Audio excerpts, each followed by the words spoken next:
Ah! Ah!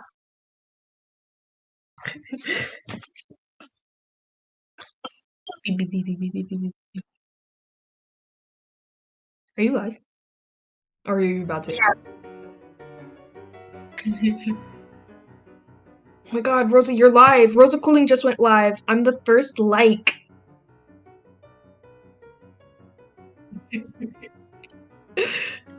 Everything's gonna be fine.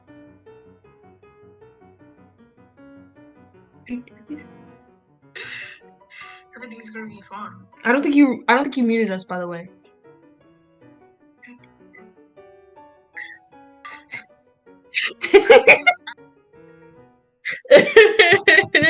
I'm the only one here anyway, it's fine. Everything's fine. I lied. There's more people watching now. It just reset. I'm the only one here anyway. Oh my god, shut!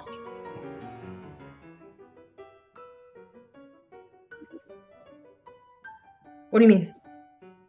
Yeah, this one's starting soon. Yeah. Is it not supposed to be on starting soon? Okay.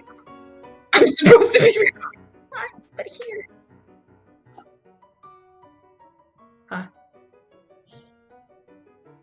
Beep.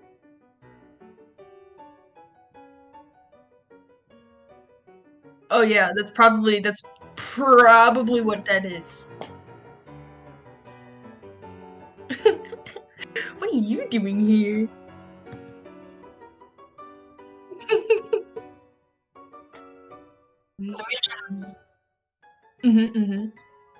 Beep. Wants to hear everyone's lovely voices.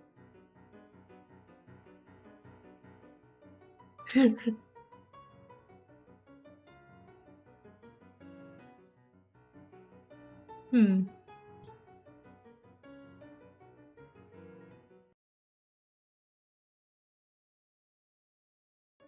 I think What? I unmuted us, by the way, because I realized the music's gonna not play unless. Yeah. Because of you. I was just about to say. So I just was like, we're just gonna accept it. We can't be mysterious and be like, ooh, you know, like, oh my god, I wonder what they're planning. Like, make sure the audio is actually good this time, please. I'm listening. Audio is good, except for mine. Mine sounds like I'm shit. Let me see if I can attach my mic, and that sounds good. Probably will be better. Probably. Welcome, chat. Welcome, chat. Welcome to the stream. Yeah. I'm gonna actually be trying to stream myself today. If it doesn't go well, Beetle will be our backup, and Beetle will pick up the stream. I'm fairly confident that it's going to explode on us and, like, die. Which isn't good. Or lag. Lag really, really badly. Which, you know, no matter what happens, it's not good.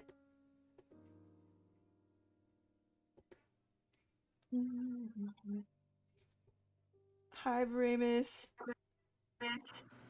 Welcome, welcome, welcome. Is this good? Do I sound better here? Your audio, like, you just turned, like, your voice just got so much softer. Okay, so it does sound good, right? Turn on your Better? denoise. Turn on your denoise a little bit. Oh yeah, I forgot I needed to do that.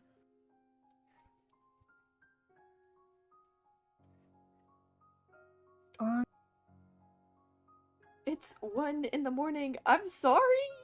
I was trying to go live at a reasonable time. 8 o'clock. It's only 8 for me.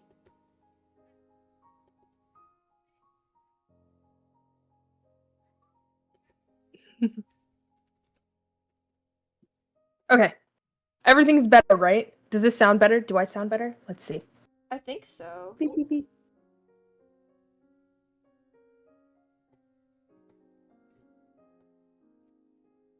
I think it sounds a bit better. It sounds more clear. I hope so. I did, yeah. It's just loud. I would hope it does. Turn it down a little bit. What? Can you turn yourself down a little bit? Oh, okay. Oh wait, Yeah. I might be able to Sorry, do I wasn't that. yelling at you. Here, wait, let me turn you down on Discord, actually. Yeah. Because that's the only thing. Okay, speak. Speaking? I'm speaking? Me That's a speaking? lot better. This is me I just speaking had here? you, like, super loud, and I think you had yourself a little bit loud.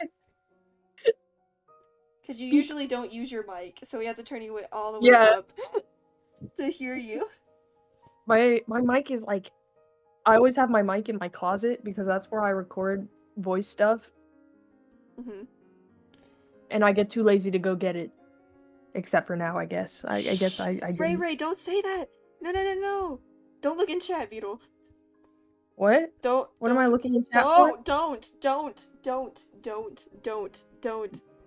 Why? Why not? Nothing. I'm not. Not. Nothing. Shh. I'm not. Wait, why am I not allowed to? Did they say something mean? No. It's supposed to be Okay, a so. surprise. Oh.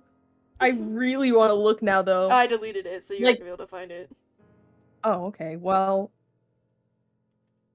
You know I could view the deleted message, But right? you're not gonna do that, because you're my friend and you love me. Damn, you're kind of right for that. That's kind of true. That's kind of true. That's kind of right. I'll let you keep your secrets for now. I'll let you keep your secrets for now. How is everybody? Hi chat. Let me know if the audio's any bad. Like, let me know now, since we're gonna be reading. Be honest. Bedtime story. Cause I'm trying to go live myself. And we haven't switched over to like the PNGs to see how laggy that's gonna be. But we're gonna find out. So I wanna know before we get into it, and I can't really look at chat for a while. Before we get into it. You know you're supposed to gurgle water into it. like before you do like auditions and stuff? You know what? Huh? You're supposed to gurgle water before like you record stuff. Why? I don't know. It like loosens the muscles, I think. Huh. Interesting. You shouldn't be making a sound as you're gurgling. Oh, do I have ads on? Yeah. Oh shit. Let me try to fix that. I think I have ads on.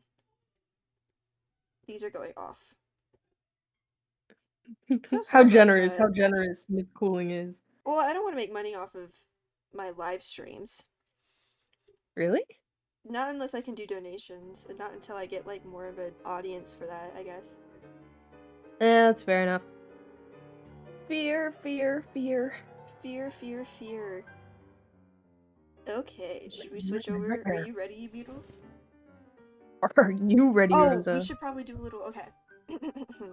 Hi everybody, welcome to the stream. For those who are a bit confused, we are starting a series on the live streaming part of this channel where me and Beetle, Ballad Beetle, are reading out loud for the Forgotten Ones and basically like switch off every single chapter. We usually don't get super far into it, so if you're expecting to be here for a very long time, don't worry, we're not gonna go through the whole entire fanfiction. It's a series. And I'll make it more clear as we go down on the live streams. I'm doing this because I'm working on a FTFO analysis video, and I thought it'd be cool if I also read it out loud, so I have clips of us reading it out loud, like, right here. It's a lot easier. If there's anything in the background for me, my roommates are having fun. It's a Friday night, so if you hear anything in the background, you know, that's what it is. For Beetle, if you hear anything in the background, it's their family. We can't really do much about it. I hope there's no background noise right now, because right now they're yelling, so if you can't hear that, that's probably a good sign. But it also makes me not worried about being super loud myself, because they're being loud. I'm allowed to be loud. So yeah, that's what it is. Oh, I need to say trigger warnings before we get into it. So many. Don't say that. Okay, I'm being a little dramatic. Not so many. So Just a healthy amount. This fic does have some trigger warnings, and I'm gonna read them out for everybody here today. Let me grab them. So the main trigger warnings in this fanfiction, I can't remember the exact trigger warnings for this chapter alone, but there's going to be violence, descriptions of injuries, murder, blood, the gang and Ink's backstories, which can be very dark, minor character death, passive suicidal annihilation, phobias, panic attacks, emotional manipulation, body horror.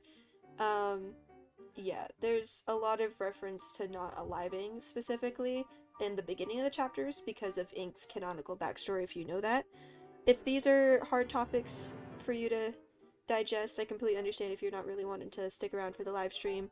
Keep in mind, me and Beetle try to keep it a little bit lighthearted, and, you know, reading it out loud, we will, if I can remember certain trigger warnings, I will, like, remember it. And also, Buddy... Oh, did the audio just cut out? Okay. Did it? Oh god, you scared me.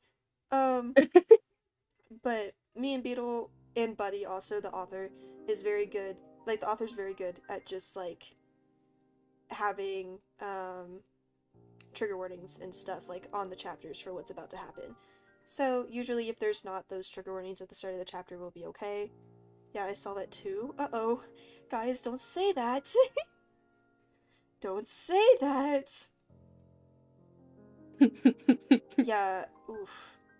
If it gets, like, really, really bad and the stream just, like, dies on us, we will be switching to Beetle. Again, we have a backup. So again, don't be surprised. If the stream dies, then we will be going back, like, up and live. You know, if it's super laggy, we'll end and we'll come back on Beetle's computer. So keep that in mind. As long as the audio is okay, though, and all that stuff, since it's a reading, I don't think it should be too bad. I'm not doing anything crazy. I won't be able to really be doing gaming videos for a while. This is the closest thing I can do to go live, so. We're gonna see. Oh, I think my Wi-Fi is just, like, dropping, dude. I'm looking at it on... Uh-oh! No! We haven't even started yet! I know, I didn't even give you a chance! I didn't give you a chance! This is so sad that it's doing this to me. What the heck, you know what I mean? Here, wait, let me see my stats. Oof. Yeah, it's pretty sad. But we're gonna try our best. We're gonna switch to this scene? Oh god, okay. We're gonna talk for a bit, and we're gonna see how laggy the PNGs are. Let's see. Moment of truth for real. We're gonna see. Uh-oh. I think it's gonna be really bad. I mean, I don't know. Maybe it'll be okay. I don't know. A little, they bounce. Are you sure? They do a little bounce. Oh, yeah, they're working. They're very laggy. Wait. Oh.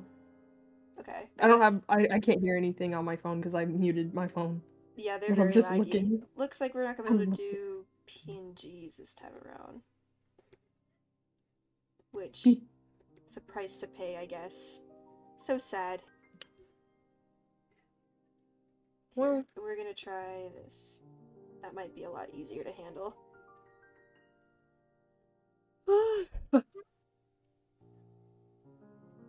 Are they gone? Well, I'm waiting for my stuff to get. Yeah, it's gone. Okay. Oh. That might be a lot better. I was gonna try the PNGs, but they tend to take up a lot of the Wi-Fi, so I'm not surprised that they just, like, were not working. It would make my streams, like, lag before, when it was, like, really not that bad.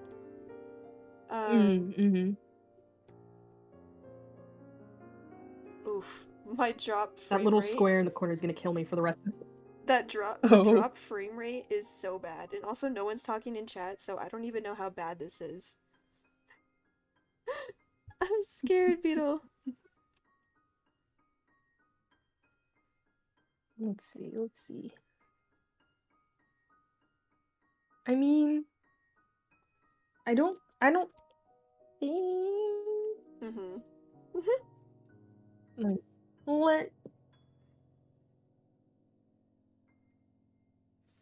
As long as it's like you could hear us, I guess it's okay.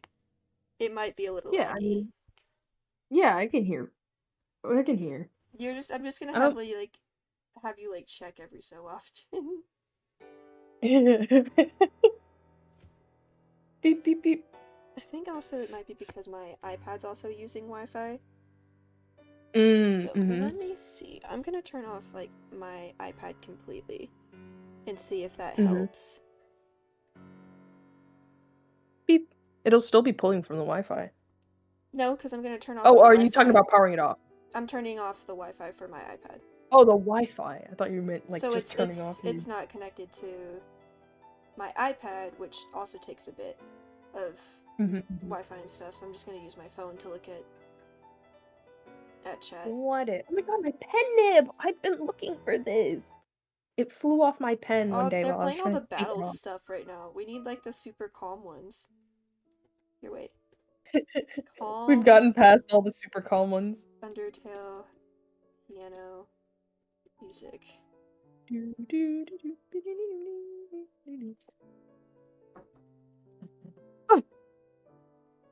There's also relaxing Minecraft music with soft rain.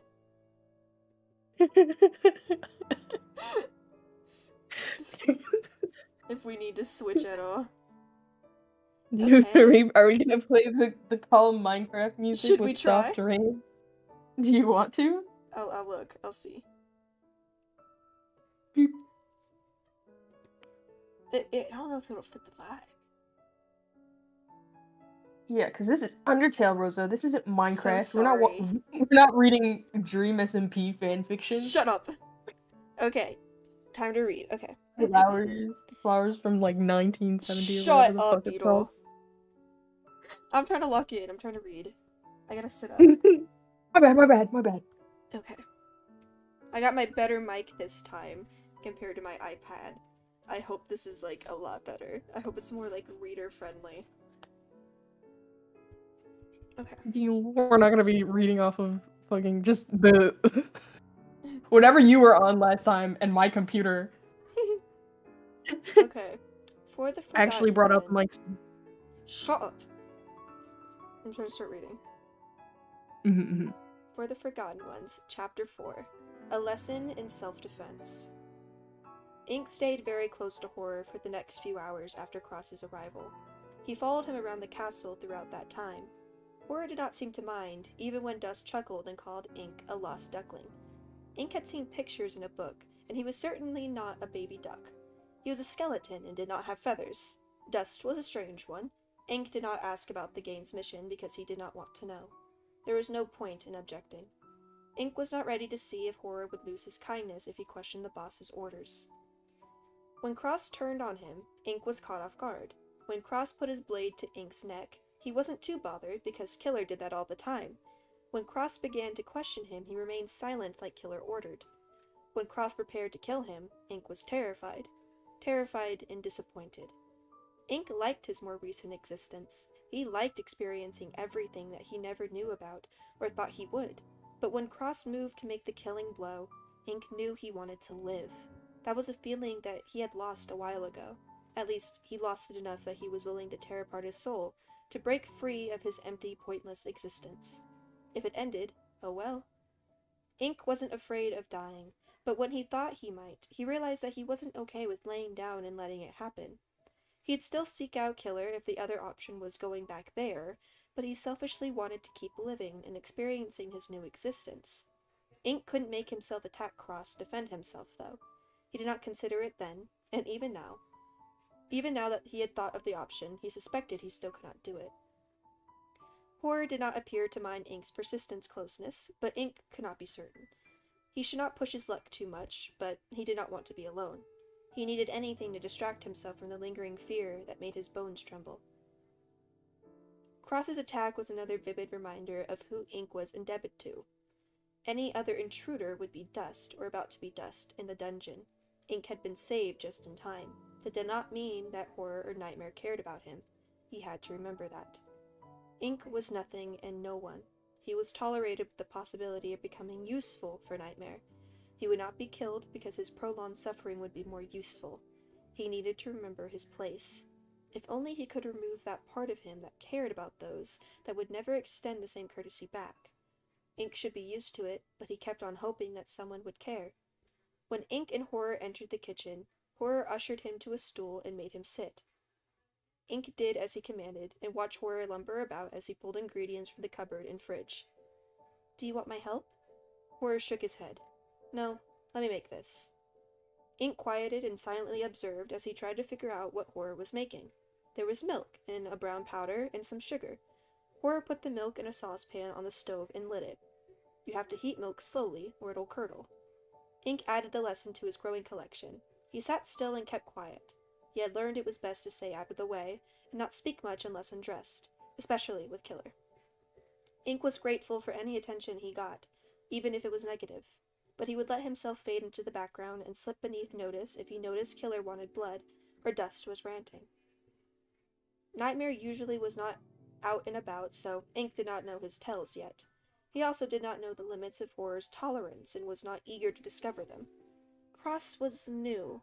Ink would have to tread extremely carefully around him. He wished Cross would let him fix his injuries, or try to. Ink would probably fail and prove he was still useless. "What happened when Cross showed up?" Horror asked.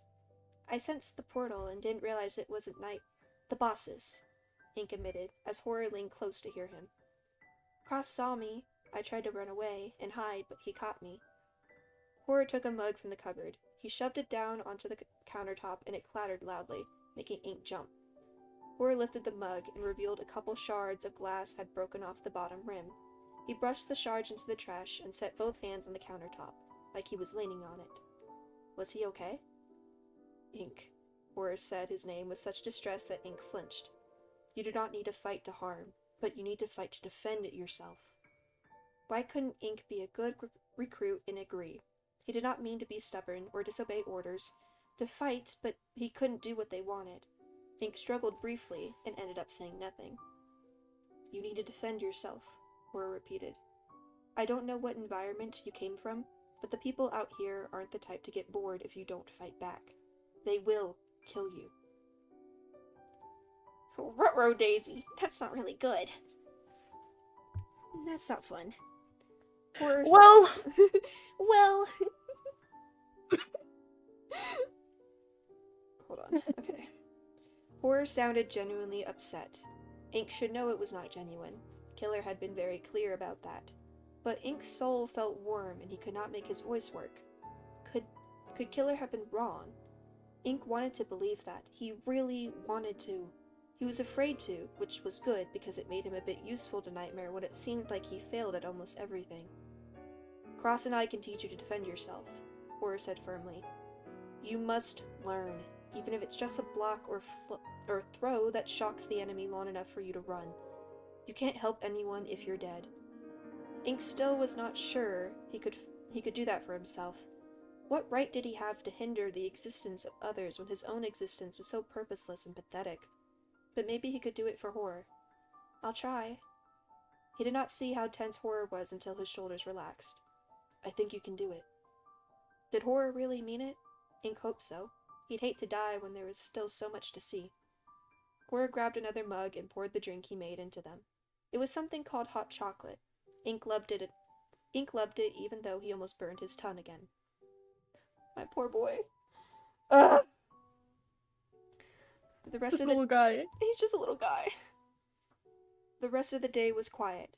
Cross stayed in his room, and Ink avoided that part of the castle. Ink was not sure if he could fight back if something happened again, but it seemed he had when Dust called at least some self-preservation instincts. He had what Dust called fuck. He tread carefully around Cross until he got a better read on him, even if he could not get his skull injury out of his head. It was not bad and the crack was not that big, but Cross's skull must be aching terribly. Ink could not stop thinking about it. It was like he could sense the damage. It just wouldn't leave his skull, like an itch he could not scratch. Ink liked the pajamas he had been given to sleep in. They were nice and soft in the color brown. He liked brown. Not as much as green like the grass and the green magic, but it was still a lovely color. But tonight the pajamas did not feel soft. They made his bones itch and tingle. One of the books Ink read mentioned something about itching powder, but the gang's members were not the prankster types. They used something more dangerous in their pranks. Ink pulled his pajama shirt aside to check anyway, but there was nothing. Except there was something new. 2 black marks were on his ribs. Wait, there were 3, actually. The last one was just very faded. He rubbed at them, but they weren't cuts. Closer inspection revealed they were binary code. It was too small for him to read. What was binary code? Ink pushed the question to the back of his mind for tomorrow. Maybe when he was in the library he could find something about codes and binary codes while he was researching magic attacks. He'd have to try really hard to focus on those studies this time. He did not want to disappoint Horror, too. Hold on, I gotta turn down this music. I cannot focus. Give me a second. Oh, Megalovania, hello. Yeah, I could not focus. I'm gonna turn that down. Hope nobody minds that. I hear the music in my head right now. Like, I can hear it in my... I just can't do it. Yeah, do it. Okay. Coming back. It was too late by the time Dream and Blue arrived. It often felt like they were too late nowadays. They had been in the midst of fighting an outbreak of corrupted and danced hell of all AUs when Corfrisk warned them of an attack on an Underfell. Not Red's Underfell, which had been destroyed by error ages ago, but a variant that held just enough swap influence to make Blue uncomfortable. There was only one switch, so that Muffet's cafe, was in place of Grillaby's bar, but Dream could feel how Blue hated to see it in this broken, abandoned Snowden. Dream ushered Blue through the shortcut the latter had created to a new home. He refused to feel guilty for protecting Blue's home as much as possible. It was nowhere near as protected as the Omega timeline, but it had enough defenses that Queen Toria was open to the idea of moving some worldless refugees there, at least temporarily, so the Omega timeline could catch up. The Star Sands had not been to this Underfell before. Dream only knew what Corfrisk had told him about it, and what he could glean from the feelings of the populace. Little of it was good. Worse, he could feel the toxic negativity in the atmosphere itself. Most of it was centered around the castle, looming over it like a poisonous fog. It was so bad that he nearly fainted as soon as he stepped out of the portal. Blue caught him by the elbow and hefted him back to his feet. "I'm fine," Dream said quickly. "Cor?" They appeared in front of him in blue, features solemn, but that was also nothing new. Dream could not remember the last time he had seen Corfrisk smile. "It's gonna be bad." Dream was already bracing himself. "I know, but we have to try." They walked into New Home, or what was left of it. A cold king sat in a dusty throne room upon a broken throne. Part of it was in pieces to his left, its top sliced off by a blade. The king's head was bowed, the crown barely staying atop his head. When he heard their footsteps, he looked up, and his eye sockets burned with orange-red flames. "Where were you?" King Papyrus of Underfell snarled. I am not going to attempt to do a Papyrus voice, I'm sorry. Where were you? Unlike Red's Papyrus, this edge had no lingering hope or kindness deep in his soul. It had been torn from him when the humans Frisk befriended him, but then murdered their way through the underground anyway, and killed so many monsters and potential leaders that Edge was practically forced to be king. Corfrisk had said that this Red had remained loyally at his brother's side, and prevented any coups or uprisings until Nightmare's gang attacked. There was no sign of this world's Red anymore, only dust. Once, Dream had taken comfort in the fact that his brother's gang would not kill, because dead monsters did not give off negativity. He could not remember exactly when that changed, and he was not sure he wanted to know why. Dream could never figure out what Nightmare had against Underfell and its variants in particular. All he knew was that his brother had meticulously targeted the original until only Red, Edge, and a couple other survivors were forced to abandon what was left and flee to the Omega timeline. Red said he did not blame them, but Dream could sense his true conflicted feelings. I won't give excuses, Dream said quietly. What can we do to help? Hunt down that brat and murder them to force a reset, Edge snarled. Both Dream and Corfrisk could go to the surface to find this Underfell's Frisk. They were not about to tell Edge that, or do what he thought he wanted. It would not fix the world. The amount of negativity was too great. We cannot. Edge closed his eye sockets, and the furious lights of his eyes vanished like extinguished flames. Leave. Corfus stepped forward. We cannot undo the damage, but the Omega timeline is open to— Leave! Edge screamed as gaster blasters formed in the air behind him, and red-orange tears ran down his cheekbones. His anger and anguish were so great that Dream's vision went black. When it cleared, they were back outside of the castle. 2 of the royal guards that had been spared from the massacres judged them silently. Their emotion said it all. The icy, cloying atmosphere said the rest as bits of negativity poisoned the air itself. We need to go, Corfus said. Blue turned on them. No, we can at least heal the ones that are left. Dream's soul ached like it was slowly being carved into with a knife. They're too angry and afraid, Blue. I can't heal anyone here. Oh my god, Morgs, get out! Get out! I'm trying to focus, and I'm not gonna be able to focus when you're making fun of me. No. I get here already stuttering. Hell nah. She's such a mean dirt. Funny. I'm dyslexic! Okay. Dream's magical power was greatly affected by the atmosphere and feelings in an AU. That included Dream's healing magic. Green magic was affected by emotions already. Add in the power of the Guardian of Positivity and its effectiveness fluctuated dramatically. In a positive AU, Dream could heal hundreds with the pulse of his aura. In a negative AU, he would be lucky to heal a bruise the size of a pea. In an AU like this that was about to fall to negativity, he could do nothing at all. Dream could hardly breathe. Blue gave him a betrayed look. We can't lose another world. It just makes nightmares stronger. We know, Corfus said simply. Dream looked away.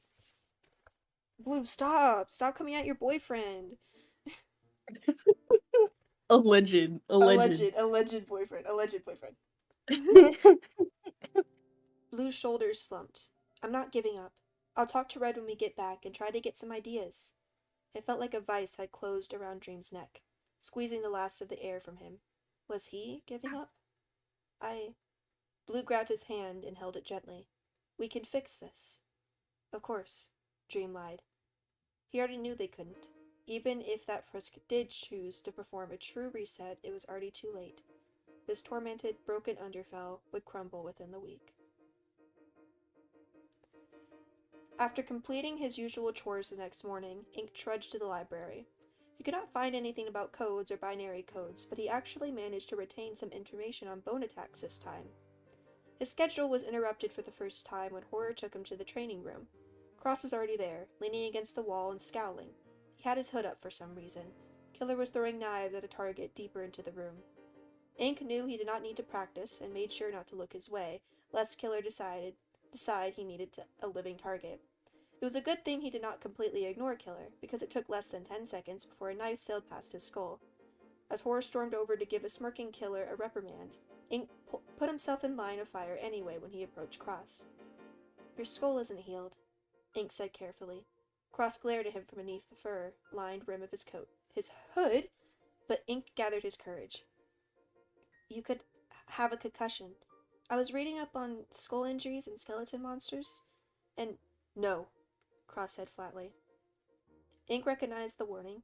He wanted to press, but recalled that he would soon be training with Cross. From what he could remember, ill intent made attacks more dangerous. Cross would get in trouble with Nightmare if Ink was killed, and Ink did not want to die like that, so he reluctantly dropped it. Cross's glower transferred to Horror when he came back. Did he ever look not angry? Ink supposed it made Cross very useful to Nightmare, so he should just accept it. Cross jerked his chin at Ink. Why are we teaching him to fight? He needs to learn to defend himself from knife-wielding lunatics, Horror said in a monotone. Oopsie daisy. Killer cackled. Cross's mouth dipped beneath the collar of his jacket. Ink was not very good at recognizing expressions, another drawback of being in a place where only he had expressions. But Cross almost seemed to be hiding. He was distracted from his curiosity by Horror. If you're not set on using magic attacks, then we'll focus on blocking or restraining the opponent so you can escape. Why not work on physical defense? Cross asked before Ink could say anything. We can't see his stats. Santas tend to be fragile. One hit in battle could dust him. Ink had not considered that he might be fragile. What was fragile in terms of Sans's? Killer and Dust threw violent attacks at each other all the time, and they were fine, so Ink supposed he must be more fragile than them. Maybe he could easily Dust? That would be unfortunate. Horror beckoned Ink closer. You'll be training with Cross. Only Cross. The last bit was said with a lot of force as he looked Killer's way. Killer kept throwing knives at a target, but his empty eye sockets were locked onto Ink. He did his best to ignore it, or ignore it as much as was safe in case Killer decided to throw one of those knives at him. Ink and Cross stepped into the open area of the training room that had mats. Ink hoped he would not be thrown into them too many times. He could still see the marks where Killer had pinned him down with knives to his clothes last time. Get new mats? The fuck? Mats are not that expensive. I literally did Taekwondo. They're not that expensive, bro. Get new mats. Why? Dude, okay. It's just not the priority at the moment, Rosa. I think it should be.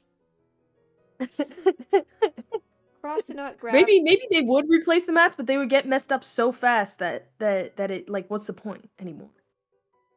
I guess. Do they not replace the walls too?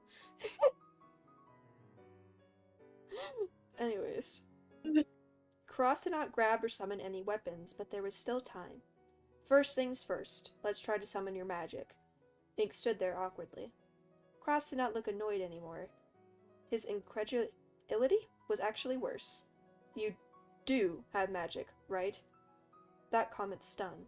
From what Ink had pieced together, monsters were made of magic and souls and stuff. Did Cross think Ink was not a real monster? His creator had abandoned him so early in his creation, but he could do magic. That had to mean something, right? He does, Killer confirmed. Nightmare checked. The brat just won't use it. I won't use it for what you want, Ink thought. The spark of anger surprised him, but he kept a blank expression. It made him uncomfortable, but a mask of apathy was necessary. Killer would take any excuse, and Ink still did not know how Cross would react to anything Ink did. So Ink would do as little as possible, and only respond to orders unless addressed otherwise. That was the best way to deal with Killer, so maybe it would work on Cross? Don't try to force a shape, Horror encouraged. Let your magic flow naturally. Ink did not react much. Only his eyelights moved to focus on Horror's face. Cross muttered something about him acting like a doll, likely thinking Ink would not hear. Ink heard. He had existed in near silence for so long that noises were still loud and shocking to him. So much of this was still new to him. Cross was new to him. Cross was a killer. All the Nightmare Gang were killers. They had just come back from terrorizing and killing, even Horror. Ink did not understand how anyone would want to terrorize and hurt and kill. Why? For what? Ink did not understand. He wanted to understand them and understand why, but if he asked, he would not get an answer. He was nothing and nobody, merely an investment. Even now they trained him with combat and fighting in mind, like it was the only thing that mattered. Was the only thing that mattered kill or be killed? Ink refused to kill. He did not want to harm, only stop. He let the warm magic in his soul bubble up. It oozed out from between the bones of his hands. It was black and felt sticky. Bits of it dripped between his fingers and onto the mat. Maybe it was his blood. Cross stepped back. His features twisted in repulsion. What the hell? In the time it took to blink, Killer was next to him. Ink had not realized he'd come over. He grabbed Ink's hand tight enough that his fingers hurt and expected the magic. He touched the black goop that ran from his eye sockets and frowned. It's not like mine or the boss's. Cross crept closer. Say that 5 times fast. And leaned in to squint at the black magic. It looks like a liquid. Horror got Killer's hand unlatched from around Ink's wrist. His hold was much gentler. May I? Ink did not know what he was asking, but nodded. Horror touched the magic. Droplets gathered on his fingertips, but slid off the bones to plop on the floor. Ink felt like it should have stained them, but it simply sat on the surface in a little blob. How odd. Should take a sample for the boss, Horror muttered. Killer made an annoyed sound. Careful, Horror. Your sciences is showing. Horror was a scientist? Why did it feel like he should have known that? Horror took a vial out of his pocket and put some of the black liquid into it. Jesus Christ. Okay. I need to log in. I usually don't read on my computer, so it's like I'm trying to get used to the new format.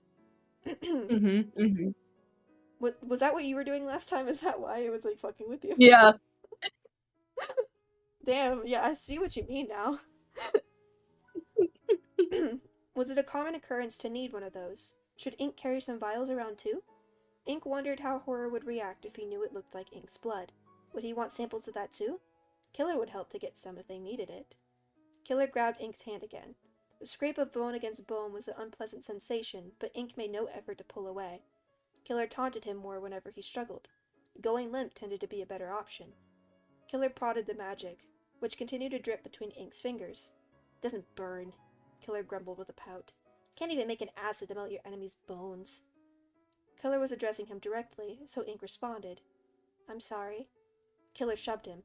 You have magic, so do something with it. Come on. Ink did not miraculously summon a way to prevent his fall and crashed hard to the ground shoulder first. Even with the mat, it hurt. He was used to it. Horror snagged Killer by the hood and pulled him away from Ink before he could do anything more. Cross and I are teaching Ink today, Horror reminded him. If you're going to interfere, I will go to Nightmare. Like he'll do anything, Killer said. Horror stepped closer and said something too lowly for even Ink to hear. Oh my god, I'm already losing my voice. Jesus Christ. Killer's face twisted and he left. Ink could not stop his sigh of relief. The strange sensation of his magic shifted between his fingers. Ink watched it apprehensively, but it simply shifted back and forth like water did when he tipped his cup. Now that your magic has been summoned, you can try to give it a form. It was Cross who gave the advice next. To Ink's surprise, he was not looking at Ink's face anymore. Only his hands. It was a very intense stare, like he could not tear his gaze away. Don't think about it, just let it happen. Ink tried. He tried not to picture bones or blasters like Killer or Dust used. He carefully wiggled his hands around and watched his magic wobble in the air like his hands as it followed his movements. Unlike when he turned it into green magic, this magic did not make him feel like he had done something. It looked incomplete, unfinished. It made sense since that was what he was. Ink did not like to be reminded of what he had been back there, but he refused to abandon his magic. It was a part of him. Ink could feel it was an extension of his hand.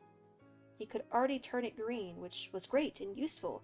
Surely he could find a use for weird black blood like liquid magic too. Cross kept inspecting Ink's magic with that intense expression. I honestly have no idea what to do with this. It's not a bone magic or the kinds of conjugations I've seen from other Sanses. Maybe we should get the boss's opinion? Horror mused. Ink really did not want to involve Nightmare. His boss was already irritated with his lack of progress, and Ink knew that every meeting made his minimum well of patience dwindle just a bit more. He anxiously looked towards the door in case Nightmare had already been summoned. Nightmare was not there, but Killer was back. Maybe he never left. His dark sockets returned towards Ink. A knife appeared in his hand, and he raised his arm. Killer did not aim for Ink. He threw the knife at the back of Horror's head. Ink was not sure what he did or how. All he registered was a blur of black and a soft thunk. The knife clattered to the ground, and both Cross and Horror spun towards the sound. Their irritated expressions turned into ones of surprise as a wall of black splattered back down to the ground. It wobbled slightly and slid back to Ink, circling around his feet. Huh, Killer noted as his grin grew wide. That worked.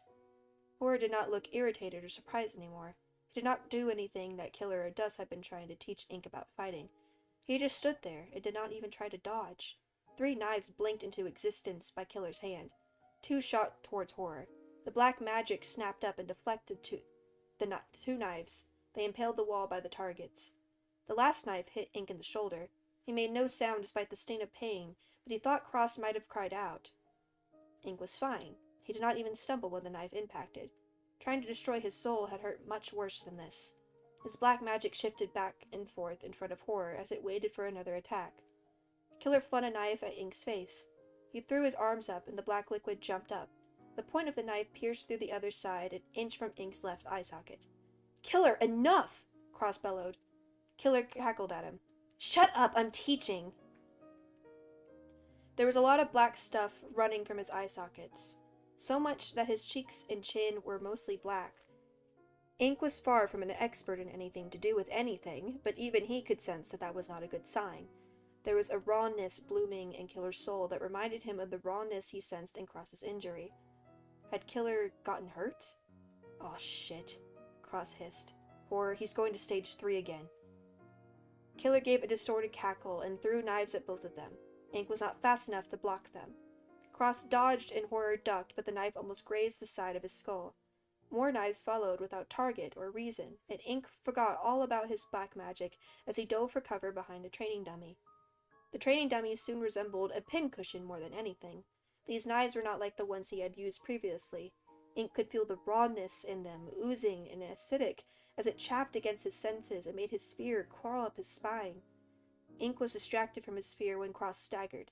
His shrunken eyelids briefly caught Ink's before they rolled back into his skull, and he collapsed. Killer's empty, oozing sockets locked onto Cross, and Ink did the only thing he could think of. His magic followed his intent. Black magic snaked around Killer's wrists and up to his arm. The magic thinned and tightened into chains? The chains were thinner than a pencil, but Ink could still see the detail of each tiny, fragile-looking link. Killer halted in place with an annoyed hiss and eyed the thin chain wrapped around his wrist. He growled and yanked his arm forward. Nothing happened. The chain held. Killer frowned and summoned a knife. The knife hit the chain with a long clang. It did not bite into the construct a single inch. Killer stared at it in confusion, and Horror took the opportunity to grab him from behind. Killer swore loudly as Horror lifted him up and slammed him into the floor. Killer shoved himself up, snarling as blackness dripped from his eye sockets and mouth, only to freeze as a blast of something tore through the room. The pulse was so strong that it tore several of the knives out of the walls and knocked the training dummies over. Killer slumped back to the floor. Horror fell to his knees, and Cross gave a low moan. Only Ink remained standing as he tried to figure out where that weirdly cold wind had come from. His question was answered as Nightmare swept into the room. His single eyelight burned like a cyan flame as he stalked up to Killer. Ink should do something, but instead, he silently watched as the boss loomed over Killer. Was Nightmare angry? Had Killer gone too far this time? Was Ink going to see what happened if Nightmare's patience finally ran out? Calm, Nightmare hissed. His voice was low and haunting, like a malicious whisper heard from the shadows. But Ink's fear lessened.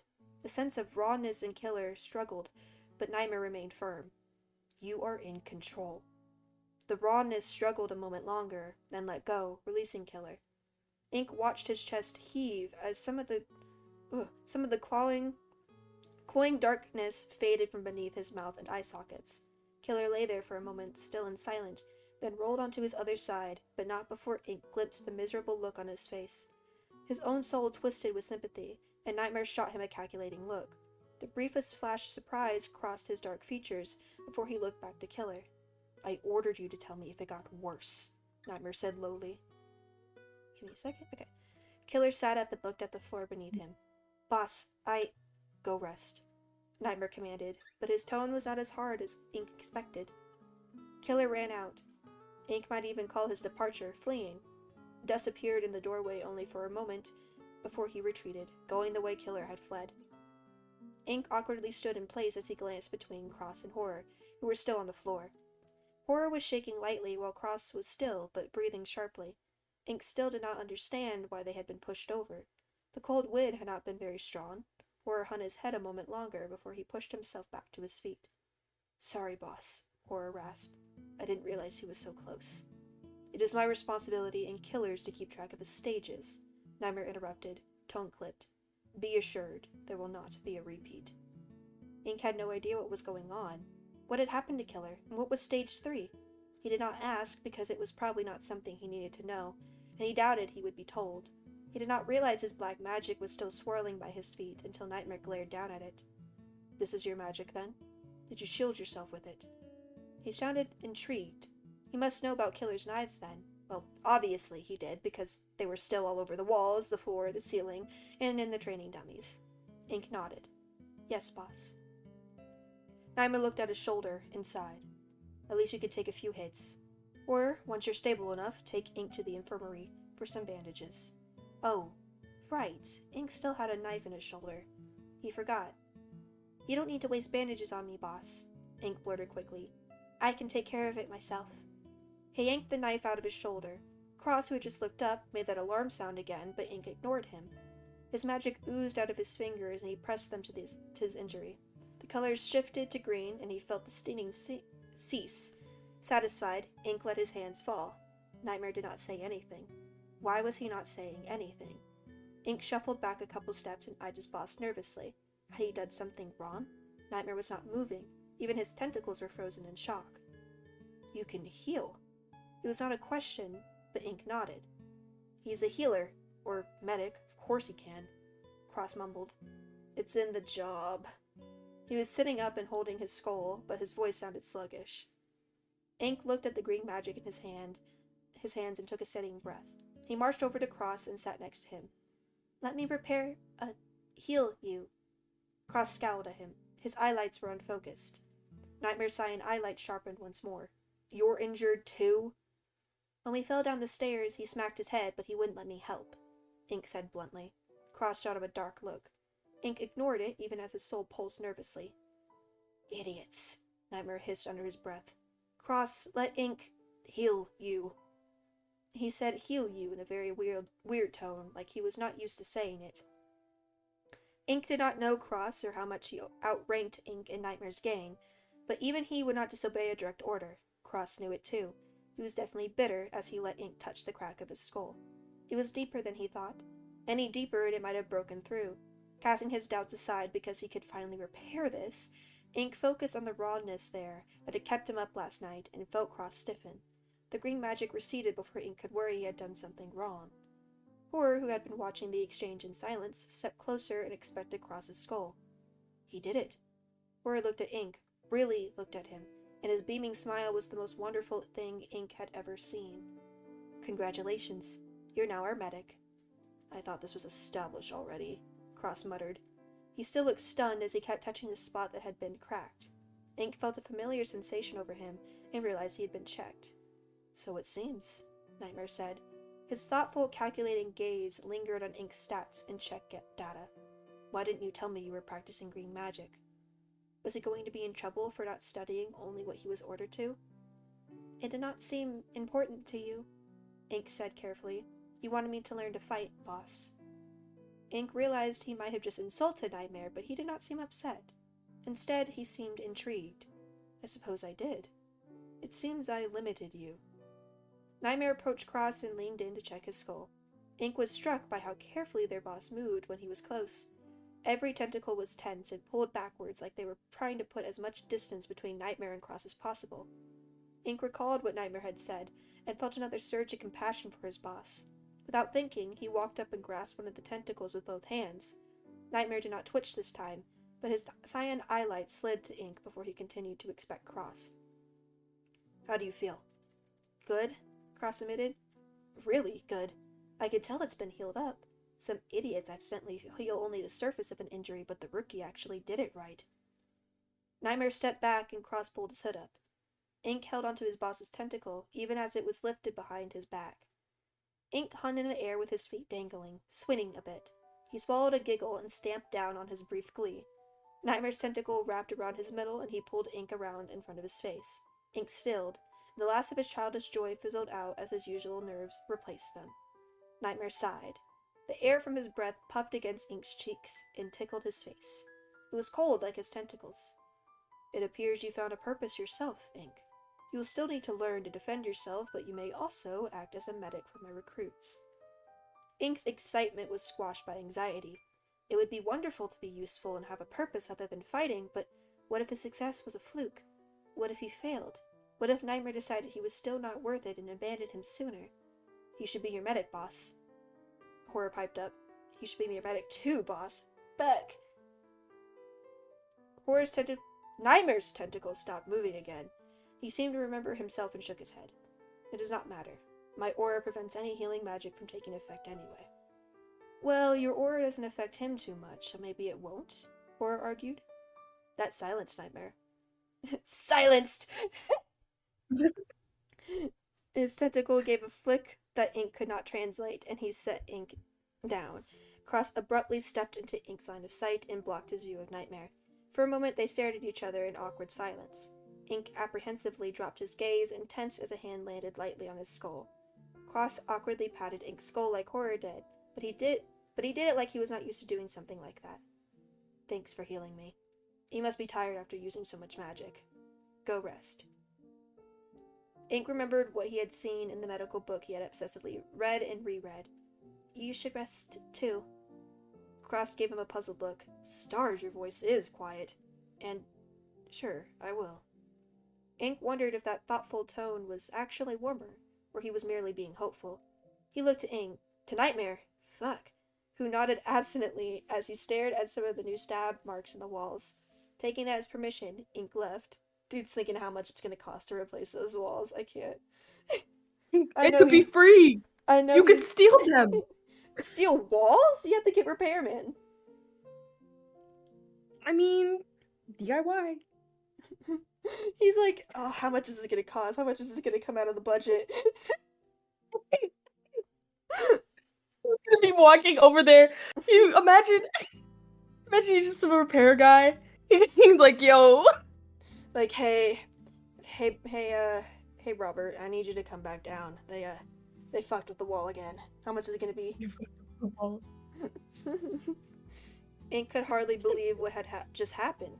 He had summoned his magic that wasn't green. Killer had gone stage 3. Ink had used green magic to heal Cross, and now he had a purpose as the gang's medic. Ink hoped it let him stay a bit longer.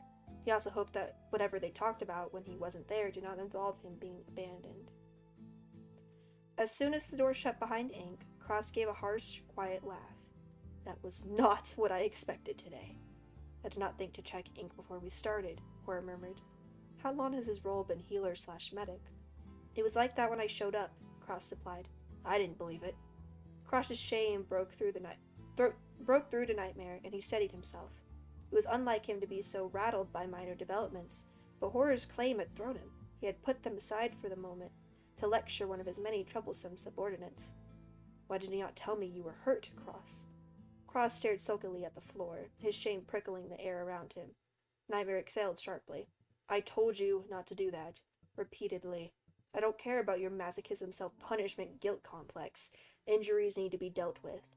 It isn't just me, Cross said defensively. We're all bad at listening, apparently. Nightmare ignored that little implication, only because of the shame and guilt that still tainted Cross's aura. Or, why did you say Ink isn't very affected by my negative aura? Horror blinked slowly at him and scratched at the broken edge of his skull. He didn't shield himself with his magic when you came in, boss. Nightmare had been so focused on stabilizing Killer that he had not noticed. While Horror and Cross had reacted to his blast of aura and buckled, Ink had just stood there, unbowed and confused. In fact, he never seemed to react to Nightmare's aura no matter what he did with it.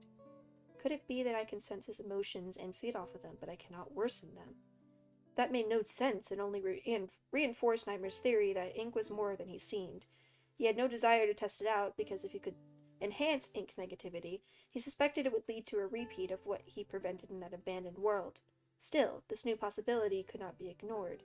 Nightmare reluctantly added that tidbit to his growing list of headaches that was his newest recruit and focused on what little he had learned. Did you know that Ink was trying to learn dream magic? No, boss, Horror said. I would have encouraged him if I did. I still can't believe he can do it. Nightmare did not verbally admit that he could not believe it either. They both looked at Cross's hood, beneath which had once been a terrible crack. Now there was not even a scar to show he had smacked his skull on the stone floor. Green magic was not the most complex type, but it was, ironically enough, very temperamental and hard to control. The healer's intent, the LV of the healer, and the recipient, and their animosity or benevolence towards each other could all affect whether green magic even worked. A lot of hard words to read there in one sentence. Needless to say, none of the gang remembered the last time they had been healed using green magic except Cross. Nightmare had not directly asked, but he suspected the last time Cross had been able to be healed with green magic was when his brother healed him right before the event that destroyed X-Tail. What did Ink's green magic feel like? Nightmare asked. Cross recognized the command to be given that information and straightened his posture. It was times like this that reminded Nightmare that Cross was a former royal guard and soldier. Strange. Ink's green magic did not take the usual form of light. It was a kind of liquid instead. A thick one? Healing usually feels warm, emotional, and in its temperature. The emotional warmth was there, but Ink's magic itself felt neutral. I felt the thickness of its consistency, but it was like its temperature matched my skull's. Cross hesitated briefly before continuing on. And the way it healed felt weird too. It did not feel like mending. What does that mean? Nightmare asked sharply. Cross shrugged apologetically. I can't explain it. Boss, it's like he recreated the bone to be what it was supposed to be. He made a low, annoyed noise and muttered under his breath. I still can't explain it. If you felt it, you'd see. Although Cross claimed that, Nightmare got a grasp of what he was trying to imply. If what he said was true, ink proved to be even stranger because that was not how healing worked at all. At most, it stitched the wound back together and made it itch from what Nightmare had heard. Ink kept getting stranger and stranger, it seemed. Every time Nightmare thought he might get answers, instead he got more questions he had not thought of yet. Horror seemed of the same mind. He held up the vial of black magic. Not that kind of magic, since Nightmare would be able to sense negativity in it, but the strange liquid like darkly colored magic. We should get samples of Ink's green magic as well. We might want to think about sending a bit to Sai. Nightmare grimaced. Sai was a strictly neutral force that was more interested in research and experimentation than anything else. Nightmare wasn't keen on letting him know about Ink. He did not want anyone outside of the gang to know that Ink existed, until Nightmare had settled on all the purposes for him. Ink would be their medic. A healer that could use green magic on the gang would be invaluable to them. But Nightmare knew he wanted Ink for more. Exactly what that meant was still unknown even to himself. One thing was for certain. Ink continued to surprise. Nightmare left his two subordinates to clean up. It went to check on his other, currently, more troublesome recruit. He should have stepped in to assist Killer sooner. He had not noticed his steady increase in aggression and instability, but had done nothing about it. He had noticed. That was a mistake on Nightmare's part, and he accepted that he was to blame. After all, it was his fault that Killer was becoming worse. It was his aura that made Killer go stage 3, and even 4 more frequently these days. But Nightmare could not let him or any of them go. What had already happened, and it could not be fixed. Now, Nightmare just had to deal with the aftermath again. At least no one had been maimed or killed this time. Jesus. Sorry. That took a lot out of me. Jesus. What's a really long chapter? I know, it was a lot longer than the ones before. I say It was a lot, yeah. I mean, I did it. Alright guys, say your questions or comments now, because then I won't be able to read chat. Well, I'll be able to read chat, actually. Questions, comments, and concerns? What are you guys saying? I think this is the most people we've had in live streams in a very long time.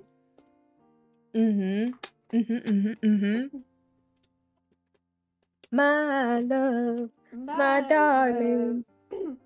My throat was already given out, dude. Like, I was able to read 2 chapters without even, like, feeling anything. I don't know what's going on. Maybe it's because I haven't eaten well. I might mute myself and I might, like, get food. Yeah. Yeah. That would likely be a good idea. You think it would be a good idea? I feel like that's a good idea. Maybe that's just me. I don't know. It's just you, yeah. Thinking about ordering DoorDash. Ooh, what are you gonna get? I don't know. Chat, should I order DoorDash? What should I get? Is the IHOP across the street? Yes. Chat, what should I get for DoorDash? Let me know. This is my favorite thing. This right here is my favorite thing. My favorite thing. Beep. Where? Okay. I'm stupid. Got it. I was looking for something on my phone. Guys, only 45 chapters left. Don't cry. Pew. Chat, what should I think I have a couple people in chat that are asleep. That's why I'm not getting any answers right now. Imagine being asleep.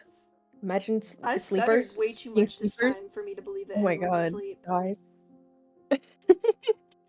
It says there's and then you had a coughing fit at the end. I know, I was like, and people were just like, it says that there's like 12 people in here, so like, I'm really like, whoa. It could just be wrong. True. I am one of those people. It's me. I'm a watcher. I'm watching with my eyes. Chicken nuggets? Eyes are watching. But where? Too much candy to sleep? Chicken nuggets from where? Also, I do not like McDonald's. McDonald's. It makes me sick. Yeah, McDonald's is nasty. Here, Nasty wait. as all hell. I'll give. Sorry, chat. Should I do like a poll? Can I do a poll on my phone? Maybe. I might not be able to do it. Beetle, can you do it for me? Finish the whole 50 chapters in one line. Oh! I would love to do that if I had the ability to speak for that long. That's a great idea, chat. I read Good one idea. chapter and you can already hear like my voice giving out, dude. So like I don't know. Maybe not.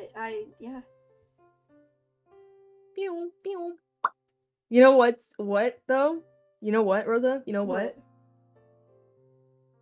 What? I'm surprised that nothing has died. It's been so good. Has it really? There's no like lag Yeah. when I'm like scrolling? I don't think so, no. Yeah, I'm surprised Morgs and KJ haven't joined yet. I think KJ's just like so tired. KJ like developed like a nut allergy randomly, so he's like dealing with all of that right now. And I don't think Morgs wants to bother us, even though he totally could. I don't even know if he's in the live. Morgs could totally join. That would be nice. I miss Morgs. I miss Morgs Believe it or too. not, guys. I He'll miss just Morgs. like make fun of me though while we're reading. Yeah, absolutely. Bully the fuck out of everyone. However, it's funny. That's true. But yeah, KJ's not gonna know that we're doing. I put on the Discord thing that we're reading, so I think he's just like avoiding because he doesn't like to read. Okay, I'm gonna like put a poll. I'm gonna have Beetle try to make a poll. I was literally just about to try to see how to do that. So we have Firehouse as an option. I think, yeah. How do I make a poll? That's what I was wondering. I was almost positive there's polls I know on it's here. possible. I know it's possible. I saw him join the chat because he hates Hello? me. Hello? Hello? I know. No! Hi. No! It's we finally just time! Finished, Oh we my just God. finished reading chapter 4 and I was about to get DoorDash. Holy shit! Dude, this is so good because my voice was giving out. Like, it's giving out a Yeah. lot quicker than usual.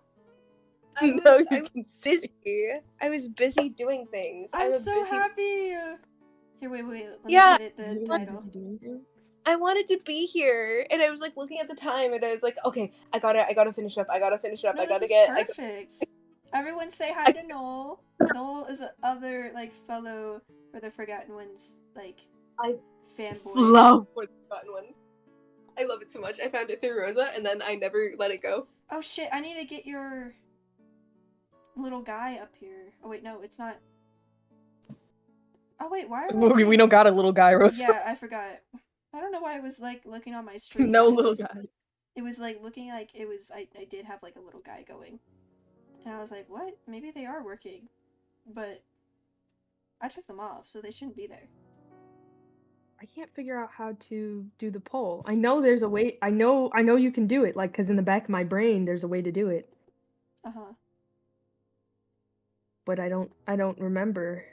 I don't remember. Here, I got it. I don't know. got it. Oh, you figured it? Hell yeah. What should Rosa get from... So how we're doing it, Null, is that we're like taking turns reading each chapter. Mm-hmm. I just read chapter 4, which is why my voice is like... We're not doing it based off of characters? I want to, but there's not enough of us. Not with that attitude. I guess. Also, the narrator would absolutely die. Whoever was just the narrator, there's no way we would get through it. Turns each sentence. We should what? We can take turns each sentence. Every sentence. No, we are not popcorn reading. I hated popcorn reading. Because I would always read ahead. I would always read ahead of the class, and then it would be my turn. I'm like, oh, where are we? And they're like, oh, were you not paying attention? I'm like, no, I'm waiting for your slow ass. Paying attention. You can hear my voice, dude, like giving out from this. Maybe we should do it. Maybe we should do it like every at every break? Yeah, every break. So just like none of us die. Whenever it changes POVs. Every POV change, it's gonna be a new person. Yeah. Like that? Is that what you're saying? Yeah. Excellent. I have my little gay fan. I was like, get some water. so hot. I have water. Okay, drink the water. I'm drinking the water. You Okay, when I good. drink my water? I'm putting a poll right now, though, of what I should go eat. Look, I bet all the viewers are leaving because they're just like, what the fuck are they waiting for? They're waiting for me to pick what I want from DoorDash.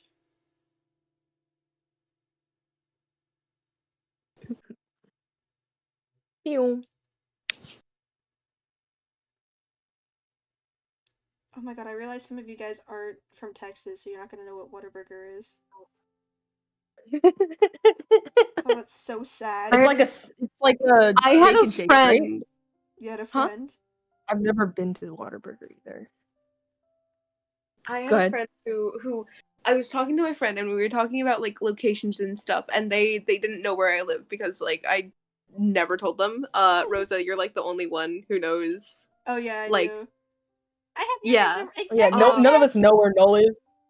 And so they said they told me, I thought you lived in Texas. And I was so insulted. What's winning right now? I'm actually really curious. We have two Nothing's voters. winning yet. You have 2 voters. I'm one of the voters. Oh, guys vote! Guys vote! It's election time. Everyone needs Like to vote. situation, vote now. Voting, should I guys. get? I made my vote. I made my vote. I have a feeling because Everyone- I think Mill's in the chats, like, watching. So I know this bitch just voted for Wingstop.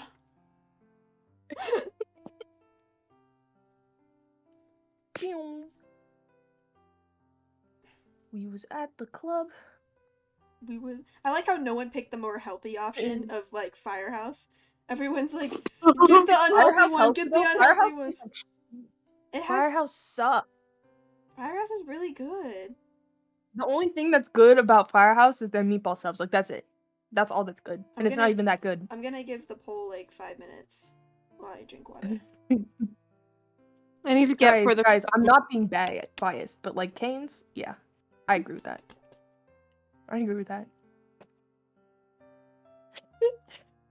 Alright. I don't know what these are. 5. First contact. Pick whichever one looks interesting then. One of my friends said to get Like Raisin Whataburger Bran? so they can live through me. Pick the silliest. What is Whataburger, by the way? I know it exists because I've seen it a few times, but I've never been to one before. It's it's basically like someone voted for Firehouse. It's like usually just like a southerner thing, and it's really good. It has like chicken, it has good burgers, it has fries. So it's like a Burger King? Yeah, but it's a lot better than that. It's like my favorite place Oh, to okay. eat. It's Okay. so good, and it's closest to campus too. It would only take Interesting, like interesting. a good. I know there's a Whataburger. I've I never think it been. would only take like 10 minutes from it to actually get here. Nice. But like Ew. Firehouse and Wingstop and like Raising Cane's, I forget how far Raising Cane's is. Bro, I don't have a Raising Cane's near me. All they Like, sell is just for chicken. for so long. All they have is just chicken. You're not really missing out on much. I know. And you know what's funny? Rosa? I like Cane's. I don't really like chicken though. Oh, I just realized why Raising Cane's is winning, because the last time we did a stream, we had the Raising Cane's as the background. I didn't even realize that. Y'all are all biased. You're trying to make a reference out. They yearn to be back in Raising Cane's, Rosa. Oh my god. Yeah, the only thing they have is just like chicken options. Do you not want chicken? No, I want chicken. It's my favorite thing to eat. Oh, then Am I what's wrong? yapping too much? Honestly, I don't feel like people are yapping enough. Everyone should start yapping. The chat rate If is you would 1. like to. Like, the chat rate is 1. That means there's only like 1 person talking every minute. More people speak, the better it is for the stream. Because then we can react to you. And there won't be awkward like moments of silence. And then there will be more content, which means more You're people right. will watch. I'm There gonna will be more. I'm gonna put stream on pause. Like, it's not really paused, but like I'm getting food, so like it's kind of paused. So I don't want people to be like, Welcome to the podcast, guys. welcome to the Today. podcast.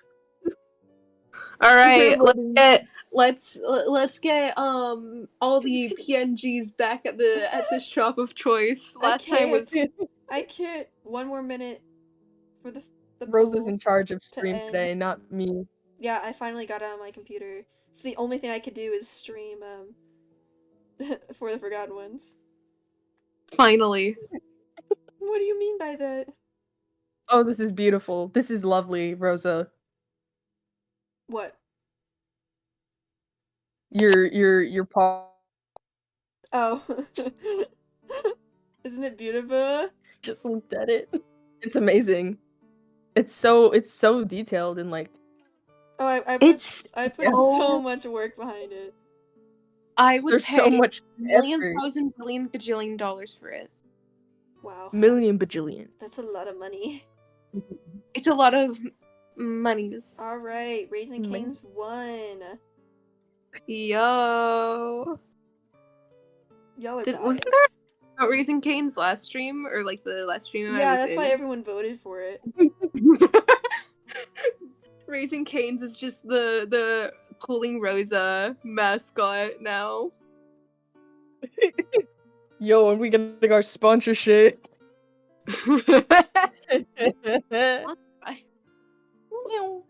Not actually sponsored. No, we're not sponsored by Not Raising actually Cane's. sponsored. We're not sponsored by Raising Cane's. The people like it. We just If like only. it.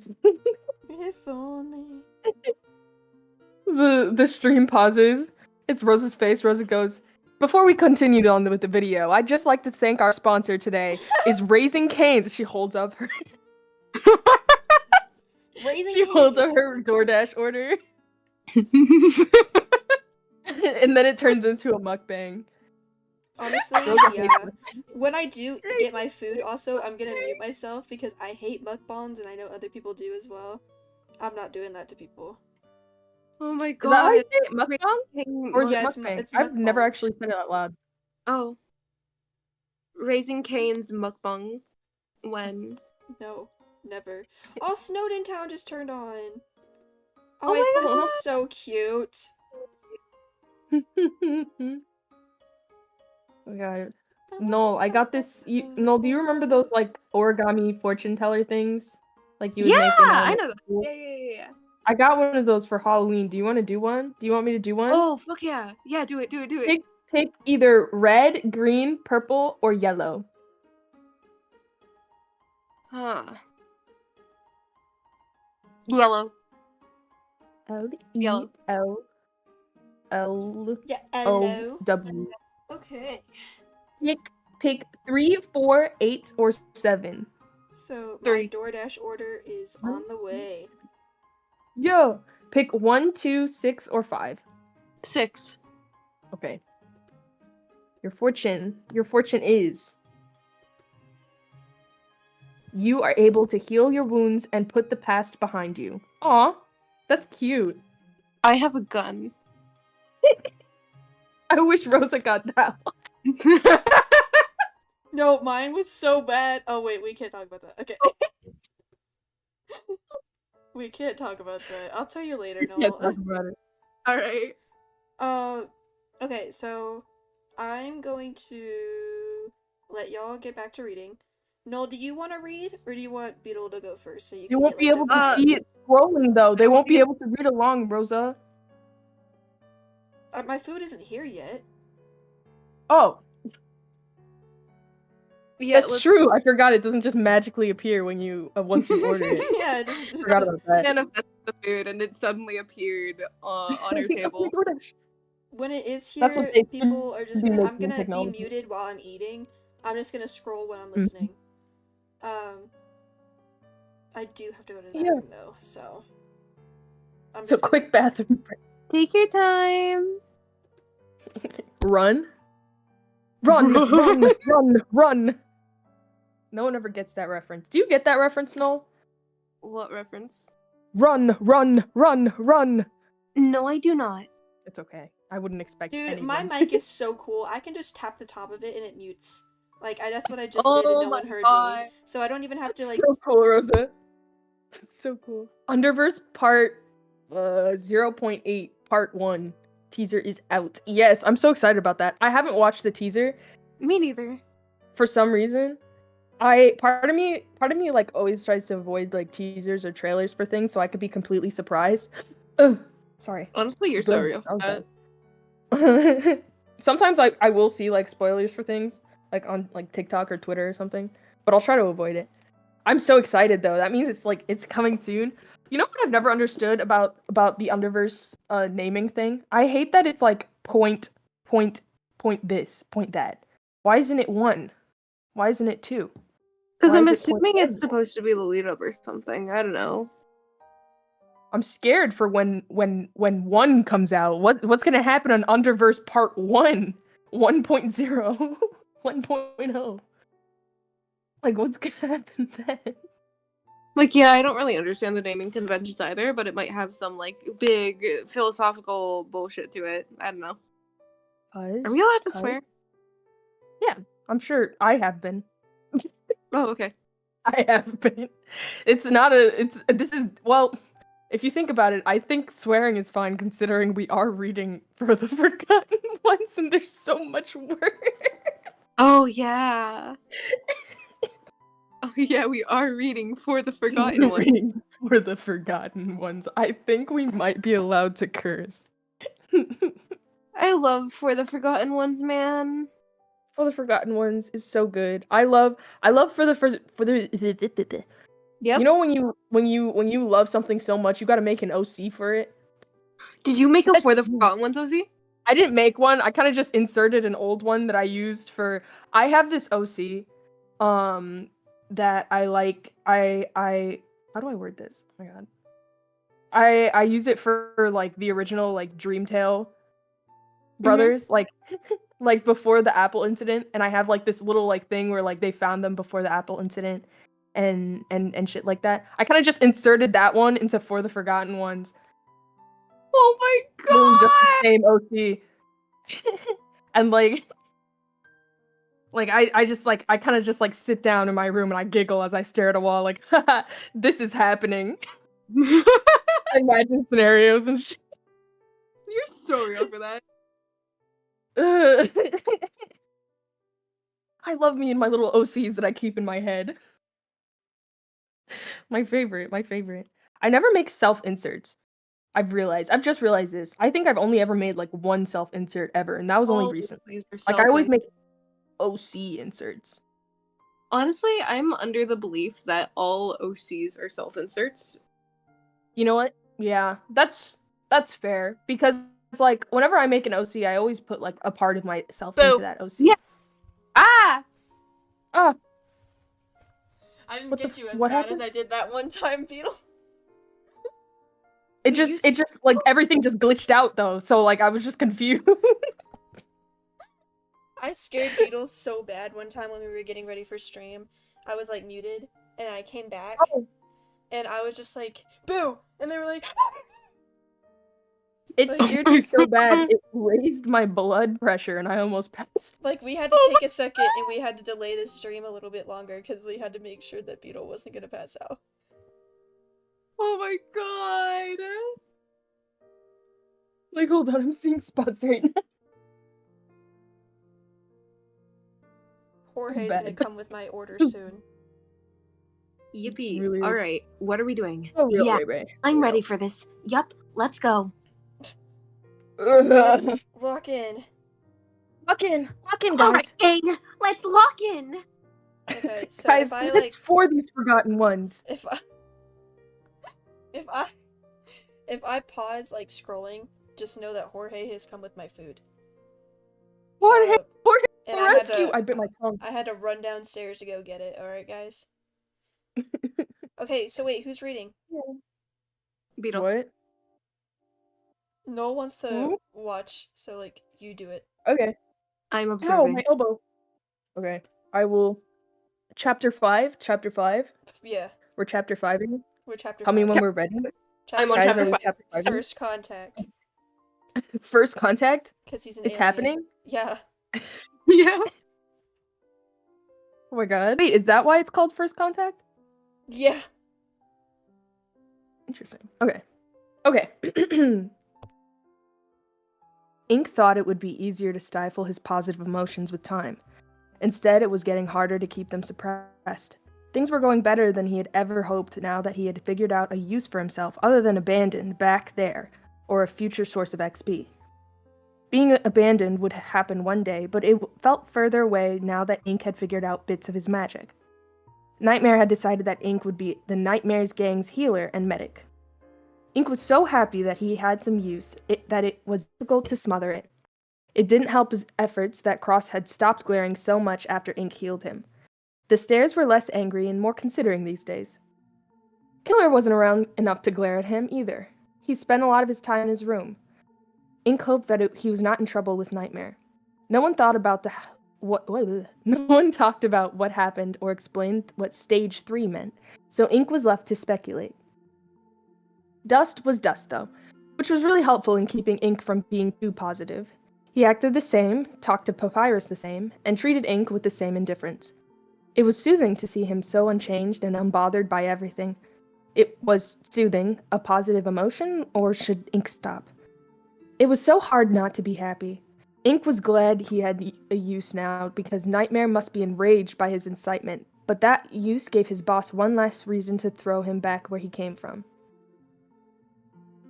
Horror had brought Ink more books on green magic. He got them from an AU just for Ink, and when Ink looked worried, he explained it was from an AU that the gang protected. That was the first time Ink heard about anything like that, but he was distracted by Horror before he could ask more about it.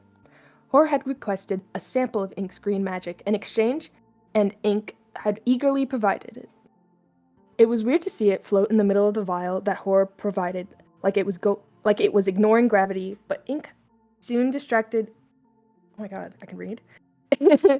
It was weird to see it float in the middle of the vial that Horror provided, like it was ignoring gravity, but Ink was soon distracted from the magic by the books on healing magic.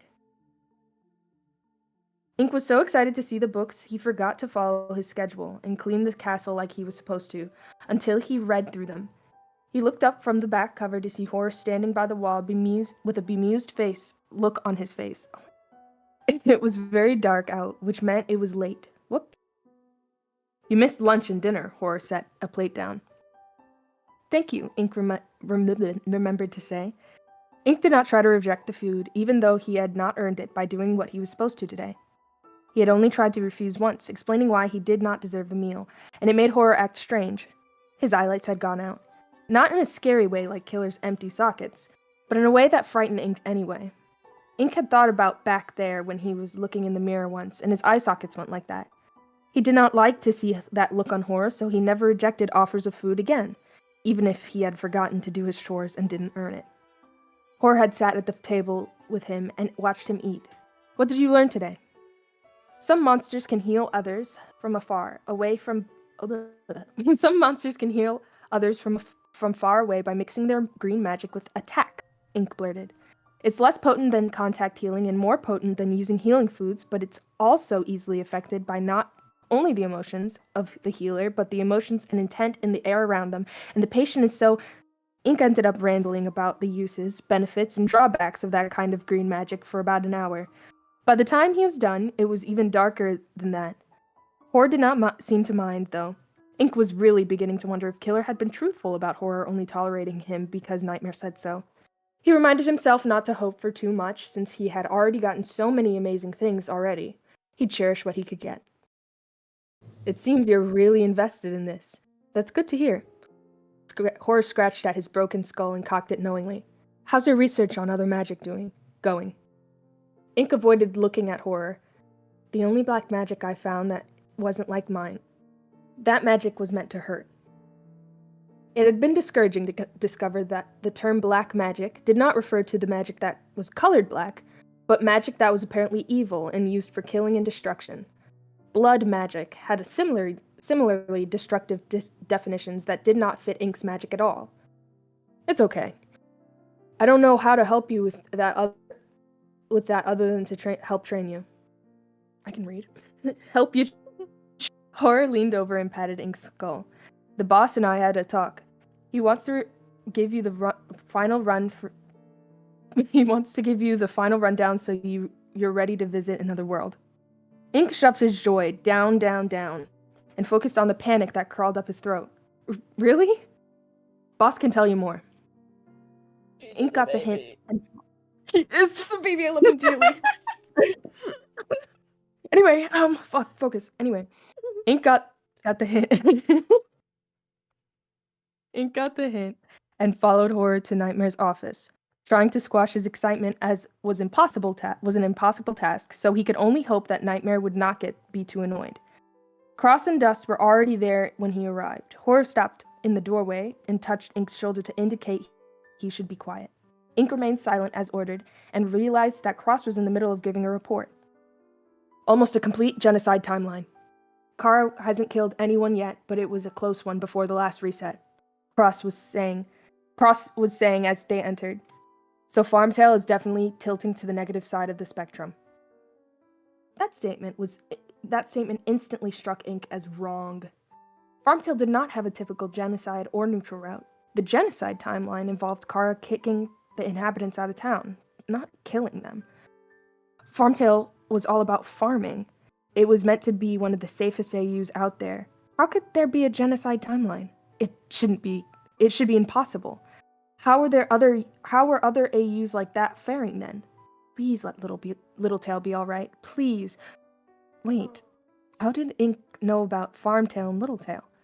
Maybe one of the gang mentioned them before, or he must have read about them in one of the books, but forgotten, or he'd gotten distracted. The latter was more likely, to be honest. Nightmare's tentacles flicked and curled behind him as he propped his chin on his interlaced hands. I see. We may have to offer our protection. Having another source of food could be beneficial. His cyan eyelight moved to Ink, and he lowered his hands. We'll discuss this further at a later time. Ink, did you tell Horror why you're here? Ink did not push his worry about Farmtail down because it made him more useful to Nightmare. He said I might be able to visit another world? That's correct. This is a test to see if you can blend in. This is a test to see if you can blend in and are ready for the multiverse. Ink was relieved that Nightmare was so blunt about it. You will be traveling to an Aftertale variant. Do you know what Aftertale is? Ink nodded. As soon as Nightmare said the name, he recognized it. He must have read a book about a bunch of alternate universes but forgotten. You should try to find it again. This Aftertale variant is currently in a neutral timeline. The human Frisk in the underground with Queen Toriel lives in the underground with Queen Toriel after killing King Asgore and a couple other monsters. The remaining monsters aren't the happiest about it, but they're not rebelling. They should. That brat's a mean one. They can pretend it was Kara all they want, but we know better. They already reset after a true pacifist timeline. Again. They're one more day away from resetting to turn the timeline into another genocide one. Again. The Queen's decision to allow visitors from other AUs are keeping them invested in the current timeline, Cross noted. Won't last forever. What would happen if they reset while they're here? While we're here? There. Wow. What would happen if they reset while they're there? Ink asked. We'll be forced out of that AU and back here, Cross replied. Nightmare kept watching Ink. Was he keeping track of his emotions? There will be a lot of people. More than 10? Ink questioned. Nightmare gave him a strange grimace. Dust gave Ink an amused look that meant Ink said something stupid again. Less than 10? Ink hopefully corrected his previous answer. Nightmare's tentacles flicked in a way that most would think was irritation, but Ink recognized as worry. Perhaps you are not ready yet. I am, Ink blurted. Really, I am. Whatever you need me for. Nightmare considered him coolly. It might be best if you did not speak so you don't accidentally reveal yourself. You speak so quietly, I doubt they'd hear and you'd speak so quietly, I doubt they'd hear you anyway, Dust added. Ink spoke quietly? He supposed it made sense since he was the only thing that made noise in the empty whiteness, so it wasn't like he had to talk louder than anything except his own miserable thoughts. He knew he would scream loudly, though. He could scream loudly, though. He had done plenty of that when he was particularly distressed. I can't say that word. Despite thinking about back there, Ink felt the rainbow flush in his cheeks as he nodded. You will only be going with Cross, Nightmare said. Ink sought out horror on instinct. He seemed to understand without Ink needing to say anything. I'm too recognized to go, Horace told him as he tapped his broken skull. And I wanted to visit my bro back home. Sometimes Ink forgot that Horror Tale still existed. He wondered if Horror's papyrus wondered if Horror's papyrus knew about what his brother was doing. Dust had a brother. Horror had a brother. Killer was implied to have a brother, but he never ever talked about it. Cross did not talk about his brother either. Did Nightmare have a brother? What about Ink's own brother? The tall sketch that he looked at and identified as brother anyway. He was dead. Like Dust was dead, and Killers was implied to be dead, and Nightmare had... I would send you to Outertail, but I've heard rumors that Error has made appearances there recently, yesterday. Nightmare continued. I don't want to risk it. Ink asked the obvious question. Who's Error? Somehow, Nightmare's shadows grew darker. That is part of what I want to discuss with you before you go. In the multiverse, there are 3 entities you must not encounter, and 2 that you must treat with caution. Avoid them if at all possible. Dust brought up 5 images on the screen by the wall. There's a screen? Oh my god. There were of 4 skeletons that appeared to be a human child. None of them looked dangerous to Ink, but he lived with the gang. His idea of dangerous looking might be a bit skewed. Sorry. The 2 of you should treat with caution are blue and fresh. Nightmare pointed at each image as he identified them for Ink. The 3 you must not encounter are Core Frisk, Error, and Dream. Oh, Nightmare's tentacles became tense. Dream. I'm getting ahead of myself, guys. Sorry. Ink remembered that name. Dream was one of those star senses that Nightmare's gang always fought. Fresh and Blue are not as threatening, but they could be a problem if you encounter them. Fresh is a parasite that is supposedly from an AU called Underfresh. He attaches to souls of the bodies. He attaches to the souls of Sanses and takes over their body, eventually killing the host. If you find that you can't swear anymore, Fresh is nearby. He is only a threat if he is in the process of acquiring a new body, and seeing how he just received one recently, he should not be an issue. However, he may still harm you if you run into him if he decides he wants to have some fun. Ink knew Killer's definition of fun, and he decided that he did not want to know this fresh person's version. It would not be very fun for Ink. He was certain. Blue is from Underswap. He is the other consistent member of the Star Sands along with Dream. Again, Nightmare said, the name with that weird inflection. He lacks power, but if he learns of your allegiance to me, he will do everything he can to capture you. Out of the pictured enemies, Blue looked the kindest. He had a bright smile, and his eyelights were a vibrant blue that Ink adored. Ink reminded himself that looks can be deceiving. Blue could hurt him if he was given the chance. All of these people would.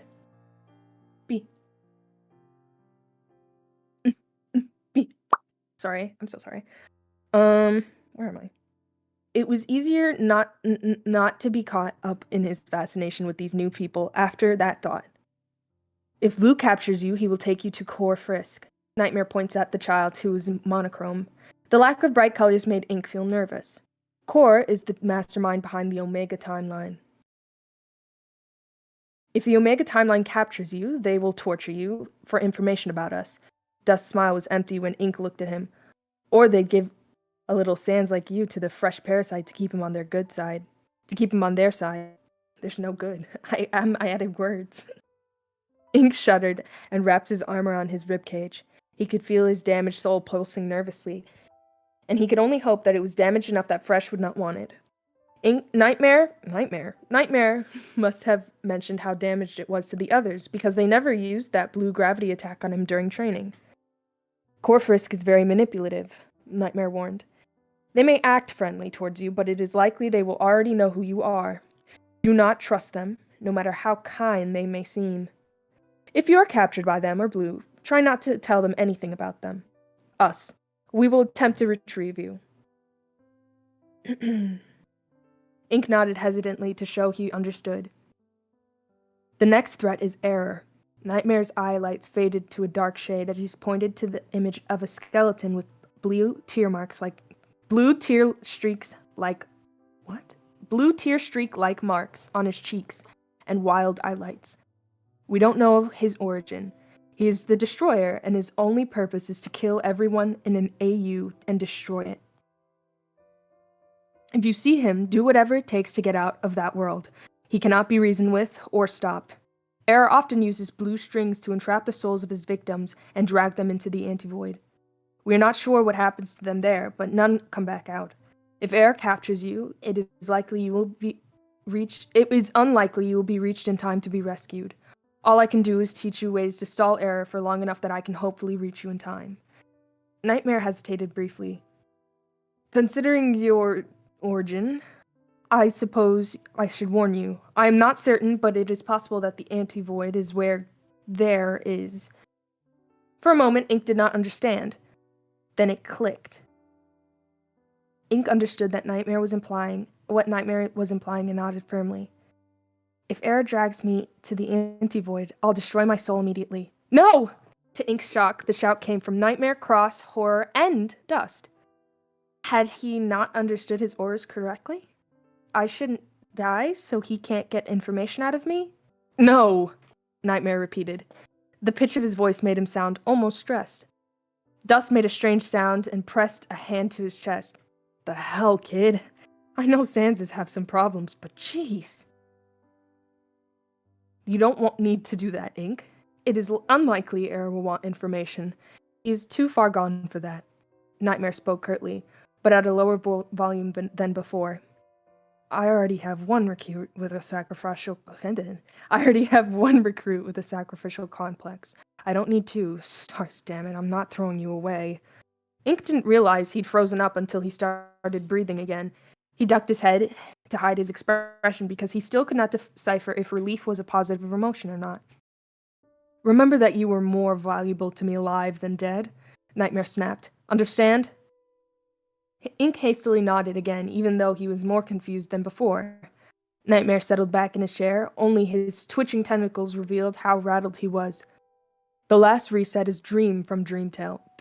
The last threat is Dream from Dreamtale. There was that strange inflection again, like a mix of sorrow and hatred. He's the leader of the Star Stanzas, and the guardian of positivity, and an ally of Corfrisk and the Omega timeline. Why did it sound like Nightmare was going to say something else?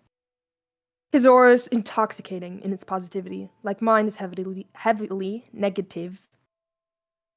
Ink blinked in surprise. You have an aura? It was Nightmare's turn to be surprised. You don't feel my aura? He said it so incredulously that Ink felt kind of bad. There's a little bit of heaviness? Nightmare seemed to be at a loss. Dust looked between Ink and Nightmare and gestured, but he could not seem to find his words. Told you so, boss. Horror drawled.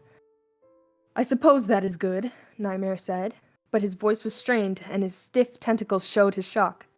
Dream's aura might not affect you. He can usually use it to manipulate those around him into trusting him. Like Core, he will act kind, but that kindness is only a tactic to elicit compliance. Dream is an enemy. If he realizes you work with me, he will see you as a threat. He will attempt to fight and capture you, if not kill you to eliminate the threat to the multiverse. He will show you no mercy. Ink did not understand how he could be a threat to the multiverse, but Nightmare knew much more about how the multiverse worked, so he had to take his word for it. Once Nightmare was sure that Ink committed the images of those he needed to avoid to memory, along with other facts about the world he was visiting, he let Ink and Cross go prepare. The next morning, they made the final preparations so they were ready to go. Cross and Ink were both given new outfits for the trip and everything. Cross had a purple and silver version of what he called a Royal Guard uniform. Ink received a long a long little purple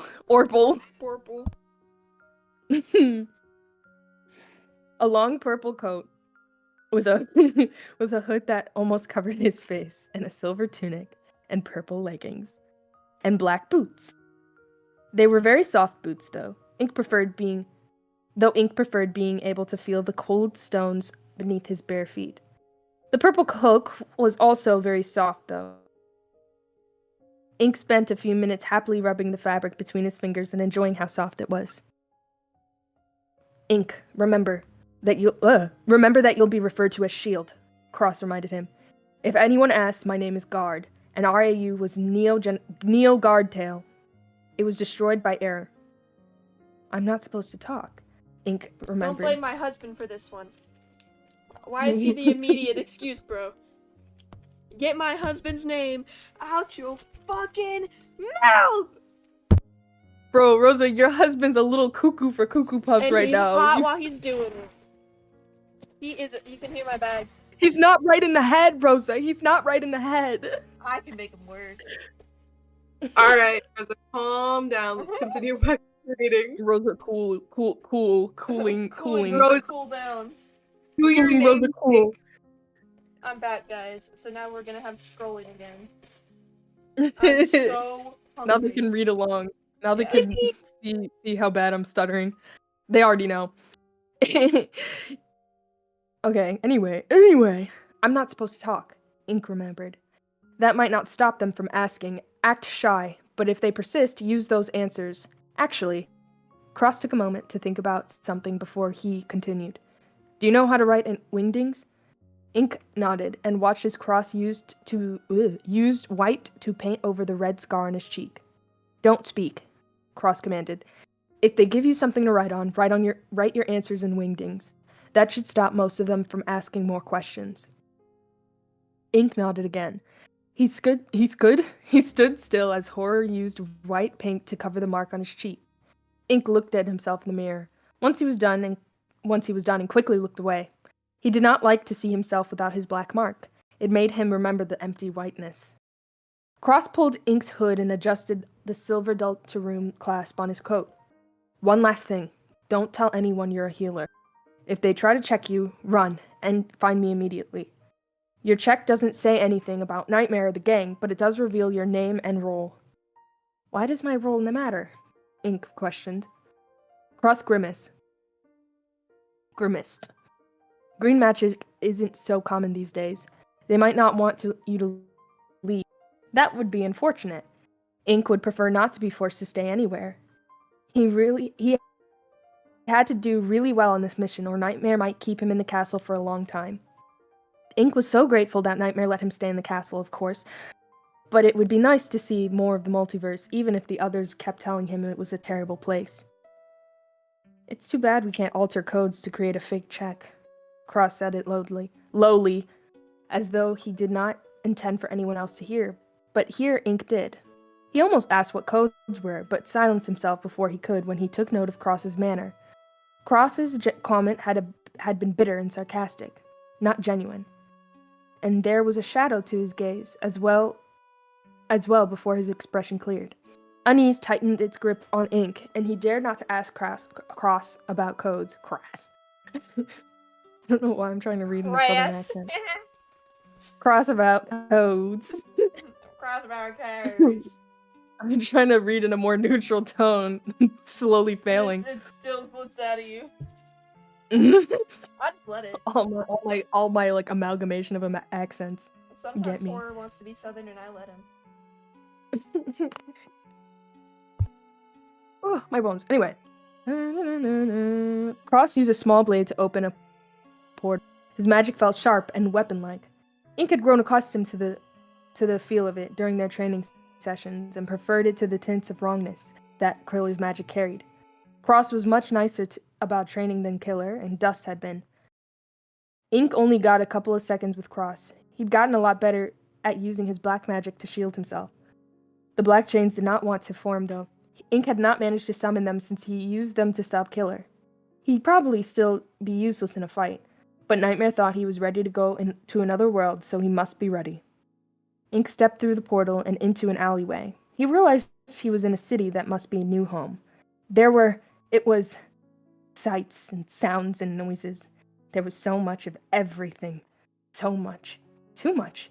Ink could not focus on the smells or sounds or sights because it was too much, and his skull hurt so terribly that he curled up and covered his head. Shield! Shield! Damn it! Ink! There was someone standing in front of him, taller than him, but too short to be his brother.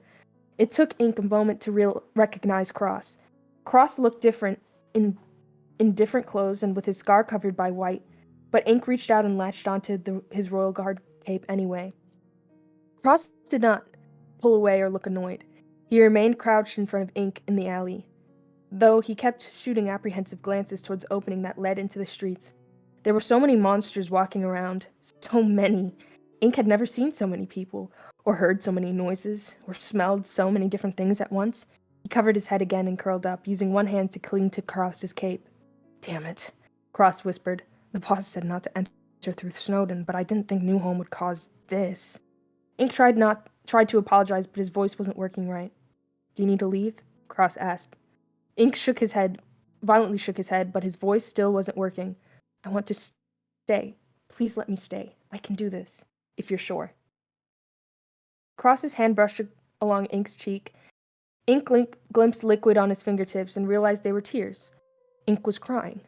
That was good. Nightmare must be happy that Ink was upset. That thought gave Ink drive to stand up. He used his cloak to wipe away the tears and latched onto Cross's cape again. Entering the busy street was nerve-wracking. There were so many people all around and doing things and being loud. So many almost bumped into Ink and Cross. A couple of people actually did, but Ink kept a hold of Cross's purple cape so they were not separated. He tried to keep an eye on everything, but there was simply too many buildings and people. Everyone was moving and reacting. Many were talking and chatting to each other. There was movement and colors and sounds. It was all so wonderful, but all too much at the same time. There was so much. Ink thought he would have to pretend to be shy and withdrawn, but apparently not. He was so excited to be in a new world, but it was also terrifying. Cross led Ink to the market where they were supposed to get supplies. Ink felt anxious for an entirely new reason, as he searched his pockets for the list. He found it in the one inside of his cloak and was overwhelmed by relief. The shopkeeper was a rabbit. It's a pen case. Was a rabbit monster. She smiled at Cross and Ink when they entered the store. It was mostly like horror smile, not one of killer smiles. Welcome to New Home General Store.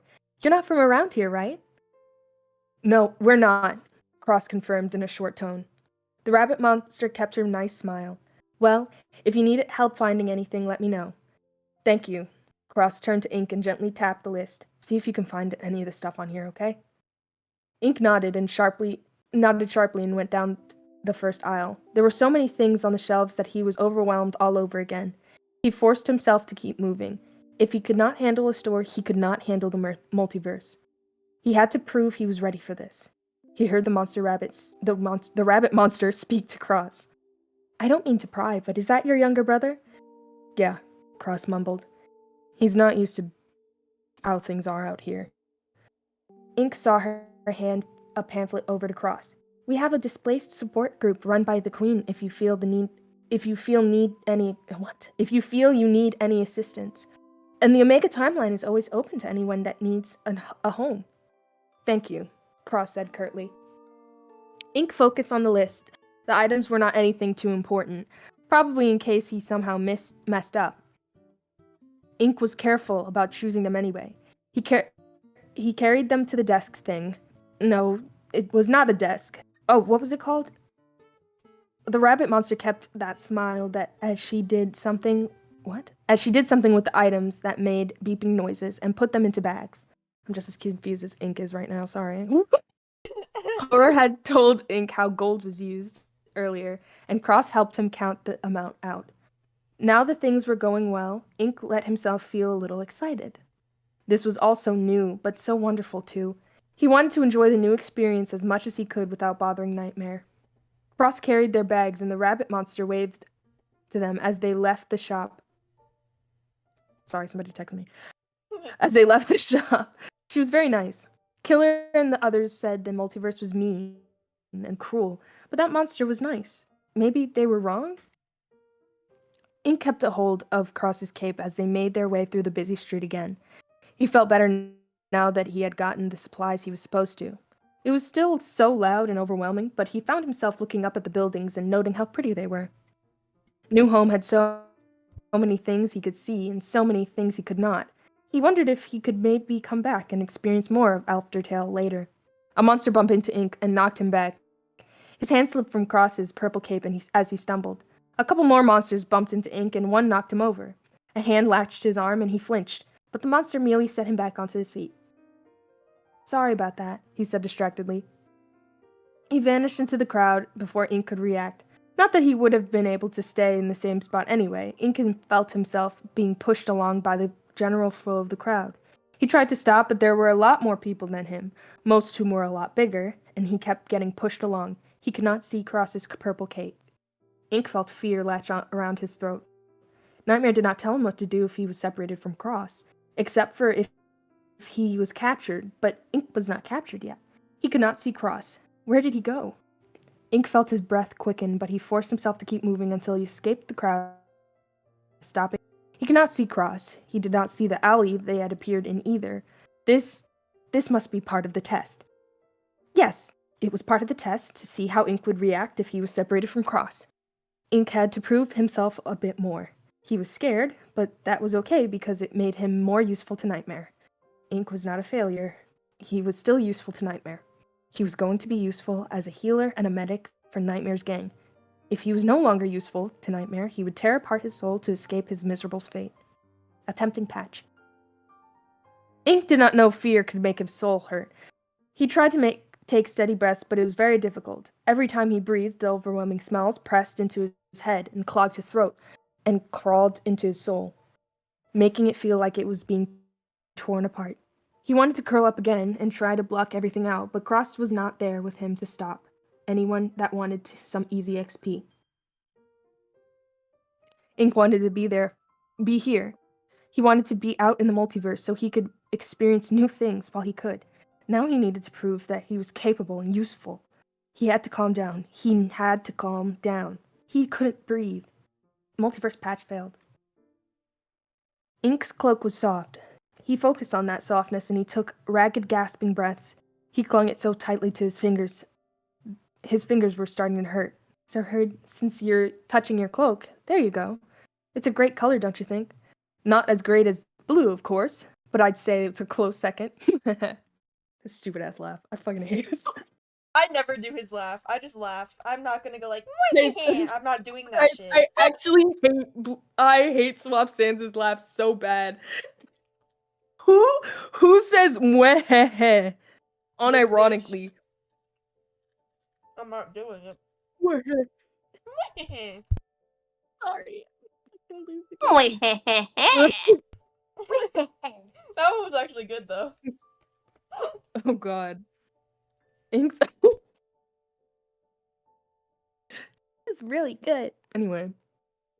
Ink's eyelids focused. There was a in front of him that was not Cross in his disguise. This Sans seemed to have some type of royal guard uniform. It was not quite right. But it was not quite right. Ink caught sight of blue eyelights and belatedly recognized him from the images Nightmare had have shown him. It was the Star Sans' member called Blue. For a moment, Ink wondered if he had become too terrified that he started hallucinating. He had read about how that could happen and interfere with green magic. It was in one of the books Horo gave him. Ink hoped he was hallucinating, because the alternative was that the skeleton in yellow that hovered over to the side of Blue was also real. That was Dream. And that was Dream right there with Blue. Was Ink's luck this bad, or was this another part of the test? It must be. Why would Nightmare take so much time to explain who the Star Sanses were if it wasn't? Ink calmed down a little bit with that thought. Blue smiled at him. It was a big beaming smile like Horror had when Ink summoned his magic. There you go. Hi there. I'm Blue, and this is Dream. We noticed you were having a little trouble. From Ink's From Ink's sparse research, he guessed he had a panic attack, and a little trouble was a bit of an understatement. Yeah, that's what I'm saying. He was not supposed to speak, so he didn't. He clung to his probably delusional hope that this was all a grand test Nightmare somehow came up with. Nightmare told Ink to run if he encountered Dream, right? Ink was having trouble remembering the details through the fear that clouded his thoughts. How could he run if he was curled up on the ground with a wall at his back and 2 enemies in front of him? Dream kept hanging back, but he looked concerned, genuinely concerned. Ink did not remember what Nightmare said about him being manipulative until he spoke. Should I use my aura? Ink froze up. What would Dream do if he used his aura to manipulate Ink? What would Dream do if it didn't work? Blue shook his head. Thank the stars. No, I have this, Dream.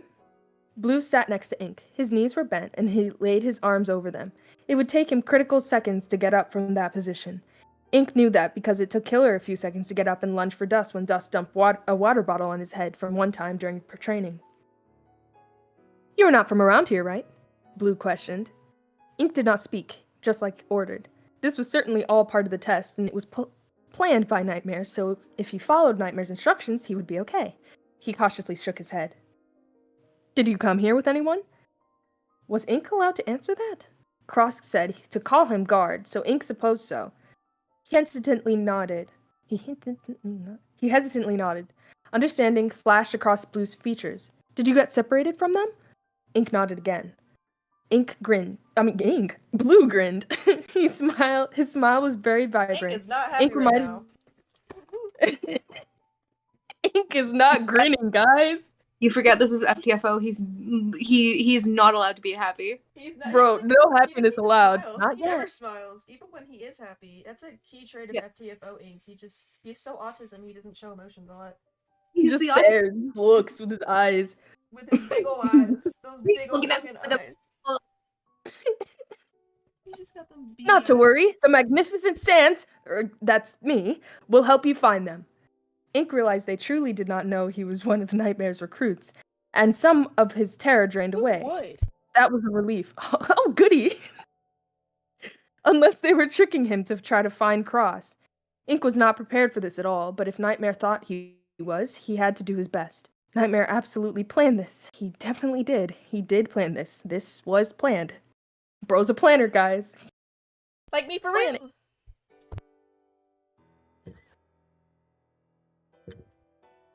Bad. Blue was being nice, and Dream was using his manipulative aura. But that was because Blue was being nice, and Dream was not using his manipulative aura.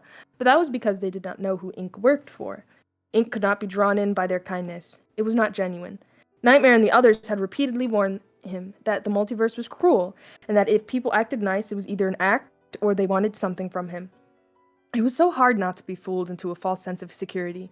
Ink was stupid and naive, like Killer said, but to him, Dream looked more sad and tired than threatening.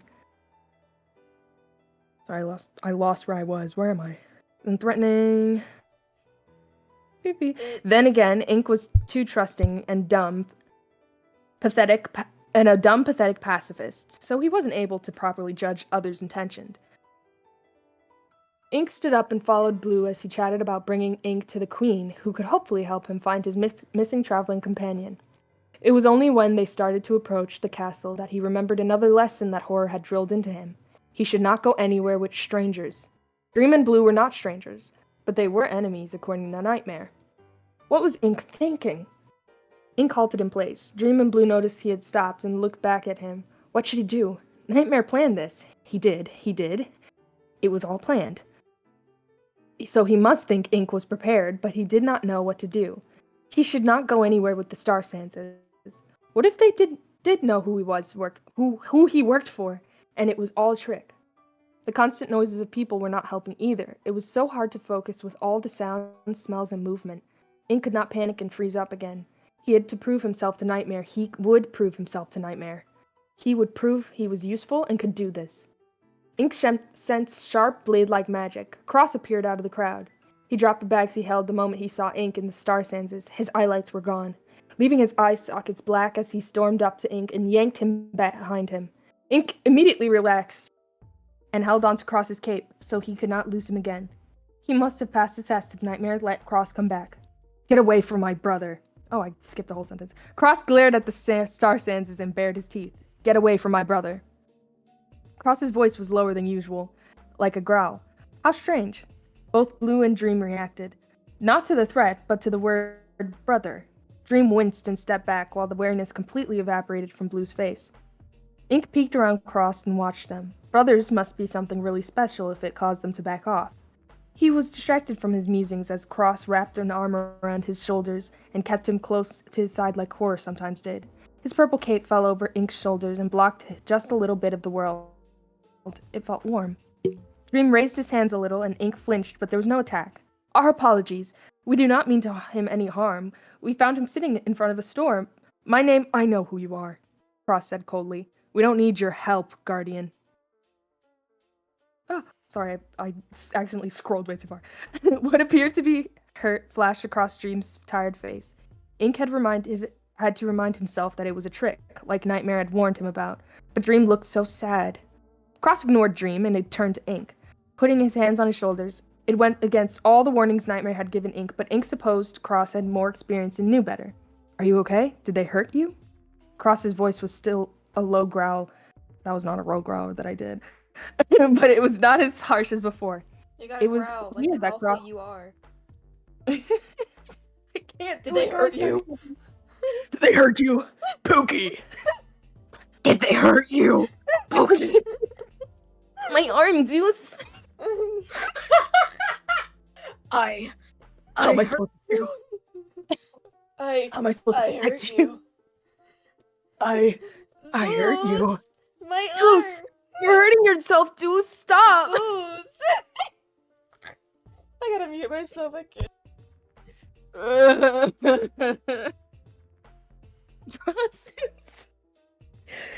Cross's voice was still low growl, but it was not as harsh as before. It was weird that Cross said that when Dream and Blue could still hear him. Ink saw Dream flinch, and Blue smiled dim a little bit. Sorry, something. Cross's voice was... Oh, I already read that. Shit, where am I? Ink saw Dream flinch and Blue smile dim a little bit. He felt like he was missing something. He was always missing something, wasn't he? He was trying so hard to learn things and understand, but there was so much. Ink was not supposed to talk, so he leaned his forehead against the Delta rune on Cross's silver chest plate. Cross even patted the back of Ink's purple hood like Cora would pat his skull. The contact was so unlike Cross, but it felt nice all the same. Cross glared over Ink's head at the Star Sanses. Leave us alone. He picked up the fallen bags, grabbed Ink's hand, and pulled him away from the Star Sanses and into the crowd. It felt weird just to leave, so Ink waved at them. Blue visibly startled, but waved back. Dream's empty stare was the last Ink saw of him before the crowd hid the two Star Sanses from sight. The walk back to the alley was silent. Cross held onto Ink's hand the whole time, and Ink used his other hand to hold onto Cross's purple case, just in case. They entered the alley and escaped from the chaos of Aftertale's new home. The moment they were there, a shudder passed through Cross. A sheen of sweat had appeared on his forehead and his hand trembled. He leaned against the wall and took deep breaths. Holy shit, I can't believe that worked. Just like that, Ink couldn't deny the truth anymore. That wasn't planned, was it? Cross looked confused for a moment before he seemed to realize. He shook his head. Sorry, my door started rattling. Just like that, Ink couldn't deny the truth anymore. That wasn't planned, was it? Cross looked confused for a moment before he seemed to realize. He shook his head. Ink eye sockets stung. Did I mess up? What? No! Cross gestured at the bags he still carried. We got what we came for, and then some. You did amazing. Better than amazingly. None of us could have predicted that they'd be here. He dragged a shaking hand down his face. Thank the stars they didn't try to check us. Cross swore softly again, then kept swearing. Ink did not understand why he kept using swear words, but remembered what Nightmare said about the fresh parasite. Considering their luck so far, it it would just make their day, Fresh decided to make an appearance too. After a couple of minutes of nothing, Cross grabbed his portal-making knife and cut the air. Just before he was going to step through, Ink felt something, like he was being watched. He looked around apprehensively, but no one seemed to be watching him specifically. What is it? Cross was instantly on guard again. What is it? Ink located the weird feeling and looked up. I feel like we're being watched, but I don't see anyone. Ink squinted suspiciously through one of the big windows he could see in the distance. He thought he saw a weird golden diamond thing floating in the air inside for a second, and only a second. Ink saw a shadow of a black box and a ghostly image of a skeleton with a red scarf within it. His appearance was faded, as though he was a mere mirage, or an after-image? But there was enough detail for Ink to see the skeleton was shaped like the gold diamond, the box, and the sands vanished when Ink blinked. Ink forced his gaze not to linger on the spot. Never mind. Sorry. Hey, back there, you, Cross hesitated and glared past Ink at the portal. Forget it. Ink nodded mutely. They returned through the portal. For some reason, Cross told Ink that he did not need to give the report to Nightmare, so he could go change. Ink did not question the order and returned to his room. He put the soft purple cloak and outfit in his closet, and took out his usual brown clothes. He went to the mirror and scrubbed the white paint off his face, sighing in relief when the black ink splotch appeared on his cheek. Another black splotch drew his attention to his ribcage. New black marks made up of binary had appeared on his bones. Ink focused on one of the curling lines. He could read it. He knew what it said. Why did the Aftertale variant's code appear on his bones? Ink checked the other marks. There were a lot more than he remembered. The faded ones remained blurred, but the other ones were legible to him. The first was the code of the AU he was currently in. The second was the code of Underfell he had glimpsed through Nightmare's portal. Next to them were other AUs he knew about or had been to. Horrortail, Dusttail, Something New, Killertail, Farmtail, Outertail, Littletail, Underfresh, Underswap, and the Omega Timeline, Dreamtail, Attempting Patch. Role, Protector, Creator. Ink's soul hurt. His soul hurt so bad, like something had found its way into the cracks and was trying to expand, tearing his soul apart. Ink frantically summoned his soul and saw white light filling the cracks his fingers had left in it. It was white and empty and cold, like the empty whiteness of back there. He screamed for help, but no noise escaped him, leaving him sobbing in unvoiced pain as nobody came. Can't fucking read that. It's a bunch of codes. It's okay. I have you. You're safe. Role, Protector, Creator, Medic Healer. I can't read that. Multiverse patch Ink blacked failed, out. install Thank you. complete. One of them is override confirmed, and the other one's access granted, welcome, and it says a bunch of, like, random letters. Welcome ID. So it's implying that each multiverse has a ID. Thank you, Rosa. You're welcome. Ink blacked out. When he regained consciousness, the pain had stopped. Ink blinked, checked his soul, but the white light that had been tearing it apart was gone. He was not sure it had ever been there. Ink stared at his soul in disbelief. It remained in one piece, cracked and fragile, as it glowed dimly. Had he imagined it? Or dreamed it? Maybe he dreamed it, because Nightmare had not come running in response to Ink's distress. Ink's gaze darted back to the marks on his bones, the curling tattoos of binary codes. These were codes for the AUs. He knew that was what they were. He did not understand how he knew they were,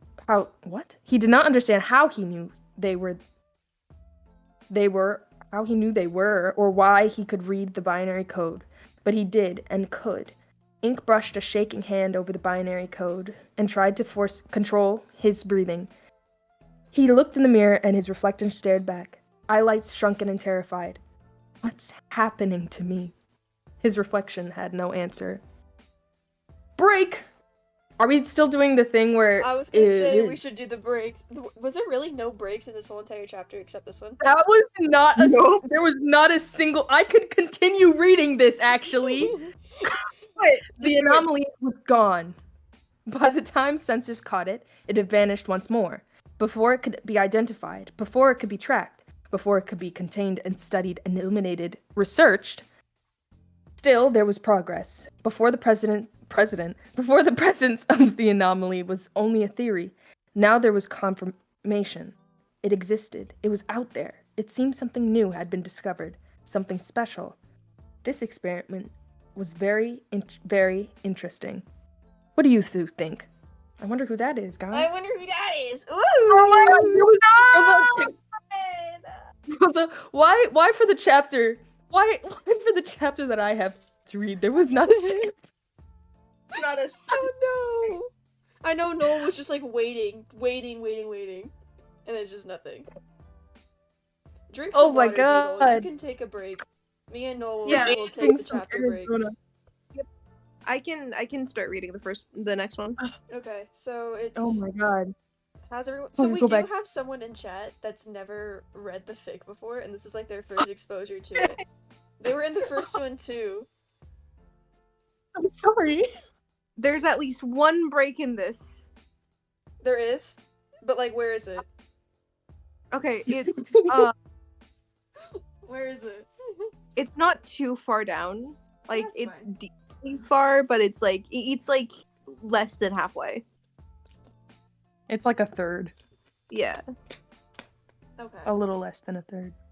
That I mean, we could. And then there's also do it where like I'll read that one, Okay. and then I'll read like the next part too, so it's just like fair into the There's- next chapter break. POV break, I Okay. guess I should say. This one's for you, Noel. POV change. You keep popping off queens. This is still Should we say pronouns? Queens. We have it's two queens and then royalty over here, right? Noel. it is. Noel is non-binary. They them. No one knows that, Peop- obviously. So Chad, No don't feel one knows bad. that.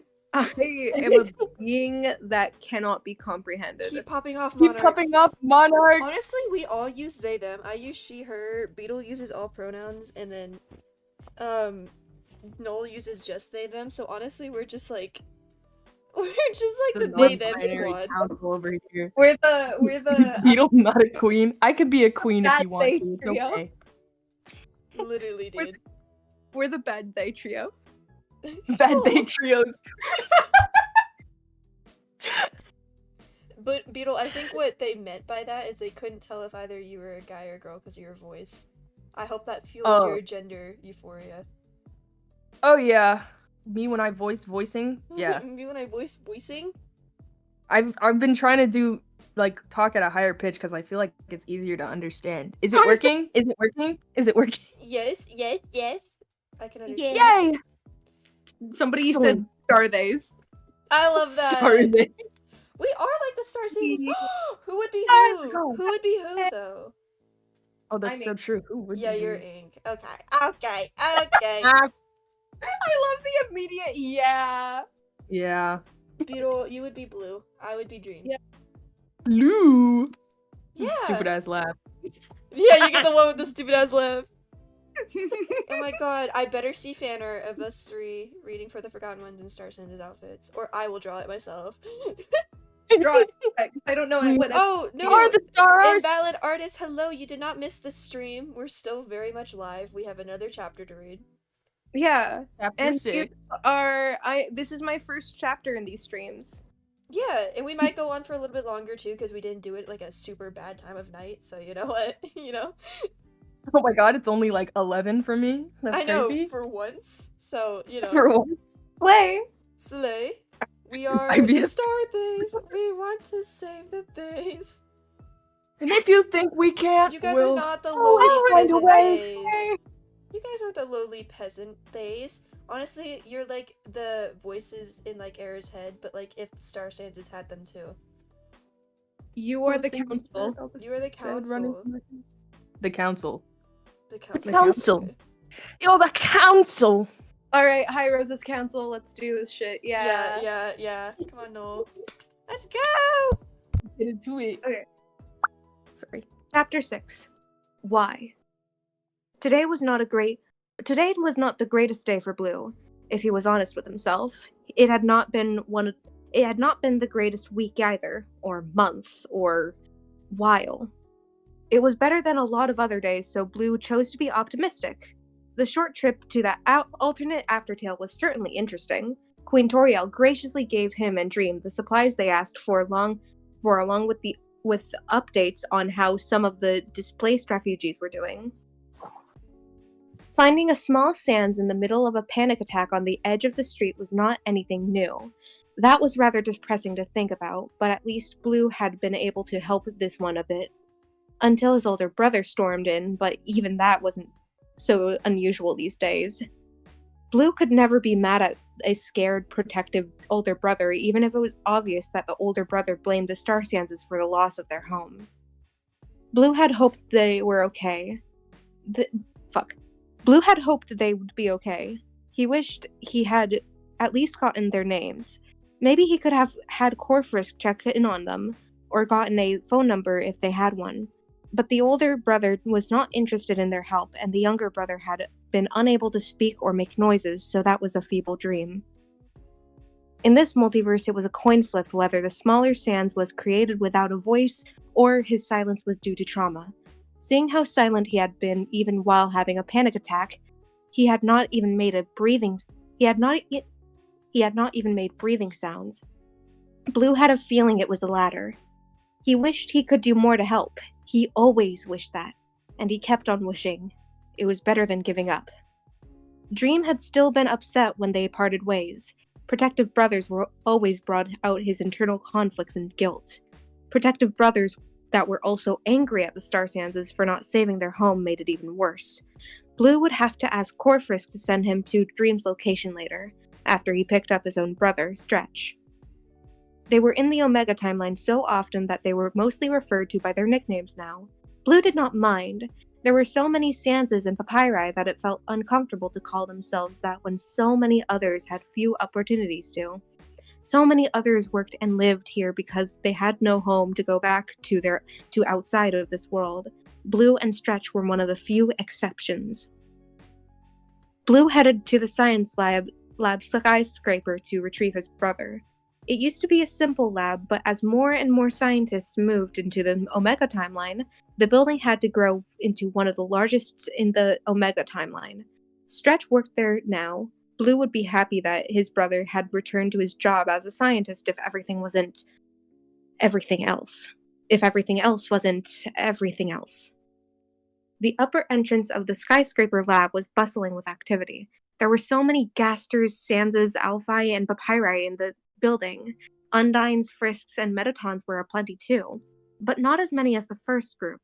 There were even some Asgors, Azraels, and a single Kara. All of them scientists. All of them forced from their homes by nightmare or error. A Gaster with a vibrant blue and orange eye light spotted Blue and waved wildly. "Greetings, my not son!" Blue chuckled despite himself. "Greetings, my not father!" Underswap Gaster, who preferred to be called Swapster or Swap for short, made a beeline for Blue with a beaming smile on his face.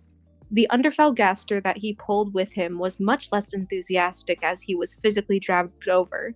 Blue had chuckled at Swapster's energy, even if he felt a familiar pang of melancholy at the sight of him. He knew Swapster felt the same. The first time they met, well, there had been a misunderstanding.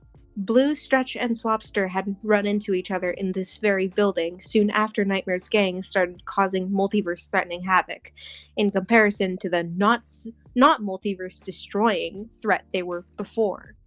For a moment, all three of them thought they might actually be from the same world, until Corfrisk checked their codes and confirmed they weren't. Underswap Gaster had lost his sons when Error destroyed his Underswap. Underswap Sans and Papyrus's father remained lost in the void, the abyss, or possibly even the anti-void. Yet the monster in front of them was so similar it hurt. It made things awkward for a bit until Swapster started calling them his not sons. The joke caught on, and they called him not father in return. Some might think it was a little dark, but it made things easier. Unlike the Underswap Gaster, that wasn't Blue's Gaster, Underfell Gaster, who curtly told others to refer him as Dr. Fell Gaster, was much colder, and if anyone tried to call him Faster, Fester, or Olivewort, or worst of all, Feaster, he would stab them in the eye. Blue was honestly surprised to see him out of the office. He was the closest thing the Omega Timeline had to an official royal scientist, outranking everyone else in the division, and was constantly busy. "Hello, Dr. Fell," Blue greeted him much more formally. "I'm surprised to see you down here." "I was busy," Felgaster said curtly, until someone barged in complaining that the coffee machine was broken. "It is broken," Swapster said dramatically. "Only your expertise can fix it. Which you conveniently have to do outside of your office that you might have been in for over a month, even when Fell Alphys and What's Their Face went on break, but who was counting? Certainly not me." Blue deciphered the long run-on sentence and stifled a laugh. His smile faded when he noticed the scientist lurking in Felgaster's shadow. Hi, Fell Alphys. How are you?" She said nothing back and merely brushed past Blue without acknowledging him. Blue did not take it personally. He had not taken it personally for a long time now. A majority of the few monsters that were left from Red's Underfell did not have high opinions of Dream and Blue. Why would they when the Star Sands had filled their world? "Don't mind her," Felgaster said briskly. "The anniversary is coming up." Blue suppressed a wince. "Ah." Felgaster eyed him coldly, but not as coldly as his world's Alphys. "If you're looking for your brother, he's probably asleep in the break room. Again." Swapster elbowed him in the ribs. "Don't be like that, Felly." "Don't call me that." "Don't let my orange not son trick you, my blue not son," Swapster continued. His cheery smile faded into a more serious look. He was up late going through reports. Let him rest." That was the thing about Blue's brother. He had learned recently. Stretch was either a lazybones or he worked himself way too hard. There was no in-between, and he always pretended that he was simply being lazy. Blue really wished Stretch would just be honest with him. He was not a naive royal guard in training anymore. He was a member of the Star Sands. He knew exactly how terrible things were in the multiverse. "I'll make sure he takes care of himself, not father," Blue declared. "Unfortunately, I do have to wake him up since I'm certain someone else will want the couch in the break room." "You know the way," Felgaster said dismissively as he perused a report on the screen of his tablet. Swapster plucked the device from his hands. "Coffee break first. And by that I mean the coffee maker is definitely broken and only you can fix it. Outside of your office." He grabbed Felgaster by the back of his black lab coat and dragged him away. Blue stifled a smile and headed deeper into the skyscraper lab. 2 papyri, an Alphys, and a Frisk passed him by. He recognized each of them and greeted them accordingly, receiving greetings and small smiles in return. Most of the scientists recognized Blue, either because he saved them or through his brother.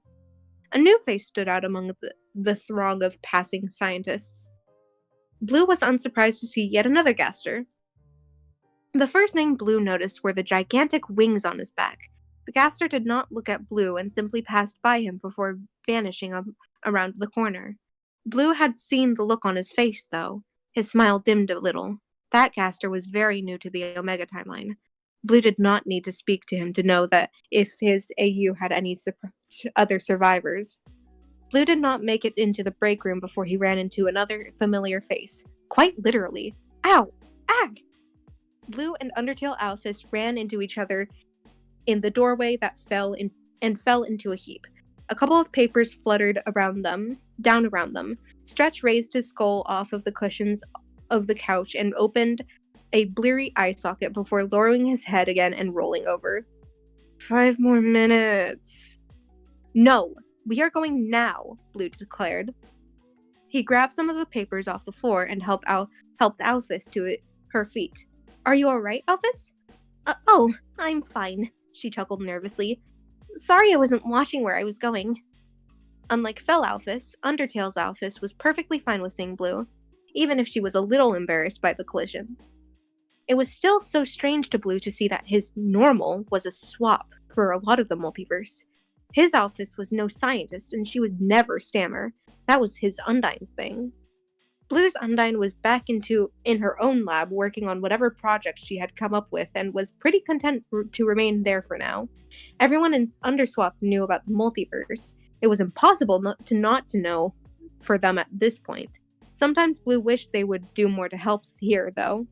He'd thought that at least his Alphys would want to defend the multiverse at large, but Blue stopped that train of thought because, hey, at least Undertale's very own Alphys was assisting. That was just amazing.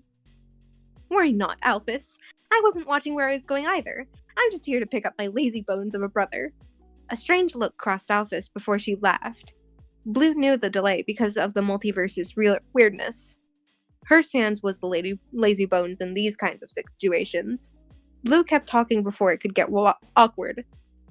What are you working on? Oh, the usual reports. Alphys shuffled the papers and checked them over to make sure they were all in order. Stretch has been a big help, and, the new Gaster that moved in recently, or relatively recently, Aster, I mean. He refers to Aster. He's another Gaster from Zephyr Tail, I think. He has these big wings. He just left, so maybe you ran into him. He's nice, but sad. A lot of the residents could be described as sad, considering what happened to them. Something. What? Something! Give me a second!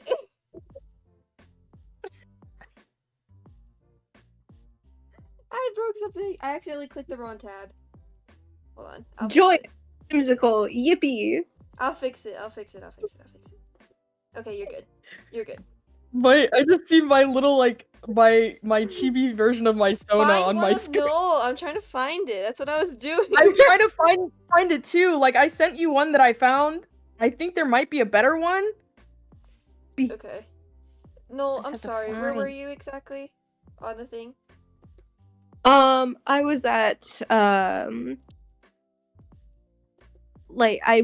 it was right after he had these big wings, he just left, so maybe you ran into him. He was nice, but sad. Okay. I'm sorry. You're fine. Oh, I found one. I think I found a good one. One that Queen drew. That's the one I was looking for. Okay, continue. I got it. A lot of residents could be described as sad, considering what happened to them. Blue ignored that little tidbit and prodded his brother in the side of the skull. You didn't tell me that you got a new lab partner, Papyrus. Didn't think it was important, Stretch drawled with a yawn. Can we skip the energy and go home? I'm a bit tired. He really was. Blue was not blind. He could see the shadows under Stretch's eye sockets. He did not know skeletons could get shadows there. Of course, brother. I shall carry you out then. Blue lifted Stretch with ease. He heard Alphys give a startled squeak and chuckled to himself. It must be funny to see someone that was so much shorter than his brother carry him, but this was nothing.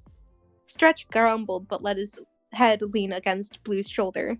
Thanks for the lift, bro. The lack of puns or riddles was yet another sign that Stretch was exhausted. Blue did not allow his grin to falter as he carried his brother outside.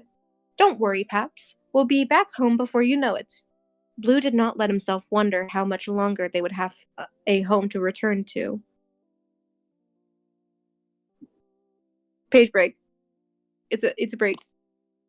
Rosa is locked in right now. Oh, sorry. Rosa. I didn't realize I was unmuted. Okay, I was muted, sorry. Guys, I got the images, so that's Null in the purple, and that's Beetle little guy. Oh, I'm real. Hi, I'm real. I'm gonna get rid of it now, but if you guys need to look at it past the stream, it's there. You know what I mean? I literally, you can draw my shirt. You can draw me in any clothes. Yes, that's like Null. That was Null. Yeah. So it's like, you know, if you need it, I removed it, but it'll be there after the stream. So. Alright, Rosa killed us. Rosa, we're dead now. My little squishy version of me is dead. No! Hold on, I'm trying to fix, because I accidentally moved the thingy a little bit. Null joined a little bit later in this stream, but they're here. They're real. They're real. Well, You're not they're hallucinating. more asking because I haven't made like PNGs for you guys yet on the streams. Like KJ has one, Luan has one, everyone has one, but for some reason I don't think we've gotten Null one yet or Beetle one yet. I don't know why, but we just haven't. We weren't really in the Because OG the stream. best are saved for last, obviously. Yeah, you guys. Oh yeah, true. Yeah. So people don't tend to know what your sonas look like because I also haven't posted on my Tumblr. So I need to make you guys sonas, but again, I can't really use them. I'll just have to show you how to do it. Rose, the staff council. Yeah. Thank you. I'll just have to show you, We Beetle, do how love to do Null. the PNG thing that I do, where it's like you can do multiple at once when we do like Yeah. those heavy streams. Yeah. Yeah. Then my computer's gonna explode. Alright, guys. This is not halfway. I said a third. I thought you meant a third down. Like, you know, like this is like the shorter Nope. one, but okay. No, I said it was a third. So I remembered why I was like having such a good time last time. It's because I ate a green apple before we were recording. Ween. Those really help you guys if you ever want to record lines or your throat's hurting, or like you want to talk for a very long time because you have a presentation. Eat a green apple before it because it like makes your throat a lot less vulnerable. And like KJ taught me this, and I didn't know it actually worked until the last stream where I was able to read like 2 chapters without even getting tired or like my throat giving out. Green apples. I ate a whole entire green apple and it helped so much. So green apples, everybody. Oh no, it's still like poking out. Oh, that's gonna bother me. Hold on, wait. Okay, guys. I know I'm a Nightmare Sans Kenny, but come on now. Hello, the Nightmare Sans Kenny. The Nightmare Sans Kenny. Alright. Mm-hmm. Are we talking about our kins? Oh my god, wait. Guys, I'm a Horror Sans Kenny. They're making fun of me because I am a Nightmare Sans Kitty and I just said I like apples and like I like eating green apples. And they're like, Rosa likes green apples. Oh my god, she is a Nightmare Sans Kitty. Shush! You are a Nightmare Sans Kenny. I am. Rosa, do you like reading? Would you have a library if you could? I would get in trouble Rosa. in school because I wouldn't be paying attention. I would be too focused on reading. Rose, are you a little bit more aware when people are negative around you? Rosa, shut up. Shut up, that's because of the trauma. Okay. You can ignore that it's pattern recognition and just call you Nightmare Sans. Oh my god. This is. Rosa, is your brother yellow? No. Also, I can't make that joke. I have a conscience and I'm on YouTube right now, but I'm gonna DM it to you. Rosa, do you tend to that negative? I'm gonna DM it to you guys anyways. Oh my god, please! Scared? I think I know what you're referencing. You tend to eat the negativity. Oh, that's not what I was expecting. It's okay. I was called that in elementary school anyway. It's okay. Oh my god! Rosa, do you happen to have tentacles growing out of your back? No, but oh shit, my fucking Sona with spider legs. No! Stop it! No! It's unconscious. You're just unconsciously Nightmare. Also, my older brother is not nice enough to be Dream, but Barnacle is. My older sister is. Go. Barnacle is definitely Dream Sans coded. Rosa, you and Barnacle are like animorphs. I don't know what that means. What's an animorph? I don't know what that is. Did I reference that correctly? Well, I know like What's what the an term animorph? animorph means, but I don't know what context you're using it in. Like if you The mean book? like I don't know what the that book, is. yeah, I never read the book. I thought you were referencing that. No, I just mean like the covers. Oh, shut up. Does your brother try to kill I'm you so with confused. arrows? I'm gonna No, look this up. but I can see Barnacle do that. Why are they like that? Why are they like transforming? Oh wait, Animorph. That's probably why they're morphing. Mighty Morphin Power Rangers. Except they're not Power Rangers, they're animals. Yes, that makes sense. Mew and I make sense. You and Barnacle are Animorphs. Yeah, she's Dream Sans and I'm Nightmare Sans. I mean, when are you gonna finish the whole transformation? You have the spider legs. I'm not. Shut up. And also my girlfriend Fan Kids art Cross. of that My girlfriend now. Kids Cross, dude, this is the worst. Yup. Yeah. I need it's like Yeah. Rosa, do you turn into Nightmare in a full moon? I don't even know what the Nightmare full moon moon? happens, bro. No, but I turn into an alpha. Rawr. I'm gonna kill. Oh, I can't say Stop that. that. That's true. But I cannot believe I just said that. Oh my god, Rosa, one of your best friends is also a horror kid. One of my best friends? Yeah, not anymore. Not anymore. Oh. Not that one. That's okay. No, not. Oh, I was talking about the other one. You remember him? Beetle! Oh, the other one. He was a Horror Sans Kenny? Yes. No, I think he just enjoyed Horror Sans. He can. I thought he just like I thought he was a Reaper Sans Kenny for obvious reasons. He can Roseverse horror. Oh. Oh. The single father, yes. Do 3 murderers live with you? Huh. There's KJ, there's Morgs, there's Art. Who else is there?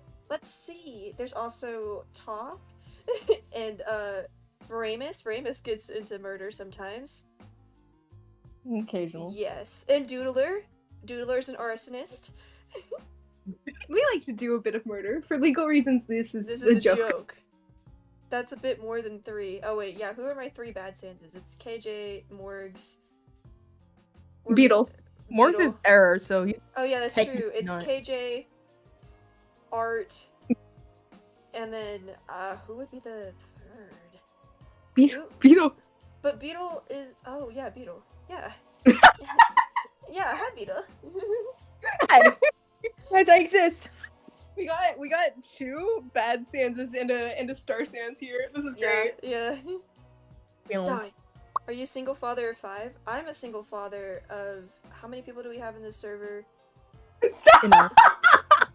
I'm a single father of... Mother Roseverse. How many people are in the Roseverse Graveyard server? Mother Rosaverse. Isn't there like 12? 13? There's some. Who knows? There are a couple. There are at least 4. 19 members, apparently, but I don't think there are 19 of us. I think some of those are bots. I think there's 12. I'm a single mother of 12. We gotta fight to the death. Yeah! How many kids you have? 15,000. I actually have 4,250 kids. Real. We can get to 5,000 kids if you guys like and subscribe. Hit that like button, smash the subscribe, and turn on notifications. Comment down below something you love about Roseverse.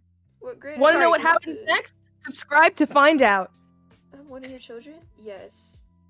I mean, Top literally calls me, like, Mother Rosa from Roseverse. You know, okay guys, little fun fact about, like, all my VAs, well, ex-VAs, but I don't know what else to call them. So, my VAs, they will literally call me Rosa Roseverse, like, as my full name. Like, that's not a joke. Yeah. I know, like, you guys, like, were saying that in the chat earlier, but KJ will legitimately say, like, Cooling Rosa Roseverse. Or they'll be like, Mother Rosa. It's Rosa Roseverse. It's Rosa of Roseverse. Rosa Roseverse. That is what we call Rosa. Like, this is genuinely, not a lie. It's not a lie. I can probably find so many examples of this in the chat, like in Roseverse Graveyard. It's insane. I'm Rosa Cooling Rosa Roseverse the second. There is 52 messages containing Rosa Roseverse. And all of them are from KJ. Nope. The most recent was actually from Lim. From Lim. I'm not surprised. I'm not surprised it was Top. The Lim Shady. Well, Top calls me Madame Rosa as well. Madame Rosa Roseverse. That's another one. I don't know why. Like, I don't, like, guys. Even Morgs will sometimes do that and, like, be like, Rosa Roseverse when he's, like, getting on my ass. And Morgs Yeah. is like older than me, so I don't know what he's doing. It's Rosa Roseverse. You're literally just Rosa of Roseverse. Yeah, Rosa Roseverse. I didn't Roseverse, mother of realize Roseverse. that I made like such an Wait. easy, because like KJ has like a full-on like online last name, and I didn't realize that Roseverse true. was gonna become my online last name. I always thought my last name was gonna be Cooling, like Rosa Cooling. Well, okay. To everybody else, it's Cooling. To us, you're Roseverse. That's like the family name. The family Yeah, name. the family. Everyone in that server's last name is Roseverse. I tell Morgs, I'm just like, Morgan Morgs VA Roseverse. Like, that's how I describe him. Where I say Arisans. Full legal name. His full Discord name. Literally.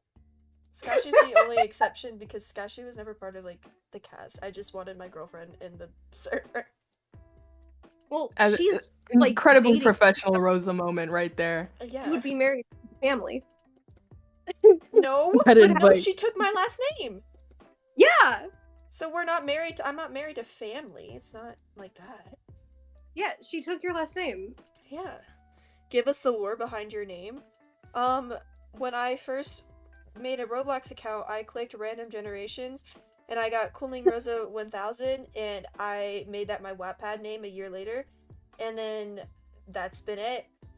I've been Rosa ever since. I was I've always been from 9 years old I've been considered Cooling Rosa online. Like even on my like PlayStation I would be like Rosie Cooling. So people were just like Rosie and all that stuff. So the first name's changed, but the last name's never changed. It's always been Cooling Rosa. She has always been a cooler. I've always been a cooler. Cooling. Baller. So like imagine and then like I didn't even realize Cooling Rosa is just such a unique name, guys. Like I feel like I could trademark that and like Iconic. It would be iconic. I feel like it is iconic. Cooling You Rosa. are. Thank you. I am an icon. People were saying go queen Icon, earlier. Icon. Icon. I'm gonna get Icon. copyrighted. Okay, I need to. I mean- I need to look. Lock in. Okay. It's from my 5th grade OC. I can't even talk. Honestly, real. Real. Okay. After the misadventure in Aftertale, life went on in Nightmare's castle. Other than checking in to make sure that Ink truly had not been harmed by Blue or Dream, Nightmare did not mention the encounter again. Not when Ink was around, anyway. He probably discussed it more when Ink wasn't present. It was only fair because Ink did not mention the binary codes to anyone. He also pretended the strangeness with his soul was a hallucination that formed because of stress, even though he suspected it wasn't. Hold on, I have to. Okay, someone's message got deleted. I have to approve it. Beetle, make sure you check the chat. So if it's like the automatic moderation, sometimes like messes with Yeah, us. sorry. I was texting someone. My bad. Usually I was paying attention, but I'm stupid. Shaking my head. Okay. My bad. No bad. His soul and magic were still okay. Ink had briefly feared that using it might cause the hallucination. That was not a hallucination. Of white light to happen again, but private testing showed nothing of the sort. That was a good thing, because Nightmare really wanted Ink to focus on his black magic. So much so that Ink could see his boss was rapidly losing patience. It did not help that Ink seemed to be doing even worse with his magic than before. His shields of liquid blackness worked fine, but the chains refused to form. The chains were strong enough to stop a stage 3 killer in his tracks. What if they were strong enough to hurt someone? It was a question that haunted Ink. Every time Ink imagined using the chains, he'd hesitate as images of everyone he knew flashed through his head. The black magic reacted to his silent conflict and would immediately fall apart. Even Ink knew better than to mention that the images that made him falter included the 2 Star Sanses. The unexpected encounter with Dream and Blue had definitely shocked the boss. Ink might even say it scared Nightmare. He would only say that privately in his head, where Nightmare hopefully could not sense it. Killer was back, and was also back to being Killer. He did not threaten Ink with a knife anymore, but he still glared at him whenever he reminded Killer that he existed.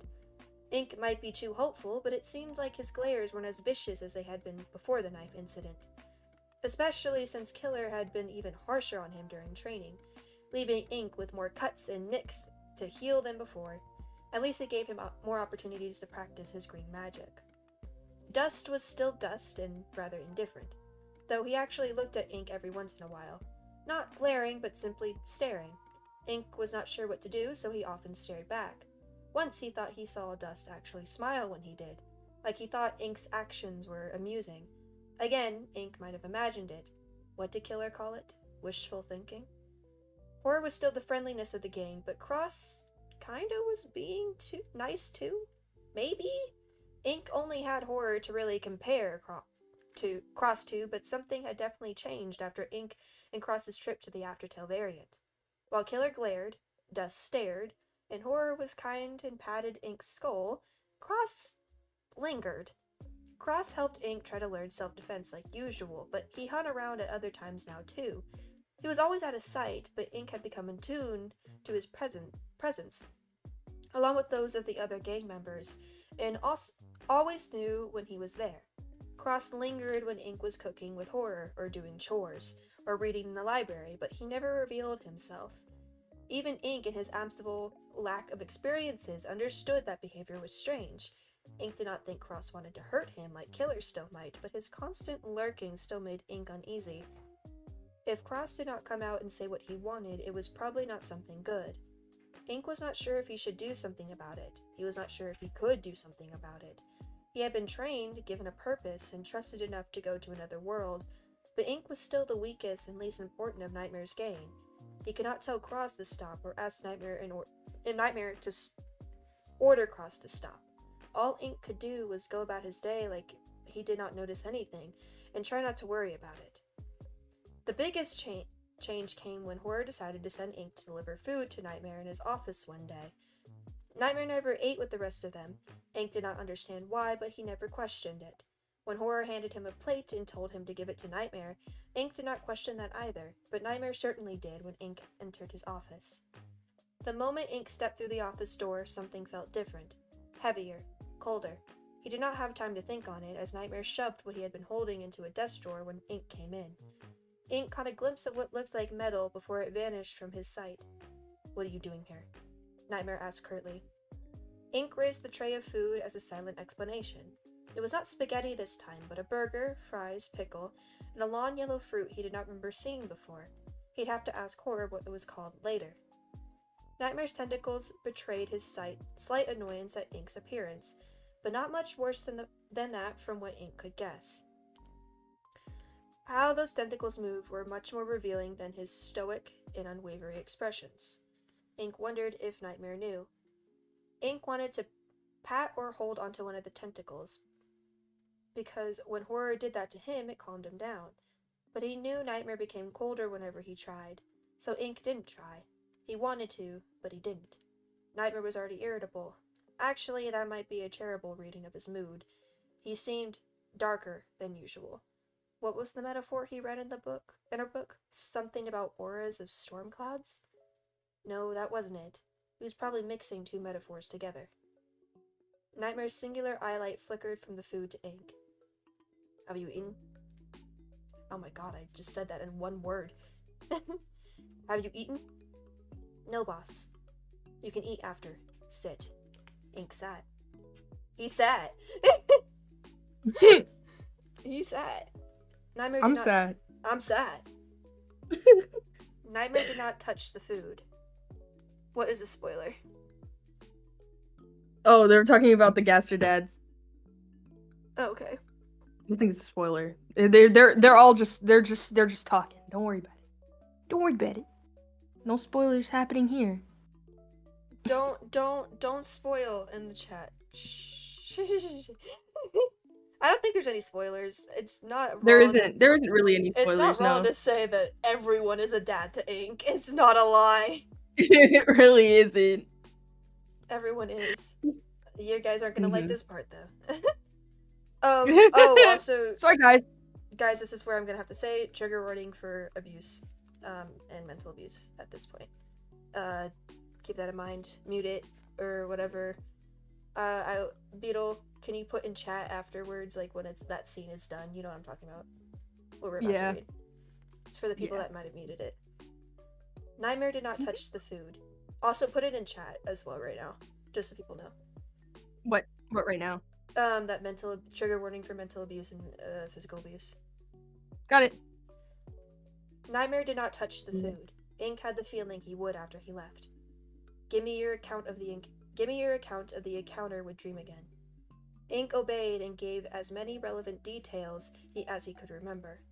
He had learned that some of the details were not important to the boss, so he did not waste his time. He also did not mention the codes that appeared in the incident with his soul after the trip. Unfortunately, that meant he did not have much new information to give to his boss. The flicks of Nightmare's tentacles became more agitated. Ink didn't understand why he asked about the encounter with Dream again. You are certain that his aura did not affect you? I didn't feel anything, boss, Ink confirmed. And he did not connect you to me? Nightmare's eyelight shivered and narrowed into a snake-like slit. Has Cross introduced you to the teleportation and shortcuts? The change in subject startled Ink, but he answered quickly. No, boss. Cross does not think I'm ready. He's worried I will end up stuck in a wall or the void or something. Nightmare appeared to be less irritated by the lack of progress this time. Or was he? His tentacles were unnaturally still. I see. Some Sanses are not made with the innate teleportation abilities and must receive them through experimentation. It took Ink a moment to understand that he was not talking about extra training. He'd gotten through enough books to know what scientific experiments were. Plus, Horror had warned him that if he encountered a Gaster at Alphys, he should run just to be on the safe side.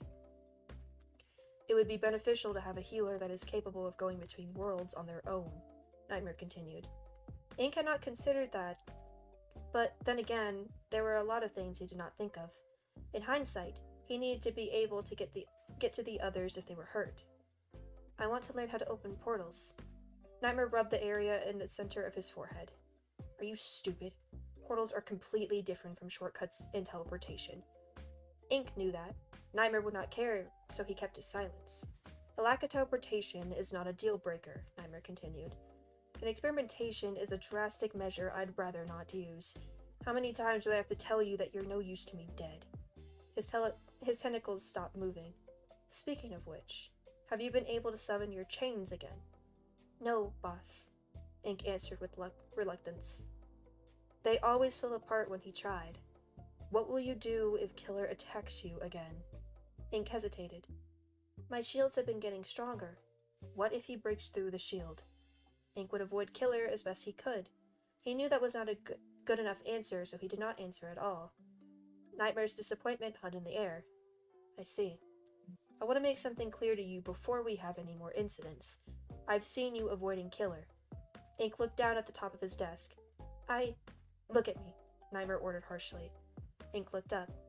One of Nightmare's tentacles slid across Ink's shoulder. Ink's hopeful delight became unease when the tentacle curled around his neck. Ink was not afraid. Nightmare's tentacles swayed calmly behind him. He was not angry. Ink did not understand what Nightmare was doing, but since he was not angry, Ink cautiously clung to the tentacle like he often did. Ink recognized the brief stillness of surprise that was Nightmare's response. His cyan eyelight vanished behind black. You do realize that I can easily kill you. Ink did know that. He had read the new books on monster and human anatomy. You're not going to, though. I will not, the Nightmare agreed. Intentionally, and the others have even less control than I. Nightmare's tentacle tightened just the smallest bit. Not tightly enough to hurt, but enough that Ink instinctively tugged at the appendage to try to get it away from his neck. A shield is useless if you will not raise it. Chains are useless if they do not restrain. I told you not to let the others walk all over you, yet you have failed to stop them. Nightmare's face was cold and unforgiving. My recruits are dangerous. Even when they are injured, they will threaten you. They will use physical force against you. They will fight you. They will harm you. In medical emergencies, you outrank them, and you will defend yourself from them. I don't care if you have to use your magic to tie them down.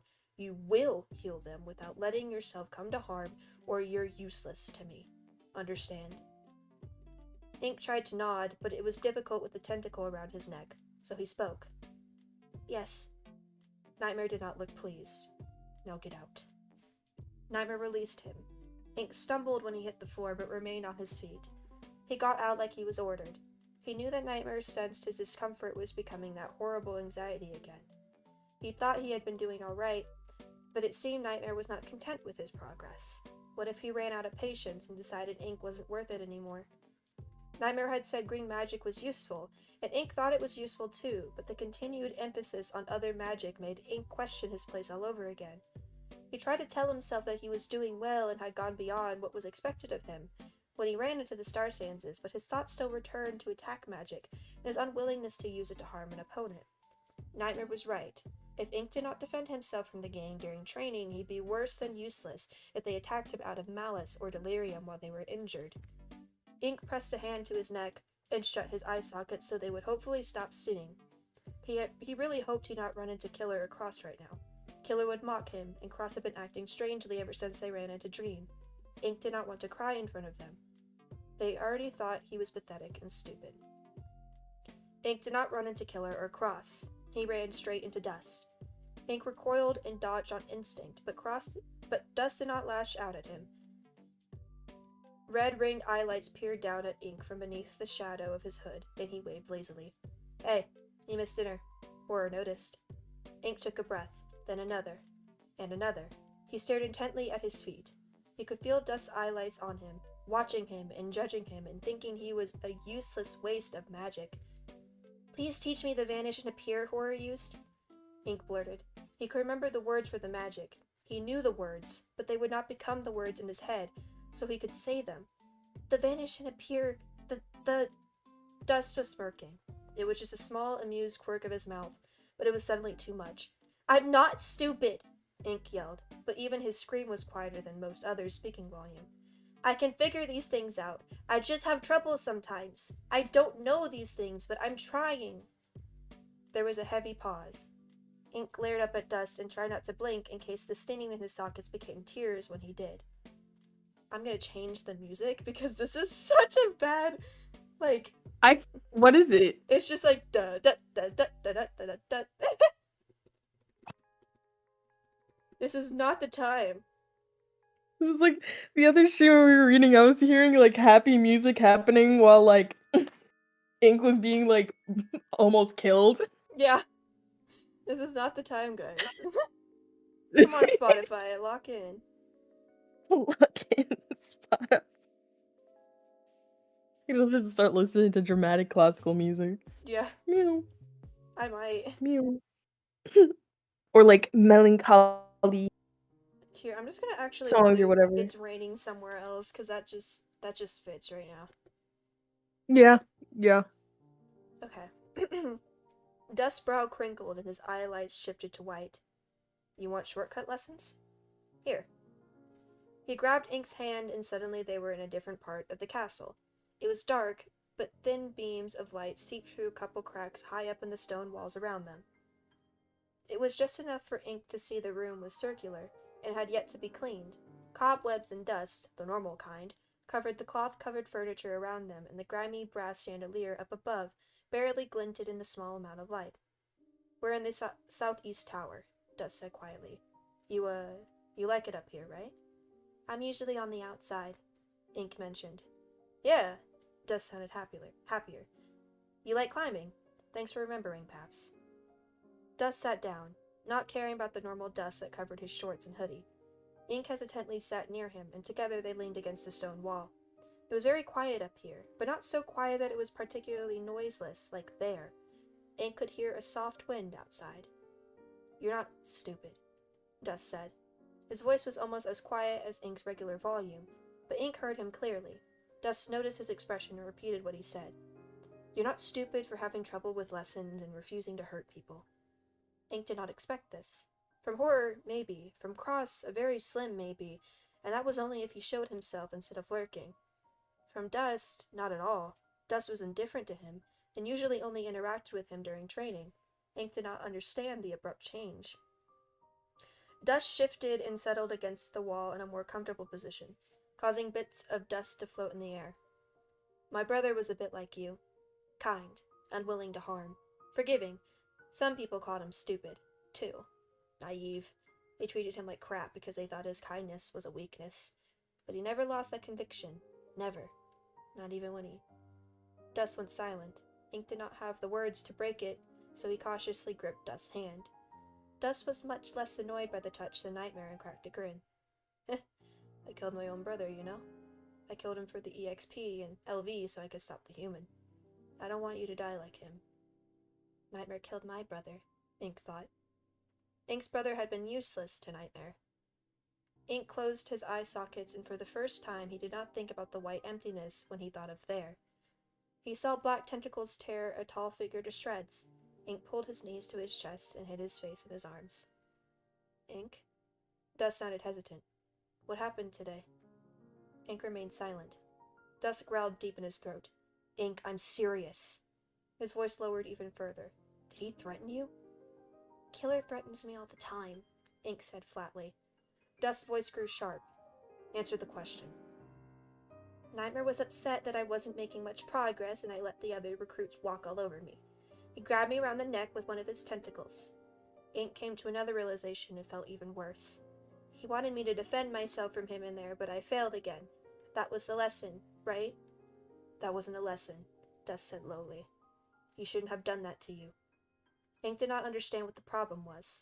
Dust and Killer grabbed him and threatened him all the time, though the former only did it during training. It's fine. I didn't even have to heal myself. Okay, actually, no, not okay. How do I explain this, Paps?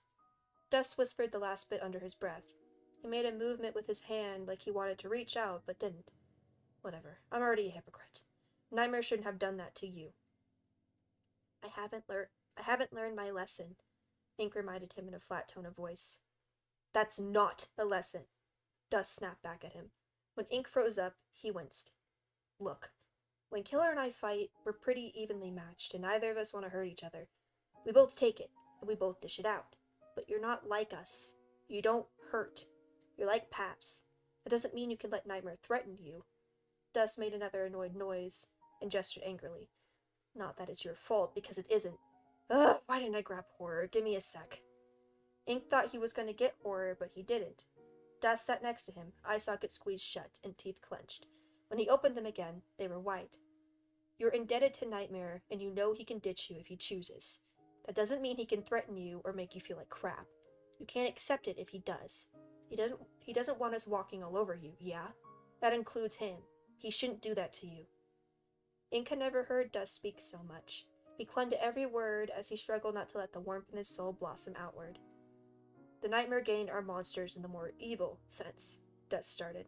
You're not evil, Ink interrupted quietly. Dust looked amused for the briefest moment. I'm not sure you know what evil means, but sure. Well, most people can't really define evil, but never mind. Back to the point. We're violent murderers. You aren't like us, but you're still one of us. And we protect our own. If something happens again, tell me or Horror. If Nightmare orders you not to tell anyone, you still tell us. Boss always had a temper, but he doesn't hurt us. I don't want him to start with you. It was more of an implied threat. Ink's protest trailed off to a confused silence when Dust's eyelids flashed to a red ringed glow. Doesn't matter. Killer can spit all the threats he wants, but he's still on a more even ground with you than the boss. The boss is the boss.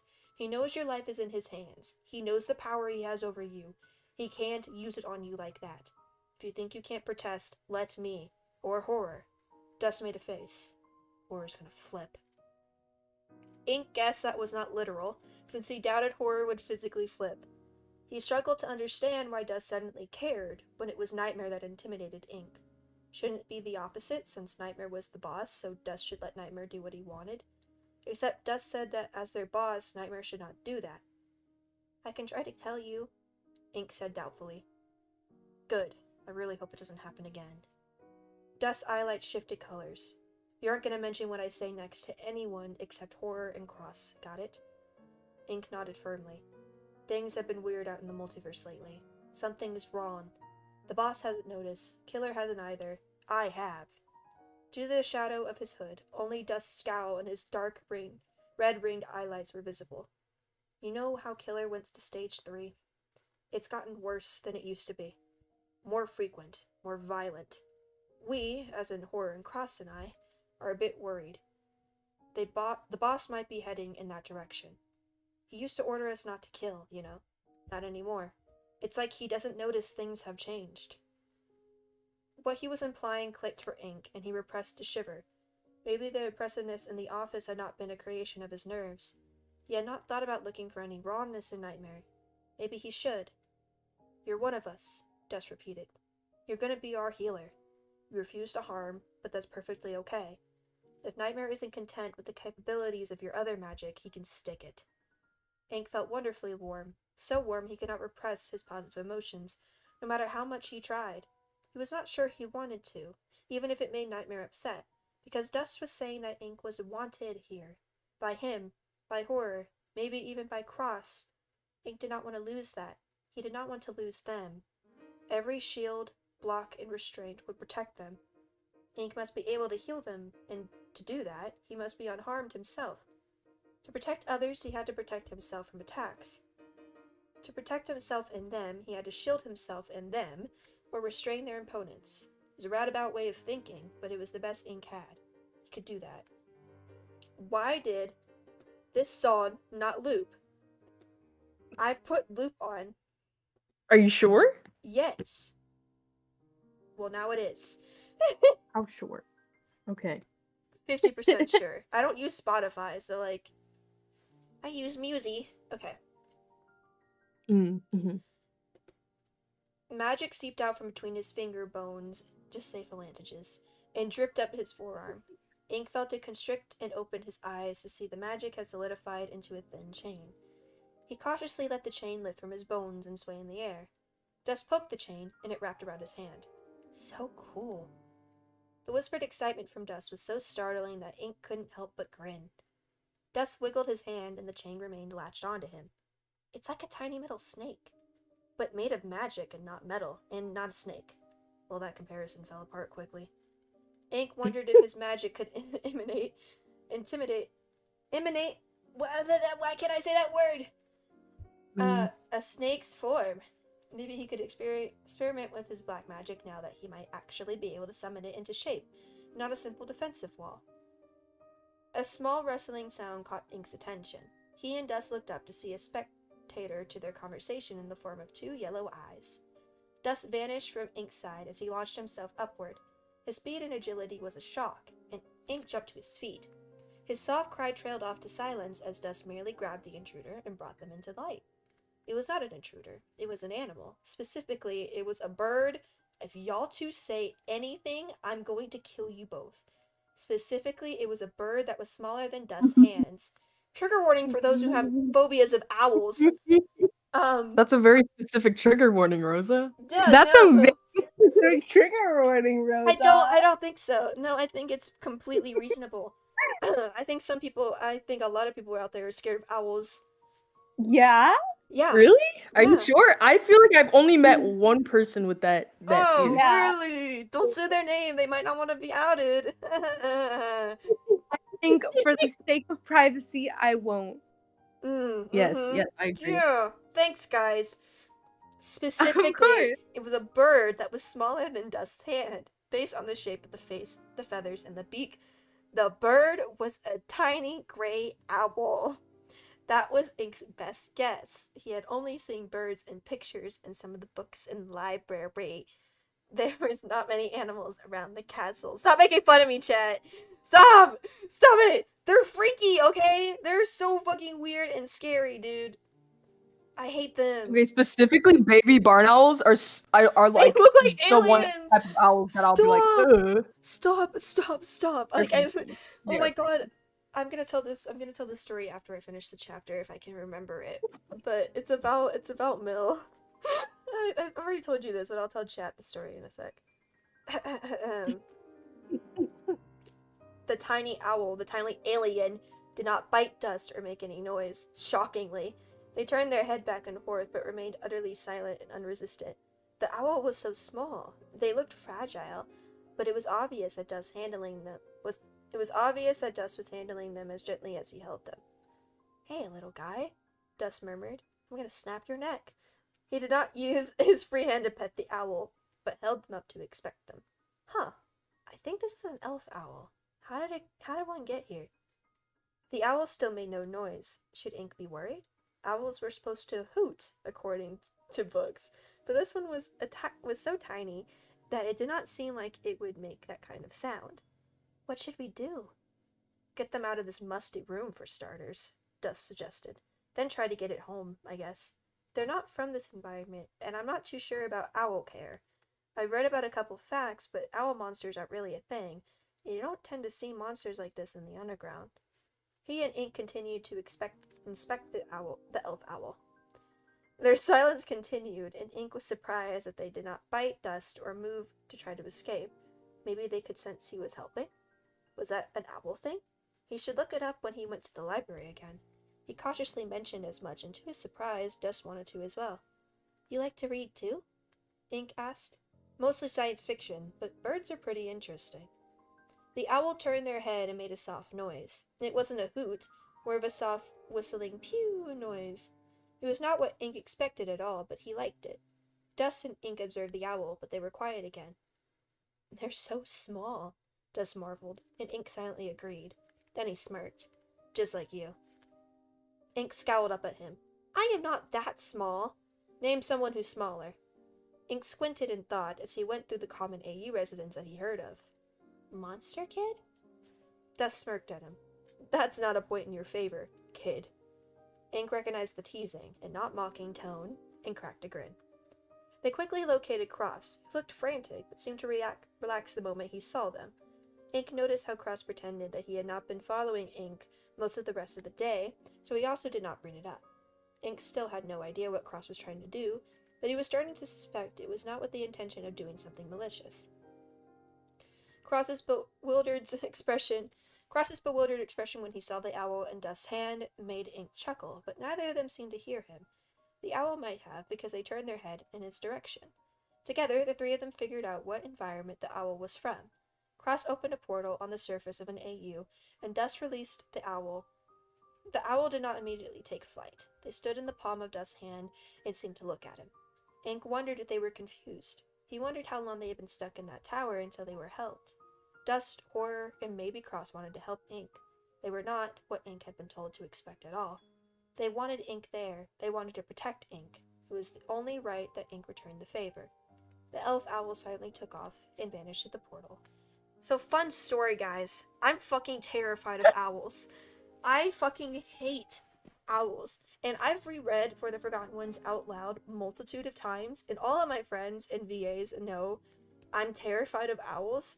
And every time we get to that part, the silence that goes through the fucking call is fucking insane. Because you just hear these motherfuckers trying to hold back their laughter. My own girlfriend, when I was reading this out loud to her, giggled. And giggled at me. And Who? My own girlfriend giggled at me. Why'd you say? Oh, shut up, no. No, I hate you. I hate you. And these bitches, Wait. they make fun of me all the time about it. And they think it's funny that I have a phobia. So, one time, So unfortunate. I don't know, since a lot of my viewers tend to not really have TikTok, I'm just gonna try to say this. I have a friend that I met through TikTok, a TikTok mutual of mine, Mill Leon. I met them like a year ago, and we actually lived really close to one another, so we became friends then. So we went on a beach trip, in my state, both of us together. My family was like paying for it, and so at the beach, there's a bunch of seagulls everywhere, and we were staying on a house that's like on the beach basically. So when you're walking through this like beach town neighborhood, you see a bunch of these owl statues everywhere to scare off the seagulls from sitting on people's like patios and like all that type of stuff in their houses. And this bitch, we would walk through the little town, and I would be like on my phone, and they would like tug on my like sleeve and be like, Rosa, and I'd be like, what? And they would be like, look, and I would look up and see the statue, and they'd whisper in my ear, whoo, and I would hit them, and I would be so mad, and I'd be like, shut up. And now these bitches do it as well. KJ does it too. KJ will be like, whoo, and fucking call. Like, he's so funny. Like, it's so funny. And, you know, I don't get scared when I see, like, plushies of, like, owls or, like, statues of owls. Well, if they're realistic statues, I do.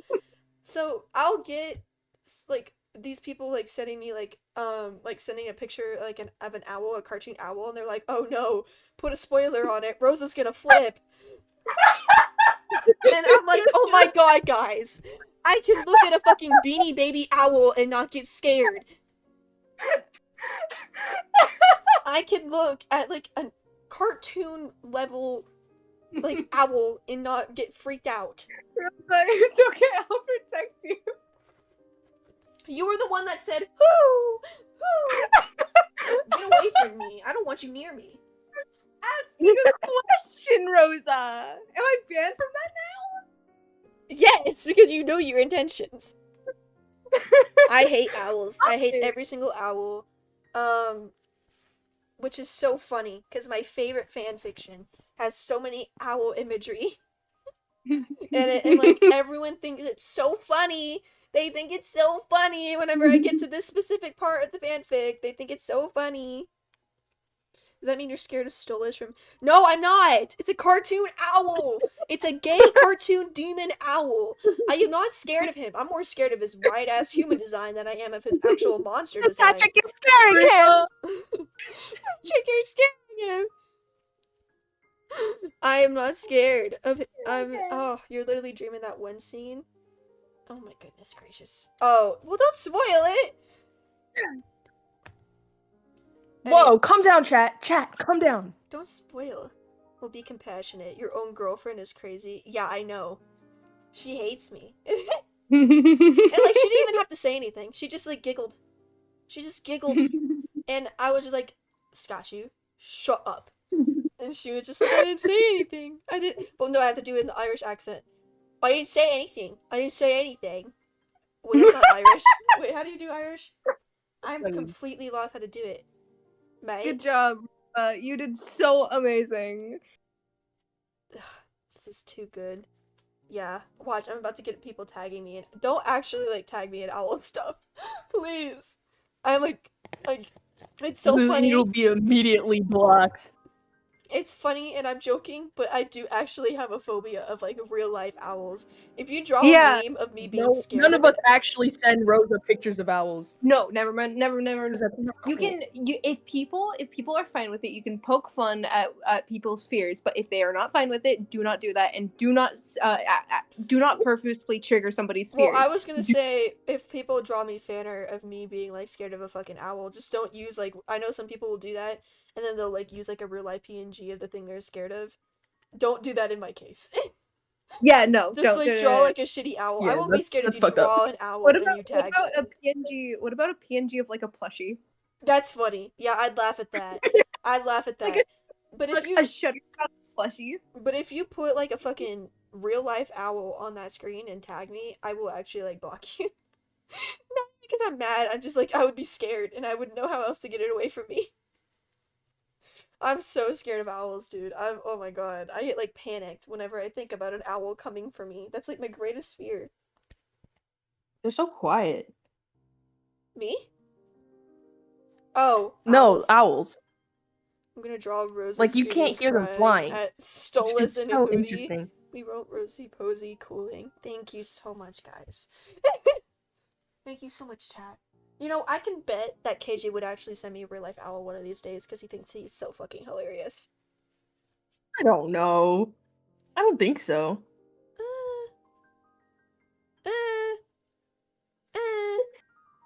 Am I having too much hope? Yes. Rosa? Do you think that? Good. I think he already has. I don't think... You know what? You might be right. That does sound like something he might do, but I feel like he hasn't and wouldn't. Like, I don't know. Granted, not a lot of people think I'm dead ass when I say I'm actually scared of owls. I didn't think you were either. Oh, you're kidding, I almost right? did send you a picture at first, like, ha. Mill has to tell me. I didn't know it was a phobia. Mill has to tell me when they reposted stuff like with owls in it, because I'll go through my friends' reposts, because I'm that type of person on TikTok, and they'll be like, I reposted an owl, don't go through my repost, and then like I'll scroll through their reposts afterwards, and I'll see like a little bit of it, and I'll exit out so fast. Oh my god, Rosa. I hate. I know it doesn't sound real, but I'm dead ass, guys. I'm so serious. I'm so serious. I actually am so scared of them. I know it sounds so stupid, and I know you think I'm like literally fucking crazy, but like not fucking crazy, more like I'm just fucking with you guys. But I've had this fear for like a year. Mill knew I had this fear like a year ago. So I don't know why. It just happened one day. I just started being so scared of them. I'll protect you, kitten. Oh. I'll protect Are my chat becoming friends here? I hope y'all know each other, because that's so funny if like you just. Oh my god. I'm not scared of that. Rosa, don't look at chat. Oh my god. Rosa, don't look at chat. Shut up. Oh my god, I'm terrified. Rosa. Actually, that is. I remember one of my friends tried to tell How's me. it cool? Yeah, they were like, "Can we send images of this?" And I was like, "No." I was like, "Is it realistic?" And they're like, "No." I think it happened in the server. I was like, "Go to DMs. Do not have that fucking owl in here." If it's realistic and it looks like a actual goddamn owl, I will get scared. It's so pretty though. But It makes me so sad you can't do that. I know, but if it's like a cartoon or like a plushie, I don't care. I had a friend hide their Beanie like boo like owl thing, and I was like, "Doesn't you have like an owl one?" They're like, "Well, you're scared of it." I was like, "Oh my fucking god!" Like I came over to their house and they hid it, and I was like, "Dude, I'm not scared of a fucking Beanie Boo. It has fucking big ass eyes. It's not an owl." So. Loki and me have never spoken outside of your live stream chats, actually. That's so funny. That's hilarious. I guess my chat just brings... Okay, wait, whose turn is it? I don't know where we are. Where are we again? I got a little distracted. It made me so happy I got to voice my favorite, like, one of my favorite parts. I got to voice it. Anyway. Thank you, Linda. Let's see. Where are we? Yeah, sorry, I also got it. It's my turn, guys. Oh my god. I get to voice all this drama and tea happening. Oh, damn it, you get this part. Ah! Is it bad? No, I'm just jealous. I want to voice it. You can voice it. I want to be angry for once. No, I'll let Beetle. Do you want to? No. I can let you if you really, I think want it'd be better if I took a break anyways for my throat, you know? Coward. Got it. Me when I can't see? Oh my god. 2 seconds. Okay. An explosion of anger was not unexpected in Nightmare's castle. With such a volatile group of stanzas, it was a common occurrence as the moon's phases. What was unexpected was the source of the frothing rage that Nightmare sensed. It was not killer or even cross, but horror. Damn. Nightmare looked to his door and calmly waited as horror drew closer. He's got rabies. He's got rabies. Sorry, I'm gonna mute. The horror drew closer. The door slammed open and his furious recruit stormed through. Dust trailed in after him. He seemed outwardly indifferent, but Nightmare could sense his unease, tainted surprise. Horror stopped in front of Nightmare's desk and stared at him. His sockets were completely black. That was interesting, since one of the eyes was not his old one. He was truly furious. Hey, boss. Horror's level voice revealed none of his rage. What the hell? Ink is the first person you can touch. Who the fuck knows how long? And you choke him? Ink had mentioned their meeting? How curious. Nightmare had expected him to keep his mouth shut and not complain. Instead, it seemed he had run to Horror to whine. Ink should know better. I was not choking. I did not exert enough pressure to cut off his breathing. Nightmare intoned. I did not expect Ink of all monsters to exaggerate. Horror's anger grew tenfold. Boss, I'm going to give you the benefit of the doubt. Think about what you just said. He gave off so much anger that Nightmare decided to humor him for a moment. Ink is too passive. He needs to learn. Threatening him won't make him learn faster, Horror growled. You're just crushing the little bit of confidence he's scraped together. Dust lingered in the corner and stayed silent as his eyelights flicked between the two of them. I have ordered you to train Ink, and the results have been abysmal, Ink stated. If he needs a harder push, I will do as I see fit. To his surprise, Horror did not back down at the implication that he was questioning Nightmare's authority. Instead, his anger gained a disgusting tinge that Nightmare associated with a righteous rage in the face of injustice. It was easy to forget where Horror came from sometimes. Not Horrortail specifically, but that he was once a normal Sans from a neutral run that had a terrible aftermath. No. We're stopping this now. You're not becoming physically aggressive with us. I cannot touch. Horror raised his voice over Nightmare's. You also don't become physically aggressive with Ink. You're not doing that to him. I won't allow it. You don't get to take your frustration out on him just because you're mad about your brother showing up. Dust subtly winced. Sorry. Would you like to rephrase that? Ink asked icily. Horror was defiant. You've been in here since Cross and Ink ran into Dream. You're saying Ink. I did? Yeah. How long have I been saying that? A little bit. Oh no! I didn't even realize. Why didn't you say sooner? It's only been 2 times, so that's why I said it now. Okay. Would you like to rephrase that? Wow. Nightmare asked icily. I don't know why I'm doing that. Horror was defiant. You've been in here since Cross and Ink ran into Dream. I know Ink reminds you of him from before you ate the apple. He's not your brother, boss. He's not going to let the multiverse walk all over him. You don't have to bully him into protecting himself. Nightmare's teeth clenched so hard that if they were able to, they would have cracked. Horror did not shiver under the weight of his aura and glare, but Dust had to lean against the wall. The sight made something click in Nightmare's mind, and he pulled his aura tighter into himself. He looked back at his actions with more scrutiny. All he could see was Ink's terrified face. Too late, Nightmare identified that some of Horror's anger was directed at himself. He was the one who sent Ink to Nightmare with food. It was likely it had been likely meant as a stepping stone to make Ink more comfortable around the boss. Instead, Nightmare was reminded of Dream yet again and lashed out. Was he that frightened? More like desperate. Dust shared. He thinks you think he's stupid and useless, boss. He cleared his throat as his aura prickled with discomfort. You know, he'd let you hurt him if it made him more useful to you, right? He also thinks it's normal, Horror warned. BoJack Horseman! Horse now. Oh my god, BoJack Horseman! They were more right than they realized. Ink came from an empty AU and non-functional world. He did not have a reference for what was okay outside of the game's lessons, and many of those lessons were not what most of the multiverse would call acceptable. If Nightmare kept insisting it was for Ink's own good, Ink would accept his lessons rather than resist. Feelings of shame, discomfort pricked at Nightmare like needles, but he hid it.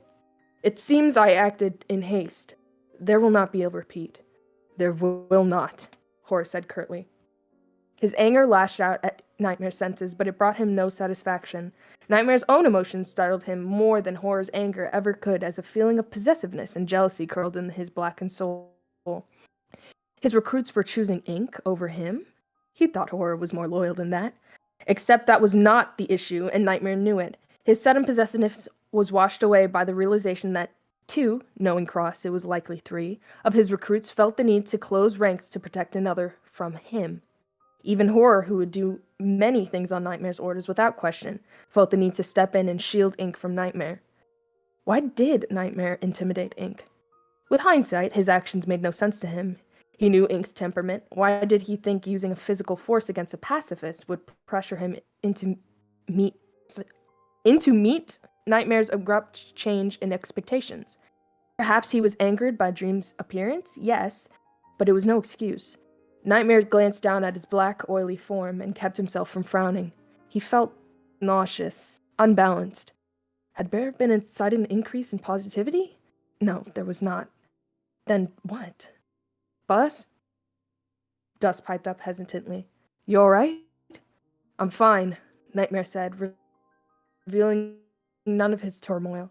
I was wrong. Acted out without proper consideration. Tell Ink that it will not happen again, and please tell Cross to knock it off. His conflicted emotions are giving me a headache. The anger lessened, but the cautious doubt remained in Horror's aura. It dug into Nightmare's senses and bothered him more than it should. Yes, boss, whatever you say. Dun, End dun, of the chapter, dun. guys! Another chapter! How'd you like? Oh. I love Oh. I love chapter 6. Owie. When's the break? Yeah, I was gonna ask you guys to check that. Alright, gang. I think reading is not for me. I'm gonna You're gonna head out already? Okay. Reading, it's not for me. Hashtag real. I don't know how to read. You can stay in the call, Noel. And just like, you don't have to Yeah, read. you can still listen and make comments. Yeah. Oh yeah, but We love you here. Do you want me to continue, Rosa? Or do you want to start? When is the next... I'm not gonna skip. When is the next break is like a quarter into the chapter, so I could probably continue reading. So it's like not too long? No, Okay. I don't think so. Okay. Beep, beep, beep, beep, beep. I'm gonna go to the bathroom. I'm not gonna be able to scroll, but Beetle will read up until that part. I will read. I'll be You really guys just have to fast. imagine the words Yeah. that I will struggle with. This chapter is named A Chain of Errors. I wonder what that means. Wow. Do you remember any of the trigger warnings for this chapter? No. Oh wait, I can no, I lied. There's I don't see anything. I know for sure there's violence. Noel, do you remember? There's excessive violence. I don't think there's Nope. any talks of the like abuse, so it's just like very violent in this chapter. So My bones. my bones. Ooh. I don't know if you heard that, but I popped my entire spine just now. I did Entire. hear it. I was wondering what that was. Okay, I'm gonna go bathroom. It was very satisfying. Rosa's Felt dead. lovely. Rosa died. It's my turn now. Nightmare's castle felt warmer.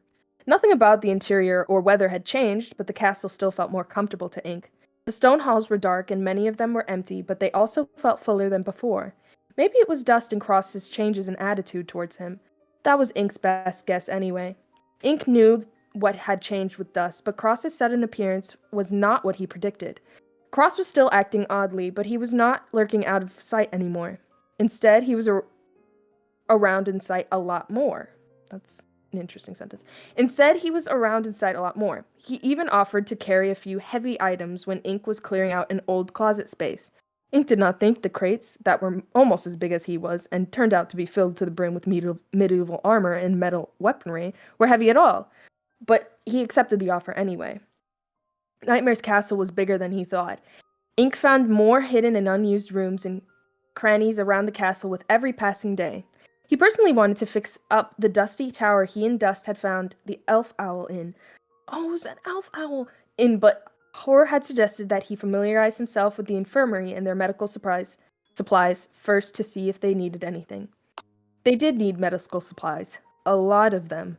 At first, Ink had thought he might have overestimated what was necessary for the healers, only for him to find out the gang barely had what could be considered a basic first aid kit.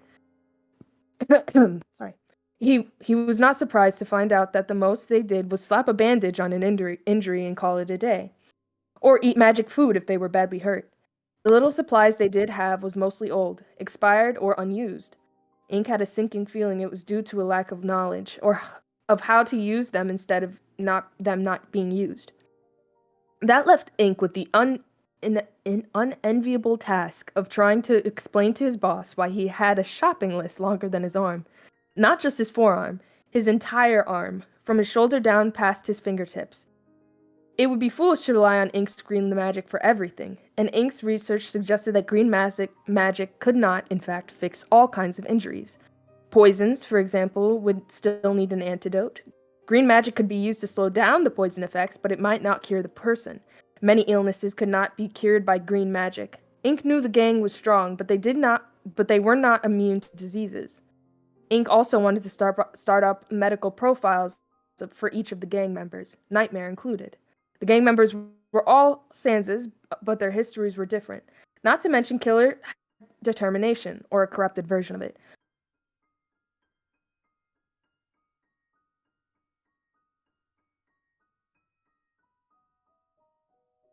With the intention of getting as much information as he could so that he was able to explain to Nightmare why he needed what he needed.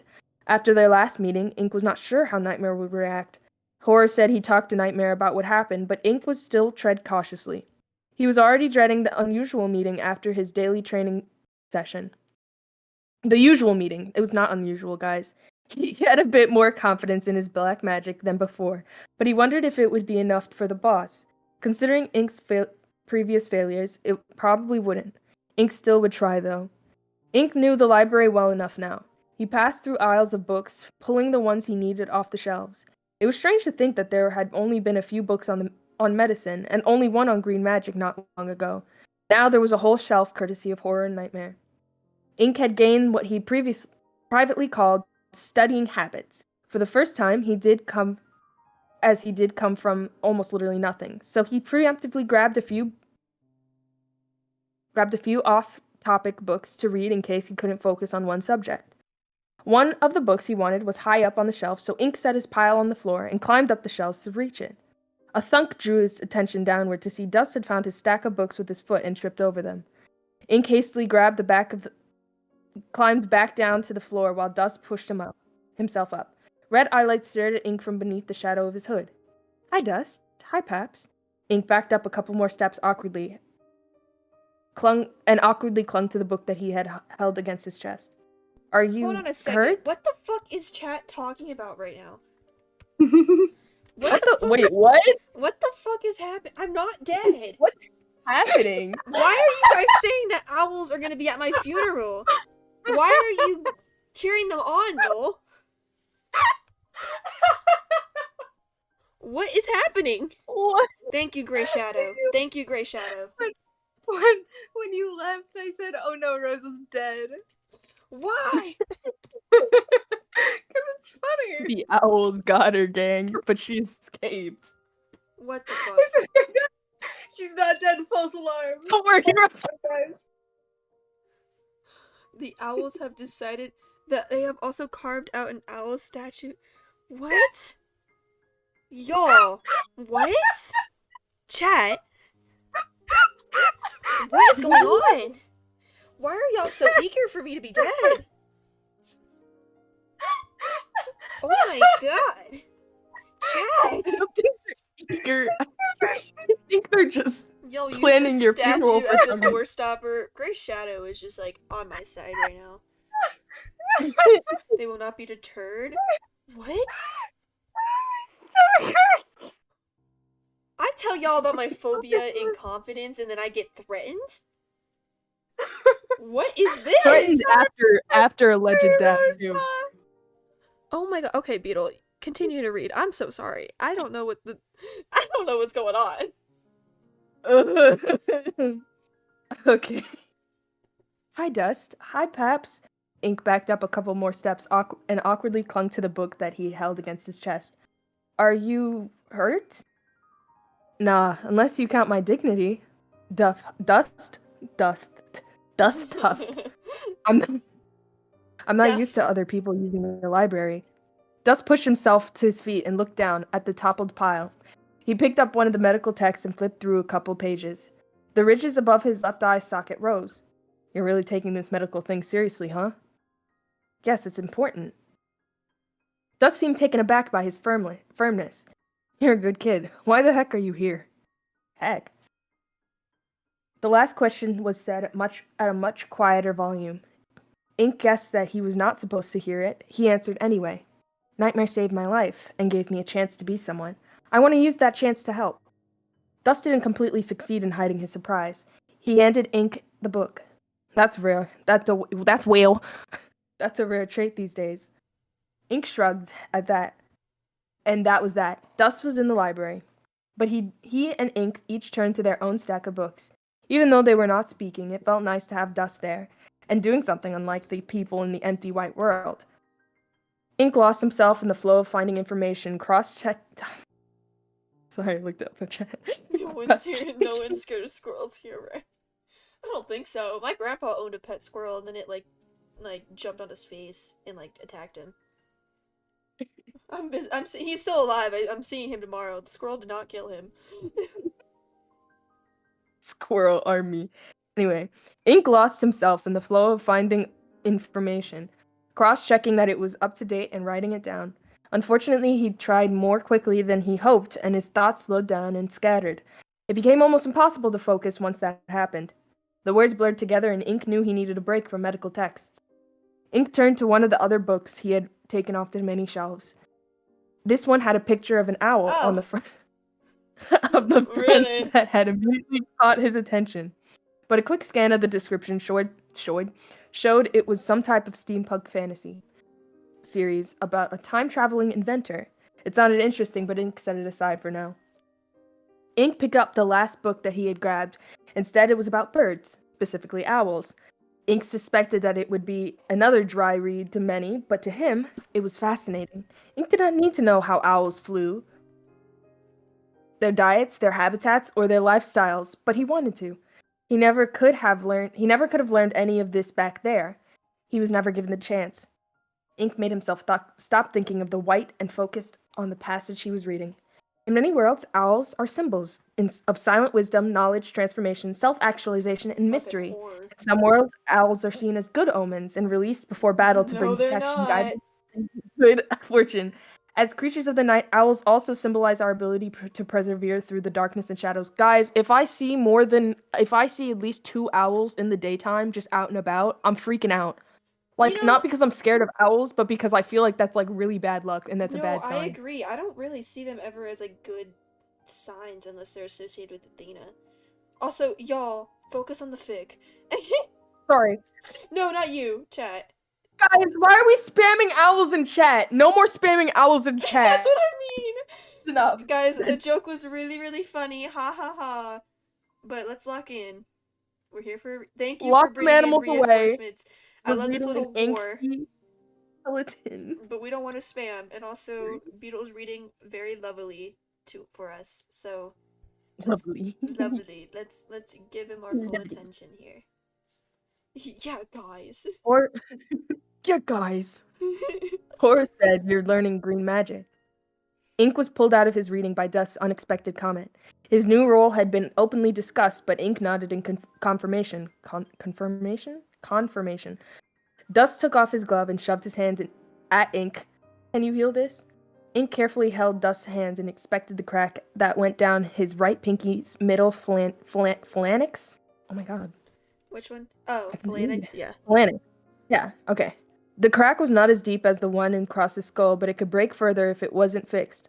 What happened? Did you get this when you tripped? Nah, this is from earlier. I had trouble sleeping, startled myself, and punched the wall. Ink privately doubted that was the reason, or that Dust had punched something. The placement of the injury indicated Dust had swung at something, like he was trying to bat it aside in panic. It was likely nothing had been there when he swung, so he hit the wall instead. Ink did not confront him about it. He scanned the injury for any foreign objects. Green magic would repair around things such as glass, splinters, arrowheads, or bullets, so he had to be careful to check before healing it. Seeing and sensing nothing, Ink reached inward. It was easy to pull the green magic to the surface and make it form. The black liquid trickled out from between the joints in his phalanges and wobbled in his palm before shifting into a serene green hue. Ink carefully grasped Dust's cracked hand and put his own to it. Dust watched every move with a bored expression. His indifference shattered and shock bloomed across his face as Ink began to heal the small crack. He decided to move his hand, but Ink held it in place. Gentle enough not to hurt, but firm enough that he would not pull away and interrupt the flow. Dust obediently stilled, though he looked fascinated by the green magic. I haven't been healed, and his features darkened. A long time. He did not elaborate. Ink did not ask him to. There were certain questions that he guessed should not be voiced. None of the gang asked where Ink came from, so Ink did not ask them. He suspected that was how things worked in Nightmare's gang. To Ink's surprise, the green magic was not affected by Dust's sour mood. That did not follow what he had read about. All the books had insisted that negative emotions and ill intent hindered green magic, sometimes to the point that it did not work at all. Seeing it work now gave Ink hope that maybe he could heal Nightmare if their boss needed help. Once he was done, Ink let his magic slip from his hands, and he and Dust watched it evaporate in the air. Weird, Dust commented. His eyelids flickered towards the wall. Just in time for training. Ink followed his gaze and checked the clock. He remembered how Nightmare reacted to Cross's injury and scowled. You did that on purpose. Dust tipped his head in a way that was almost innocent. I don't know what you mean. Sure you don't, Ink muttered. Maybe I didn't want to lecture him. Thanks for the assist, buddy. Ink was not impressed. He made a mental note to proactively check the others for the wrongness he associated with injuries since he... Oh, I pressed the back button. Give me a second. Ink was not impressed. He made a mental note to proactively check the others for the wrongness he associated with injuries since he was noticing a habit of not telling anyone about them. Next time, tell me when you're injured immediately. Dust grinned smugly. Is that an order? He looked at Ink's face and balked. Jeez, kid, the death glare is necessary. Ink studied his reflection, but did not see what Dust was talking about. He was visibly annoyed, and his eyelights seemed to be glowing in the warped reflection on the stained glass window panes, but they were nothing compared to Killer's glares in his opinion. Dust must be teasing him again. Word of his vice. Ink instantly returned his attention to Dust. Feel free to pull that look out and terrify your patients into submission if they aren't listening to you. Stars, I'm going to regret saying that, aren't I? Dust was definitely teasing him. It's a break. Get some water.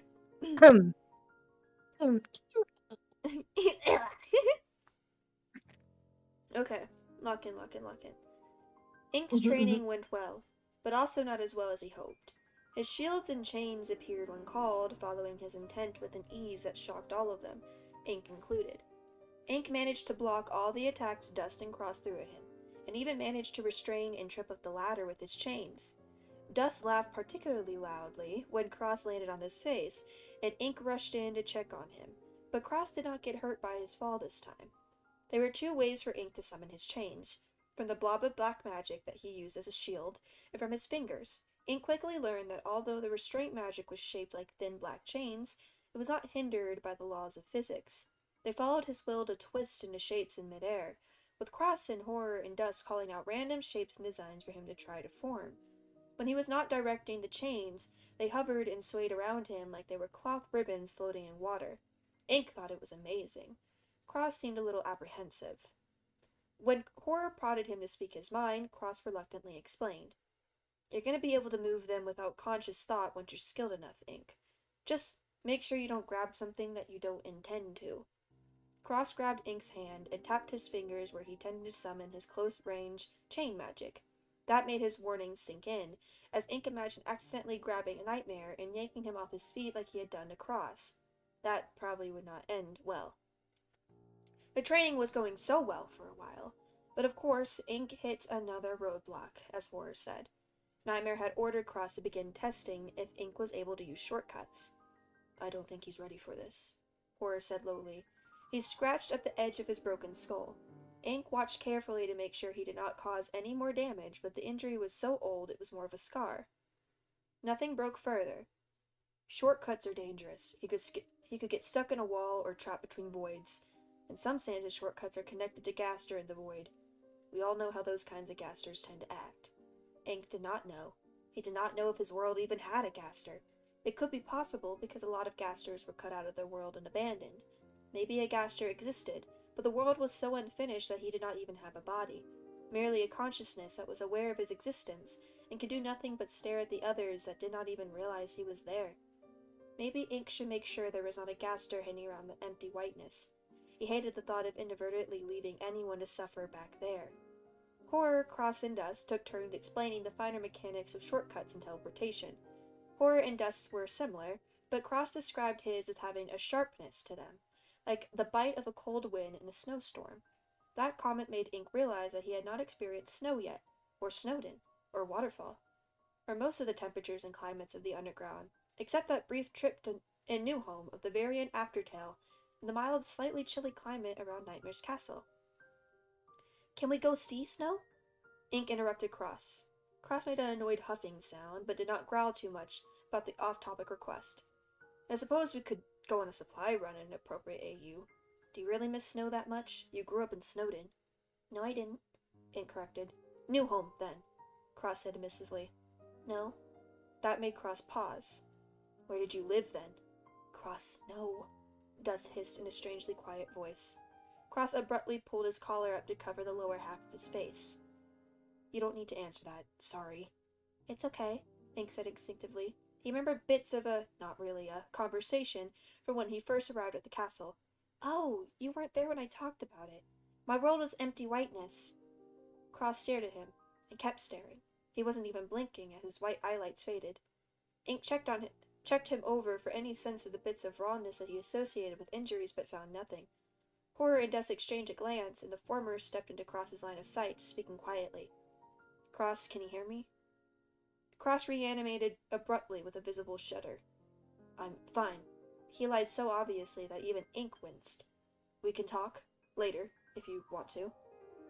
Ink nodded agreeably, even though he was not sure that was what the conversation would be about. Is that chapter 8? When that happens? I forget. I don't know. Sorry, this is my favorite part. I just ran from the bath. You're like, I love this part! This is one of my favorite parts, and I was hearing it. I was like in the bathroom. Spoiler. It's if they don't ever talk about it, then it's just a loose end. FTFO is just not like that. I think they talk about it. Spoilers. I'm sorry. Yeah, good idea. Right. Cross repeated. His gaze was on Ink, but it was like he could not focus directly on him. Shortcuts. He continued explaining, but Ink could tell he was thinking about other things. Ink's concerns about Cross were slowly overwhelmed by the sheer amount of details that went into using shortcuts and teleportations for Sanses. They often needed to know their current location. Oh god, I burped, sorry. I had soda. The location they wanted to peer at, potential obstacles in the world, and the space between worlds. Whether, depending on the sands, something as minor as a snowflake could cause them major problems if they reappeared in the same space as it, and account for the dangers of potential reset during the brief millisecond they were in the shortcut. Shortcuts were often instinctive to Sanses, that were created with, or through age or experimentation, gained the ability, but a lot could go wrong if circumstances were not in favor. As Cross gave his explanation, Horror insisted again and again that Ink did not need to attempt this kind of magic yet. Nightmare's harsh comments dug into Ink's thoughts. I want to try. If you're sure, Horror agreed with clear reluctance. If you end up somewhere expected, stay where you are and wait for us to pick you up, Cross added. We don't have cell phones because the boss is worried someone will convince Sai to track us with them. It's highly unlikely you'll be able to shortcut out of this world anyway, Dust spoke up. If you can make them at all, your magic isn't like ours. Ink knew that. He wasn't about to give up without trying. If I can't, then maybe I can make portals. I doubt it, Dust muttered. Horror kicked him in the leg. I mean, you could try. Horror side-eyed him. Dust pulled his hood lower over his face. If you can move shortcuts, it'd be instinctive, Cross cut back. Focus on your magic. Ink did as he commanded. His magic came at his call, but it formed into the black liquid-like substance. Dust started to say something, but Horror shushed him. The magic dripped to the ground at Ink's feet, and swayed back and forth like a wave. Focus on your destination, Cross said in a low, hushed voice. See if you can feel it. Ink tried to focus on the opposite side of the training room, but his thoughts kept wandering towards Nightmare's office. Rather than fight it, he focused on that. Nightmare. He wanted to go to Nightmare. The black magic stopped swaying. It trickled into a new shape and began to swirl in a lazy circle. Dust started to speak again, but again, Horror shushed him. His eyelights were locked onto Ink's magic. Ink did not focus on them, but his desired destination. He wanted a way to Nightmare, the guardian of negative emotions. Ink's black magic flattened out and shimmered like a dark mirror. Ink felt a pull deep in his chest, not uncomfortable, but different. New. An image rippled briefly in the pool of darkness. It was not anywhere in Nightmare's castle, or this world. Ink felt a tingling sensation that he recognized as another line of binary code being scrawled onto his bones. He tried to pull inward to decrease the range, but it was like trying to scoop up an ocean with his hands to put the water in a bucket instead. None of the others noticed his struggle. Is that? Dust leaned over, only to be pulled back by Horror, whose sockets were wide. Dust shook his arm free and gave a startled laugh. That's a portal to another AU. I can't believe it, Cross said lowly. He stepped close by Ink, He stepped close by Ink as his sharp eyelights drifted from the portal to Ink's face. His frown deepened. This isn't something just anyone can do. I need a Nightmare to give me a conduit so I could open portals.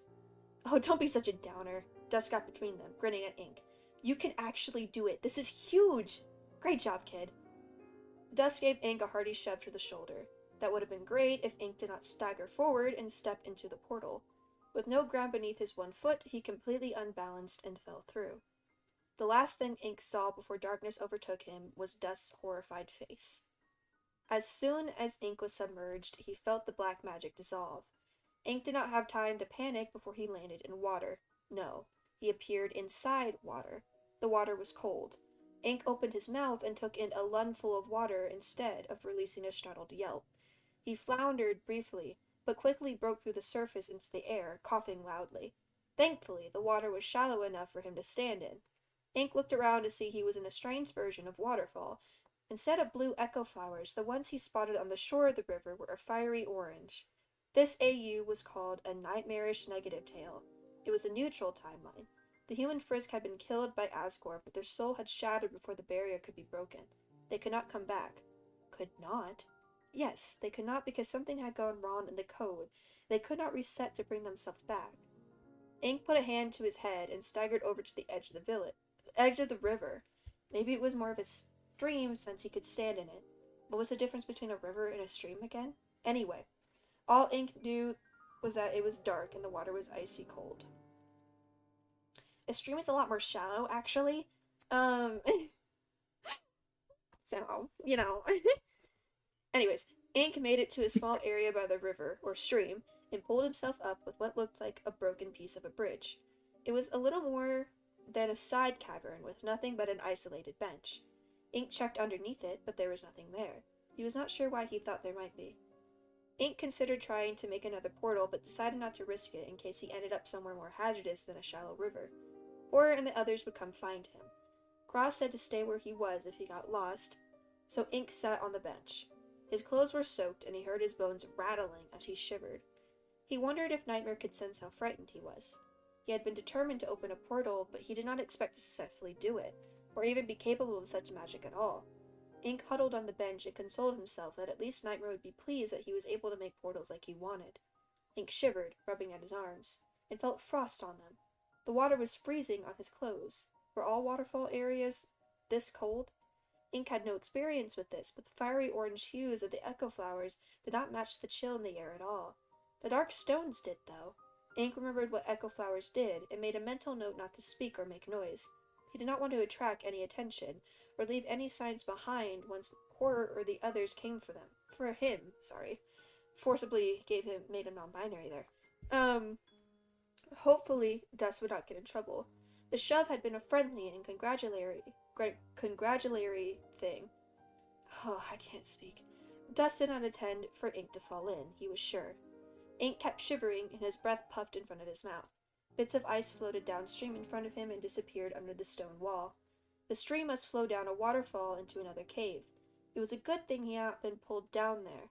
Ink began to consider if he should do something about his clothes. They were the only things he had. He rather liked them, even if they were a bit big and loose, but he needed to warm up a bit or dry off. Ink looked to one of the nearby fire orange echo flowers and put a hand by it. The paradoxical, I don't know how to say that. I know what it is, but there's too many letters. Gave off a cold temperature like they were made of ice. What a weird AU. Though there was definitely weirder. With that idea's failure, Ink turned inward and pulled on his magic. He did not have any type of fire magic, but his black magic could change its temperature. Maybe it could help, and it would be good practice if any of the others ended up in a situation like this. Or worse. I think the idea was that Ink doesn't remember the vocabulary very well. He probably learned what a river/stream was recently. No, you're right. I was just being a nerd. No, that's definitely... Rosa. Yeah? If when you get tired, because I know there's not going to be any breaks for the rest of the chapter, I think. Let me know and I can continue reading for you. I'm good. I think I'm good. I just I keep stuttering because some of the words, it's like Ink is still learning the vocabulary, yet he'll be like paradoxical. Yeah. Great job, these Ink. big ass words. You don't know what a stream or river is, but you know what that word is? Okay. Okay. Sure. Yeah. Sure. Probably practice if the others ended up in a situation like this, or worse. Granted, his only knowledge is that he reads books, so like maybe he just picks up on like super fancy words. That's something I could add to the analysis! Yeah! Ink's magic wrapped around his arms and clung to his bones under the loose sleeves of his brown shirt. The warmth helped a little, or maybe the additional layer between his bones and the wet clothes helped. Either way, Ink stopped shivering as badly. He sat silently on the bench for a while. It was not that long since he did not become hungry or tired, but he had no idea exactly how long it had been. Cross did not say how long it would take the gang to find Ink if he got lost, but he said that when he thought Ink could use shortcuts, didn't he? None of them thought Ink could open portals. Ink himself did not think he could open portals, but here he was. Ink's anxiety dug into his soul and made his chest ache. He hoped Nightmare would be able to trace it somehow. If not, Ink needed to figure out something. He could try to open a portal back to Nightmare's castle, but what if it didn't work? What if a resident of this AU found him first? His usual check info was visible, so Ink kind of blurred the lines out and left them illegible. There, that should stop them from saying he was a healer. What else did Nightmare and the others say to do? Ink was interrupted from his thoughts by a low thud. He pretended not to notice the noise, even as his fear spiked. Two people were approaching. They were not from the gang. Told you there was someone. Ink heard a low voice. Footsteps crunched on loose stone and stopped in front of Ink. Hey there, traveler. Don't you know how to greet a new pal? Ink raised his head. A Sand stood in front of him, hand outstretched to shake, while an Undyne stood slightly behind him with her arms crossed over her chest. The Sands was wearing a yellow hoodie. The Undyne behind him was a yellow-orange color, while her hair was a dark blue tint purple. Was this world considered negative because the colors of the clothing or the people themselves were changed? Or was it due to their attitude? If it was negative in the emotional sense, then Nightmare must love it here. Ink knew it was dangerous. It was a dangerous kind of negative. He lived with Killer. He recognized ill intent when he saw it. Ink did not take the Sands' hand. There was likely a fatal shock buzzer in it. Instead, he gave a small wave and put his hands on his legs. He did not look down to see if they were shaking. The negative Sands' grin did not fade at the rejection. He shrugged and lowered his hand. Looks like we got another lost alternative soul, Undyne. Looks like it. Thanks for calling it in, Sentry. Negative Undyne's smile was sharp. The way they looked at Ink frightened him. It was how a Killer looked at him, but Killer was held back by Nightmare's orders. These two weren't. If he checked their level of violence, he knew what kind of numbers he would see. Not much of a talker, huh? Undyne plopped onto the bench next to Ink. Killer's not here right now, unfortunately. Her eye narrowed slightly when he did not flinch. Where are you from? Ink did not answer. He felt his magic curl around his forearms, but hesitated to use it. Undyne sighed loudly. Have it your way, then. The negative Undyne lunged, but Ink was already moving. He ducked under her grab and dodged the Sands. Rather than step into the water, he shoved some of his magic down to his feet on instinct. Ink did not even realize he had used his magic to run over the water until he was on the opposite bank. He's Jesus! The negative Sands and Undyne took a shortcut before he could celebrate, appearing right beside him. You're not getting away. Undyne summoned his spear and snarled at him. Your timing is too perfect. You're meant to be here. Ink might be drawn in by that curious statement if she did not sound so unhinged. Undyne summoned a spear, but Sand stopped her. Don't. I can't check them. We don't know their HP. Undyne hissed. The sound made Ink shiver. You're not running away, brat. You're going to the king for the sacrifice tomorrow. For a moment, Ink thought he must have misheard, but he remembered that the human souls were essentially sacrifices. After that thought, it wasn't even that shocking. You're sacrificing monster souls for the barrier? He asked in disbelief. Undyne squinted, but Sans heard him. So you can talk. Not for the barrier. We're not worried about that anymore. Nah, your sacrifice will stop the destroyer from coming here. Oh, this was one of those AUs. Cross had warned him about worlds that thought they could appease error by sacrificing their own people. Some part of Ink wondered if that warning had been in his subconscious mind when he made that portal. The rest of him was too busy trying to think of a way to get as far as these two as possible. Negative Sand saw the horrified look on his face and shrugged apathetically. We give the destroyer souls, he leaves this world alone. A fair trade. Usually we have a vote. Rigged, of course. Can't lose anyone that matters. So, he grinned widely. How about we do it the easy way, Ink was not that well versed in multiverse matters, but from what he did know, he was confident that sacrificing people was not keeping error away. His anxiety was stamped out by his disgust because this underground was sacrificing their own people for nothing. Ink was not about to give in and become one of them. Besides, after the Star Sanders incident, Horror and Cross had done their best to drill in the lesson that he should not go anywhere with strangers, even if they seemed nice. Like he's 5 years old, okay. And these two did not even pretend to be very nice. Sorry, I'm not interested. Ink declined curtly. My boss would be upset if I died. The negative Sans gave an undignified snort. Undyne glared at him, and Ink took the brief opportunity to run. Undyne swore loudly. Her armor rattled with every step, giving Ink a gauge of how close his pursuer was. He noticed a distortion in the air near a wall of the cavern and avoided it. The negative Sans appeared from the distortion, and his hand enclosed on empty air instead of Ink's arm. Ink felt a straining sensation in his ribcage and panicked. Here, wait. We gotta get a better song for this moment. Where is it? We gotta get a better song.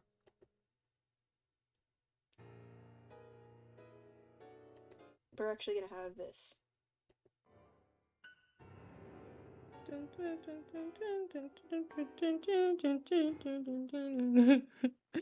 Dramatic music.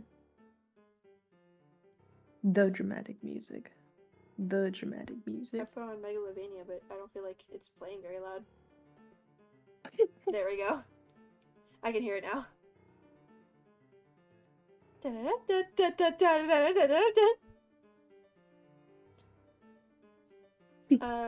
I'm scared now.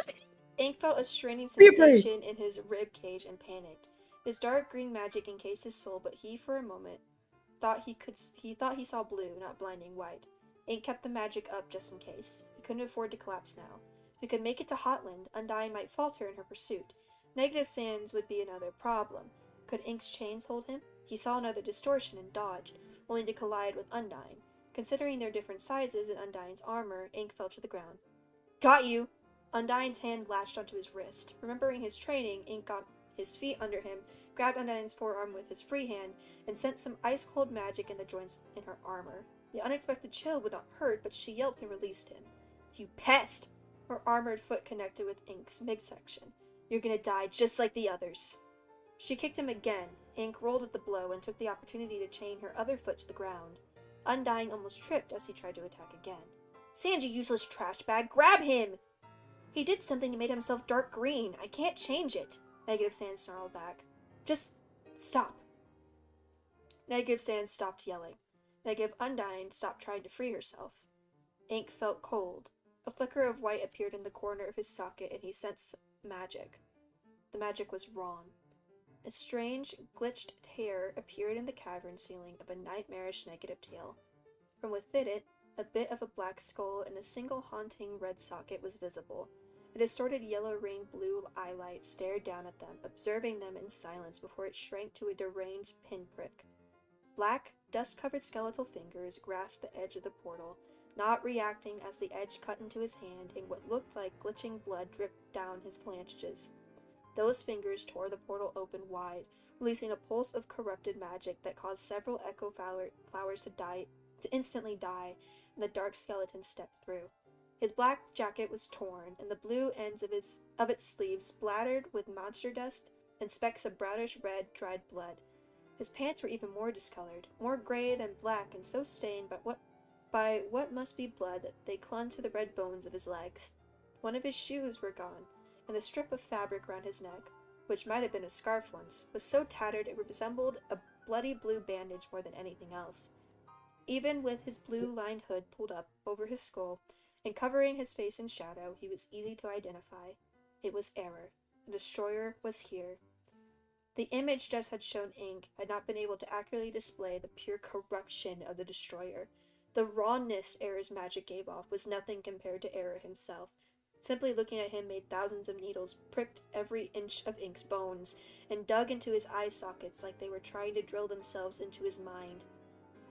Ink had looked at anatomy and injuries to ensure he'd be able to treat them instead of faltering, but looking at Error was worse than that. It was like Error himself was a wound, infected and rotting even though he still lived. Glitching viruses and broken codes clung to his body like strips of decomposing flesh, made grotesque as they reached their next stage of decay. Error was corrupted, he was rotting, he was withered, he was in pain. Ink desperately wanted to repair, heal. The chain evaporated from around Negative Undying's leg, and she stepped back. Did he follow you here? She shrieked. Had Negative Undying forgotten that they'd intended to sacrifice Ink to the Destroyer? Though Negative Sans had said that the sacrifices were to keep Error away, maybe she thought they'd run out of time. They had, but not because of Ink. There was no time to correct her. There was nowhere to hide. 1 second, Negative Undying was there. The next, she was dust. Error did not even look her way as he pulled his strings back to him. His unhinged gaze not even flicked towards Negative Sans when he screamed in terror. Error was staring at Ink with wide, unblinking eyelights. Ink could just see a smaller yellow eyelight glowing out from the shadows of his hood, always watching him. As he stared back, he saw both eyelights glitch and turn into red and black static, as red tears joined the blue that rang down Error's cheeks. For some reason, the stream started lower on the right half of his face, closer to the jaw than where the eye socket should be. Ink did not have time to feel scared as blue streams lashed out again, not at him, but at Negative Sans. The Sans may have intended to kill him, but that did not mean that Ink wanted to leave him for dead. A black shield slammed into place between the strings and Negative Sans, deflecting them. Black chains coiled around the Destroyer's arm, stopping him from sending out more strings with a lazy flick of his hand. Error halted in place.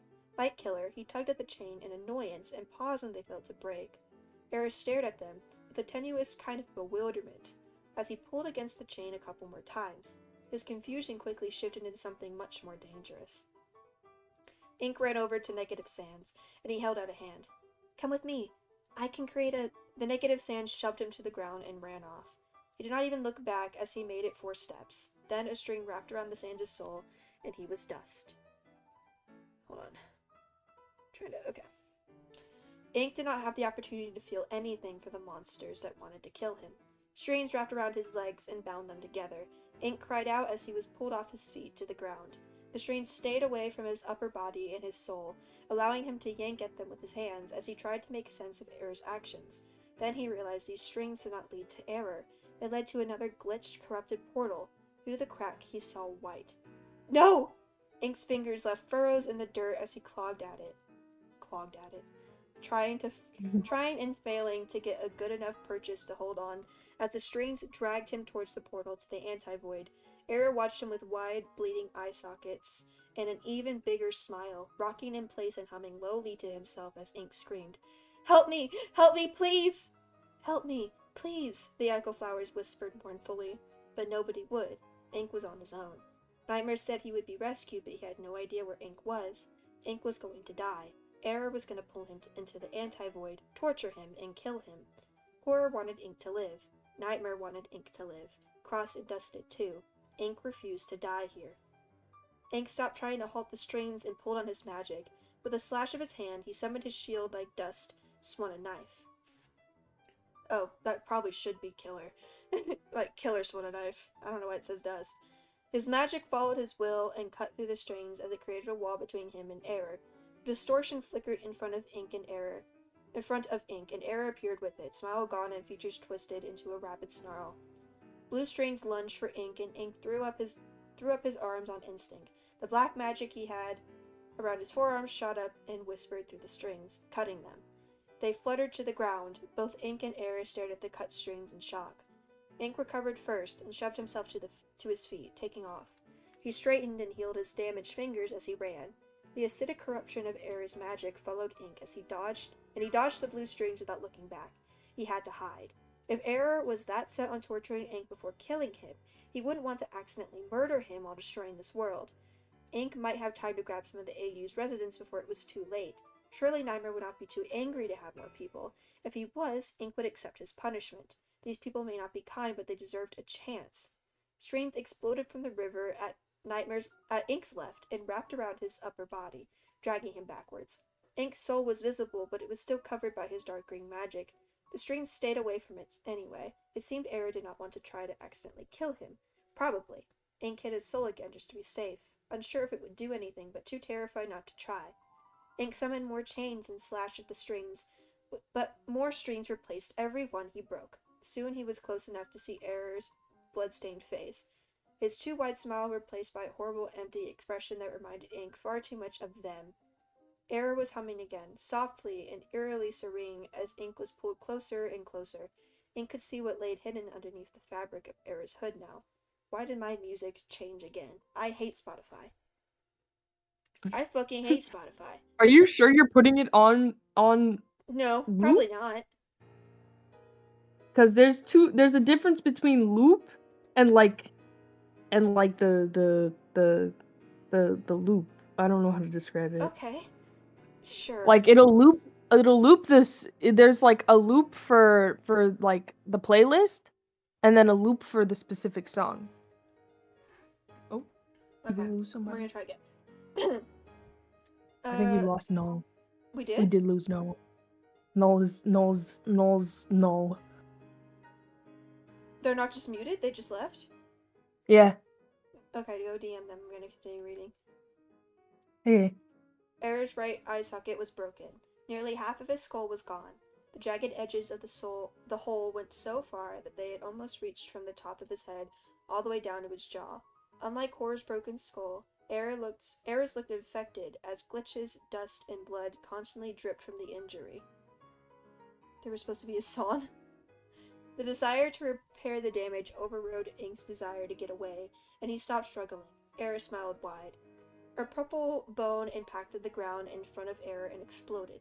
The destroyer was thrown backwards into the cavern wall as a purple shadow landed by Ink. It was Cross in his guard outfit, with the addition of a silver helmet that completely covered his skull. Ink shook himself out of his daze and hastily tore the remaining blue strings off of his body. He did not have time to say anything, for Cross picked him up and ran full tilt around a corner. Ink recognized the sharp feel of Cross's portal right before they stepped through it. A piercing howl cut off behind them as the portal sealed itself shut at their backs. The sound made it through the portal before it closed and Ink shuddered. The destroyer's shriek would haunt his nightmares. It sounded like Error was in physical pain. Without warning, an agonizing sensation burned through one of the lines of code on Ink's bones. That was so painful he almost blacked out. He felt a nightmarish negative tail die. The moment Cross stepped one foot into a new AU, another portal was slashed open and he ran into it. Cross ran with Ink through multiple worlds, leaving and closing the previous portal as soon as they appeared in the next. Ink felt a tickle on his bones and knew the names of every single one. By the time they reached Nightmare's castle, Ink was weeping. Cross wavered, then fell to his knees with Ink still in his arms. He reached up only to tear the silver helmet off his head and drop it to the ground with a resounding clatter. Ink checked him for any injuries, but found nothing. Cross was just exhausted, not hurt. Ink smelled a familiar muskiness. Ugh, so that just means they stink. Ugh. Ink smelled a familiar muskiness and instantly latched onto Horror, as his one hand still clung to the edge of Cross's purple cloak. Cross's chest heaved and sweat trickled down his skull, but he awkwardly scooted closer so Ink was between him and Horror. The binary code of a nightmarish negative tail burned hot on Ink's bones like it had been carved into it with fire. Ink couldn't stop his tears despite seeing blurry shapes that were probably Dust, Killer, and Nightmare. The tears weren't just from fear and loss. Anger boiled hot in his soul, at Error, at negative sins and Undying, and at himself. He did not understand. Undying and Sans intended to murder him. Their leader had been murdering his own people, and for what? To keep power over them? Because it was not to keep Error away. That was clearly not how it worked. And Nightmare's negative tail was gone now, his people destroyed, and could not help a single one. Why did Error do that? He was hurting and corrupted, but he destroyed with such a sadistic smile. Why did it have to be like this? Why do people enjoy killing? Why do people feel like they had to hurt others for their own gain? Even the gain that was so precious to Ink burned whole worlds to the ground with glee. Why? Ink did not understand why. He refused to be like that. More than that, he knew the gain to be better. He knew they did not have to hurt others. He knew they could be He knew they could be even if they did not think so. They were not like Error, but if what Dust feared was true, Nightmare could be if he became more corrupted. Once that happened, the others might fall with him. Ink had to save them, but what could Ink do? At the moment, Ink could do little more than try and fail to calm himself down. Horror carefully brushed a hand over Ink's skull. You're okay. You're safe. You're safe. He said the words over and over in his low, soothing voice, and Ink gradually found he could breathe again. He thought he heard Nightmare release a slow breath, too. It sounded unsteady. Thank you, Ink hiccuped. Thank you, thank you. Across his eyelids were terrified pinpricks, but he cracked a weak grin. That was close. I don't know whether to call you lucky or unlucky. He looked down at Ink's torn and drenched brown shirt. I guess we really should get you some new clothes. Ink stared at Cross in complete silence, too shocked to be confused. He suspected the comment was an attempt to joke or comfort.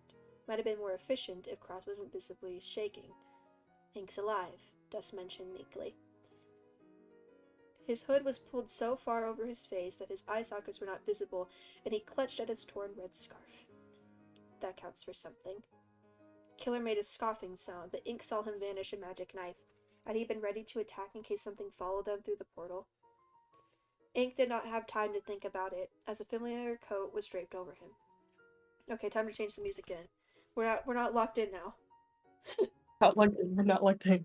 We're not Put on locked It's in. Raining Somewhere. Yeah, we're putting on Raining Somewhere. Where are you? Okay. Where was I? Ink peeked out from under the fabric to see Clint. Oh wait, I missed a very important line! Had he been ready to attack in case something followed him through the portal? Ink did not have time to think more about it, as a familiar coat was draped over him. Ink peeked out from under the fabric to see Killer glaring at him, wearing only his black undershirt on top. He let go of Cross's cloak and wore it long enough to shuffle around under the hoodie and get his soaked, torn clothes off. Ink would have simply thrown them off, but the others all looked away when they realized he was changing. Ink, who only had a basic understanding of what clothes even were back then, had some idea that it was considered a societal politeness thing, according to the books he had read. It didn't matter, because he easily changed while wrapped in Killer's hoodie, zipping it close. It was big enough that it almost reached Ink's knees, and thick enough that he immediately felt himself warming up. Ink felt such pure gratitude towards Killer that he could not suppress it. Despite the risk, he mustered up a smile. Thank you. I didn't become free EXP, see? Killer stared at him for several seconds and abruptly looked past him at the wall instead. Horror looked down at Ink's torn, dirty brown shirt. Are you sure you're not hurt? My fingers got a little messed up when Error dragged me, but I healed them, Ink reported.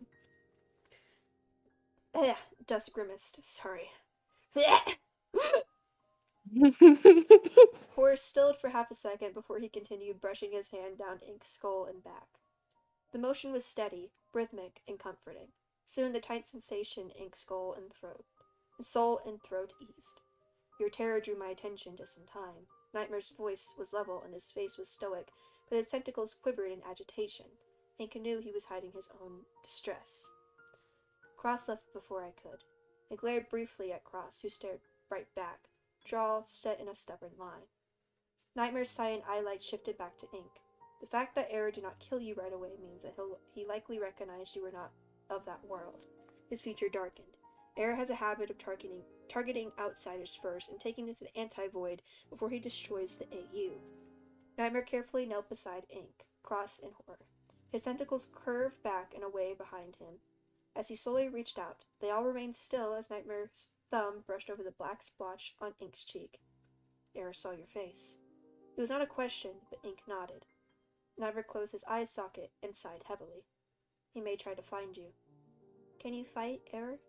Ink regretted the wording of the question as soon as he voiced it, but Nightmare did not seem annoyed. The haunted stare Nightmare gave him was worse than anger or injured pride. No, I hold him long enough for the game to get out. Ink took a steadying breath, then another. Once he was certain he would not stammer, he spoke. I held him back. It was just for a moment, but my chains held until I just lost focus, and the chains in my shield cut through his strings. There were a long beat of uncomfortable silence. The strings did not destroy your magic when they made contact, Nightmare asked slowly. No, Ink answered, confused. I just said that? To his surprise, it was Killer who spoke next. I think I see why you picked him, boss. Ink peeked around Horror's shoulder to see Killer looking back at him. Not glaring, but with something a bit more neutral and calculating. That settles it. Ink. Nightmare hesitated, and his eyelight went to each member of the gang before it settled on Ink once more. I was wrong about your usefulness. You may be exactly what the gang needs now. You are a healer in support. Your purpose will be to ensure the safety of the gang. But, again, he brushed a thumb over the ink splotch with a surprising amount of gentleness. To do that, it might be for the best that you be anonymous. I don't understand, Ink mentioned uncomfortably. You'll have to be disguised, like Cross was, Horror explained. His gaze shifted to the silver helmet that lay abandoned on the floor. I think a mask would be more fitting than a helmet. I don't want you to be connected to us out there, Nightmare declared. It is rare for any to escape Nightmare, and his interest will not wane. Others may try to harm you if they realize you work for me, but that does not mean you should be trapped here, especially once you gain control of your portals. Ink's smile was watery. Dust didn't mean to push me. I really didn't, boss, Dust piped up nervously. He crouched by Ink's opposite side and awkwardly patted his skull one time. Sorry? I survived, Ink reminded him, but Dust winced. You've proven your worth, Nightmare told Ink. He stood up, tentacles swaying calmly behind him. We cannot afford for you to be targeted. Come up with some ideas for disguise on your own, without any medical association, and we will find ways to get them for you. Nightmare abruptly left, and Killer and Dust trailed out after him a few seconds later. Horror and Cross stayed, though that may be because Ink was still holding on to them. Thank you, Ink whispered again. I'm glad I made it in time. Cross attentively brushed his gloved hand over Ink's skull a few more times. I've survived, Ink repeated, because of you, and I'm not hurt. Are you hurt? I don't sense any injuries, but you're still shaking. Cross gave a huff-like laugh. It was not a happy one. Just tired. You really scared me. When I saw Error had you, I thought you were going to die right in front of me. I'll try not to, Ink promised. Cross failed to hide his grimace. Be careful with statements like that, Ink. You should know Sanses don't like to make promises. He trailed off. Actually, do you know? You're not like many of the Sanses I've met or heard of. Ink remembered what had happened earlier during training.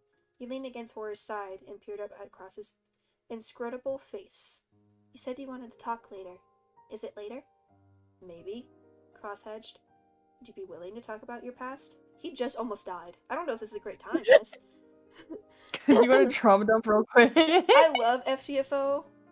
This is the only time I'll slightly complain, but all fanfictions and media do this right after it's like something tragic happens. They're like, what if we talk about your tragic backstory right now?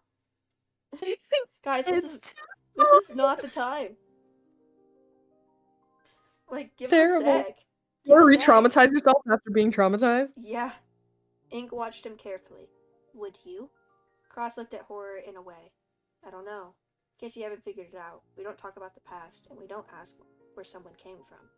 But if you ever want to, you can. You also don't have to, Horror injected firmly. Cross nodded in agreement. Ink hesitated for a moment. His hand drifted up and touched his sternum, where his cracked skull always manifested. Soul manifested. Under his shirt, he felt the lingering burn of a lost AU and knew there were dozens of others, alive ones marked on his bones. He did not understand any of it. He still did not understand many things. He was not ready to share every fear crowding his mind, but maybe he could trust these two with his past. He wanted to trust them. Yes, let's talk. I think... So chapter 8 is where they talk. Yeah, I was right. See, I know this fic so well, Beetle. Don't even test me. Don't even I'm not. test I believe me. you. I believe you. So I think this is going to be the last chapter we're going to read. Because I have Chapter 8 or this chapter? Chapter 8. Because I really want to get to this conversation. I also want to get to this. I really want to get to this conversation. If you're tired, I need to hear this conversation. This is what you're going to be reading, Beetle. So I'm good. I know. I can take a break. Oh, Guys, boy. I get to be angsty. Yeah. Yeah, I know every single chapter, like, from the, like, I know, I'm like, oh, I think it happened, and I guessed, I was like, chapter 8, I think, is when this conversation happens. I was right! Yeah, really? I understood every single bit of that. Excellent. Yeah. Did I get any notifications? I heard Oh yeah, someone- anyway, Null said Null was going to bed. And they said to have a good time. Okay. Beep. Aw. Gray Shadow, you said you had finished the art. I don't know if you can use your community tab, but if you tag me on your community tab, I'll be able to see it. Beep. Rest in peace, Null.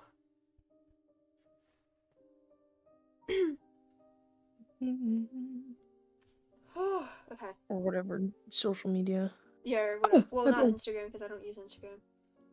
Yeah, I guess so. I do, but I don't really go on there as much anymore. I deleted Instagram. Fuck Instagram. Instagram is like wild. I feel like Instagram is like worse than TikTok. Y'all won't be able to contact me on Instagram, by the way. I do have an account on there still, but it's only there to make sure people don't try to impersonate me. I don't think anyone would, but yeah, I don't post on Instagram. Ever. Never know. So, don't expect that. Tumblr is like, that's why I say Tumblr is like the main way to contact me. If you want to ask questions or you want commissions or whatever. Just go to Tumblr, guys. Tumblr is so much better. I love Tumblr. Tumblr's amazing. We love Tumblr. We love you, Tumblr. I haven't gotten asked in a while and it makes me sad. I want more. It's like right when I advertise it and I'm like, guys, please go to my Tumblr and ask questions. That's when nobody wants to ask me questions anymore. Yeah. And granted, I haven't posted a new chapter in a while, so I think I need to do that. Hurry before they forget Roseverse exists. No! Guys, I swear, I swear I'm working on chapter 5. I swear to fucking God. I'm so excited. I'm so excited. Like, it's gonna be a very quick chapter. I'm gonna be able to get it out. I just have to sit down and do it. So. Trust, yeah! Guys, trust. Chapter 5 is in the works. Trust. Also, Dakota gets a lot of attention. Beetle, what do you think of that? Oh, I'm excited. Guys, we're gonna get the gang back together. Here's an ask, so can I make a Roseverse dream fan? Coming back. Fan animatic where you see me? You can. I'm fine with any fan art at all. At all. I love fan art. Yeah. As long as it's just like not pro shipping content. You can make animatics, you can make music, you can make just drawings, you can make dubs of, you can make whatever you want. I am completely fine.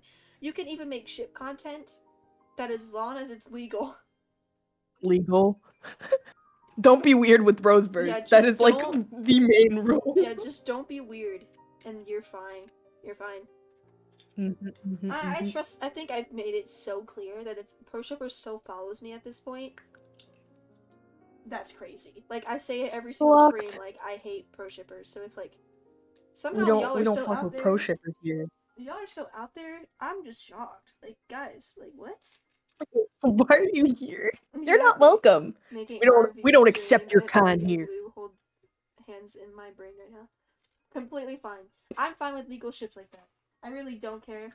As long as it's legal, as long as it's, like, basically not incest, and it's not, like, adult and minor.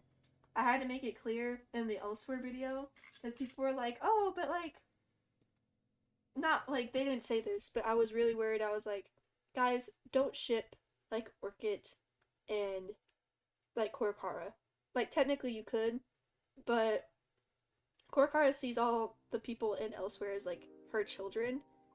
So, you know, ships like that are a little bit weird, but I'm also not going to come for you, because it's illegal. They're the same age, and all that legal, stuff. But we hate it. It's just, like, we just don't like it, but I'm also not going to come for you, and I won't really do a lot of stuff. But if it's, like, Dreammare, or if it's, like, you know, like, Killer and Nightmare, even though they're not, like, related, that's still weird. Or if it's, like, Error and Killer, I should say, because they're not really, like, they don't have that, like, family dynamic, they just have that age difference. Like, Isn't Killer, like, still a kid right now, too? Yeah, Killer's still a minor right now.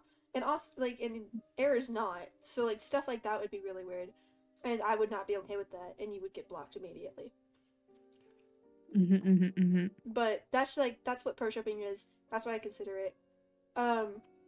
Incest, age gaps, kind of, like, power imbalances, but I honestly don't really care about that as long as they're, like, age appropriate. I really don't care. Like, you know, like, technically you could say that Dream and Blue have a power imbalance because Dream she's a god and he's immortal. But, you know, they're still legal. They're very much legal. Blue is like a 30-year-old man, so I'm sure he's fine. He's good. He'll be okay. He'll live. Not forever, but he will. He'll live. Not forever, but he'll live. Yeah. So it's Just long enough. Yeah, so it's fine. Yeah, whatever ships. I've seen people. Apparently I didn't make it clear enough that player Wally and Korkara are not canon because apparently a lot of people think they're canon. They're not canon. But I don't mind if people ship them. I get it, you know.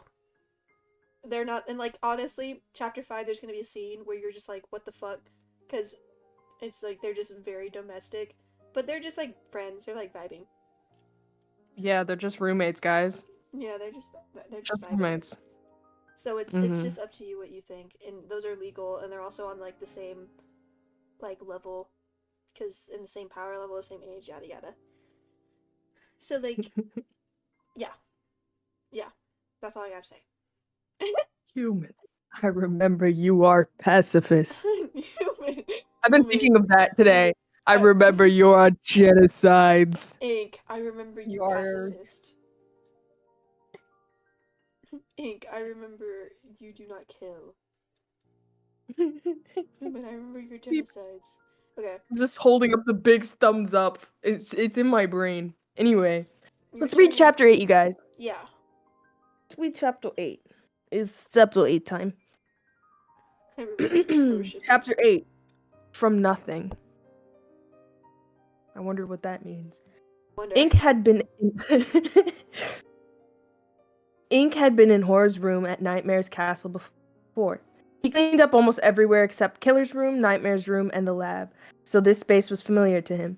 Of the rooms Ink cleaned, Horror's always had the least amount of dust. Always had piles of mugs and books spread across his room, and Cross had empty bottles of chocolate sauce or syrup. What a fiend! Oh my god! What a freak! Horror's dude. room, meanwhile, they're all chocolate sauce. They're all so gross, dude. Ew! Go take the fucking trash out. This is what I mean, like when I say like everyone's like, oh, I love making the bad scenes. It's so scary and stuff. Guys, they're just fucking frat boys, like living together. Literally. And like they have their own room, and then like Nightmare, he's like that like old professor that has to take care of these frat boys.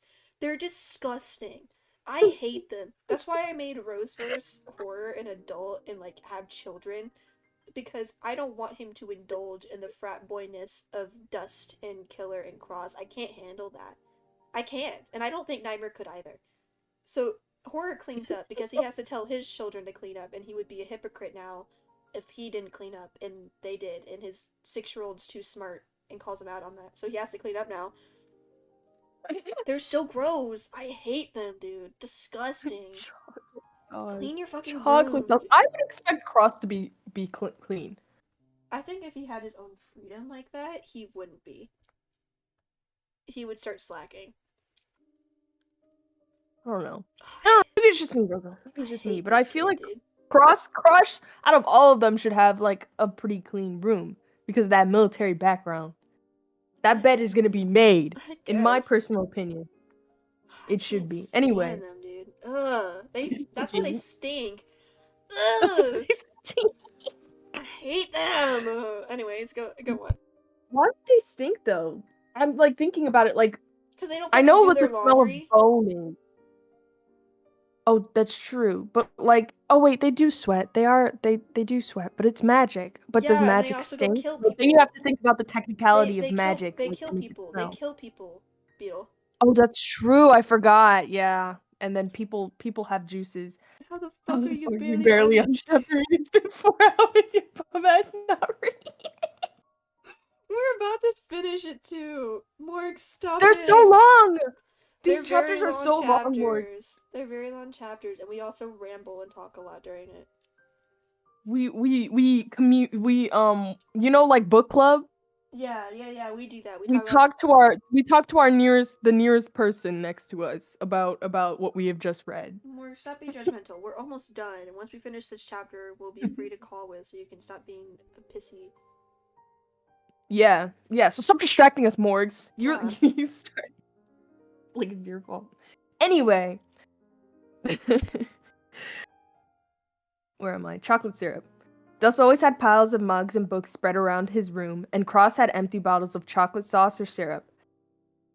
Horror's room, meanwhile, was a tidy place. The mattress was on the bed spring.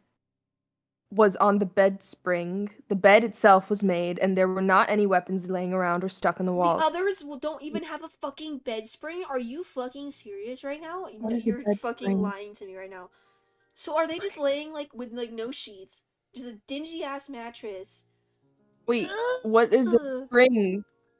I thought that was what was inside the mattress. Am I stupid? No, it's the bed frame thing.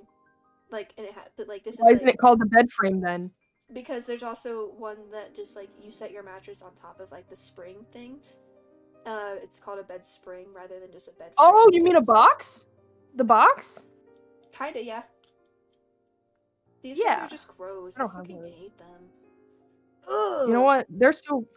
I can't even judge them, though, because my mattress was on the floor for, like, a while. Yeah, but you probably have sheets. They probably don't. I feel like they would have sheets, Rosa. Yeah, but they probably wouldn't even fix them if they started to fall off. I can't with them, dude. Oh, they annoy me, What if they make nests and shit? You never know, Rosa. Don't judge them yet. Yeah, what if they're depressed? What if they're sad? They are sad. Ugh, I can't. The bed itself was made, and there were not any weapons laying around or stuck in the walls. He even had his own desk. Ink could see a couple of papers peeking out of the edge and closed drawers, but didn't feel the need to stack them properly.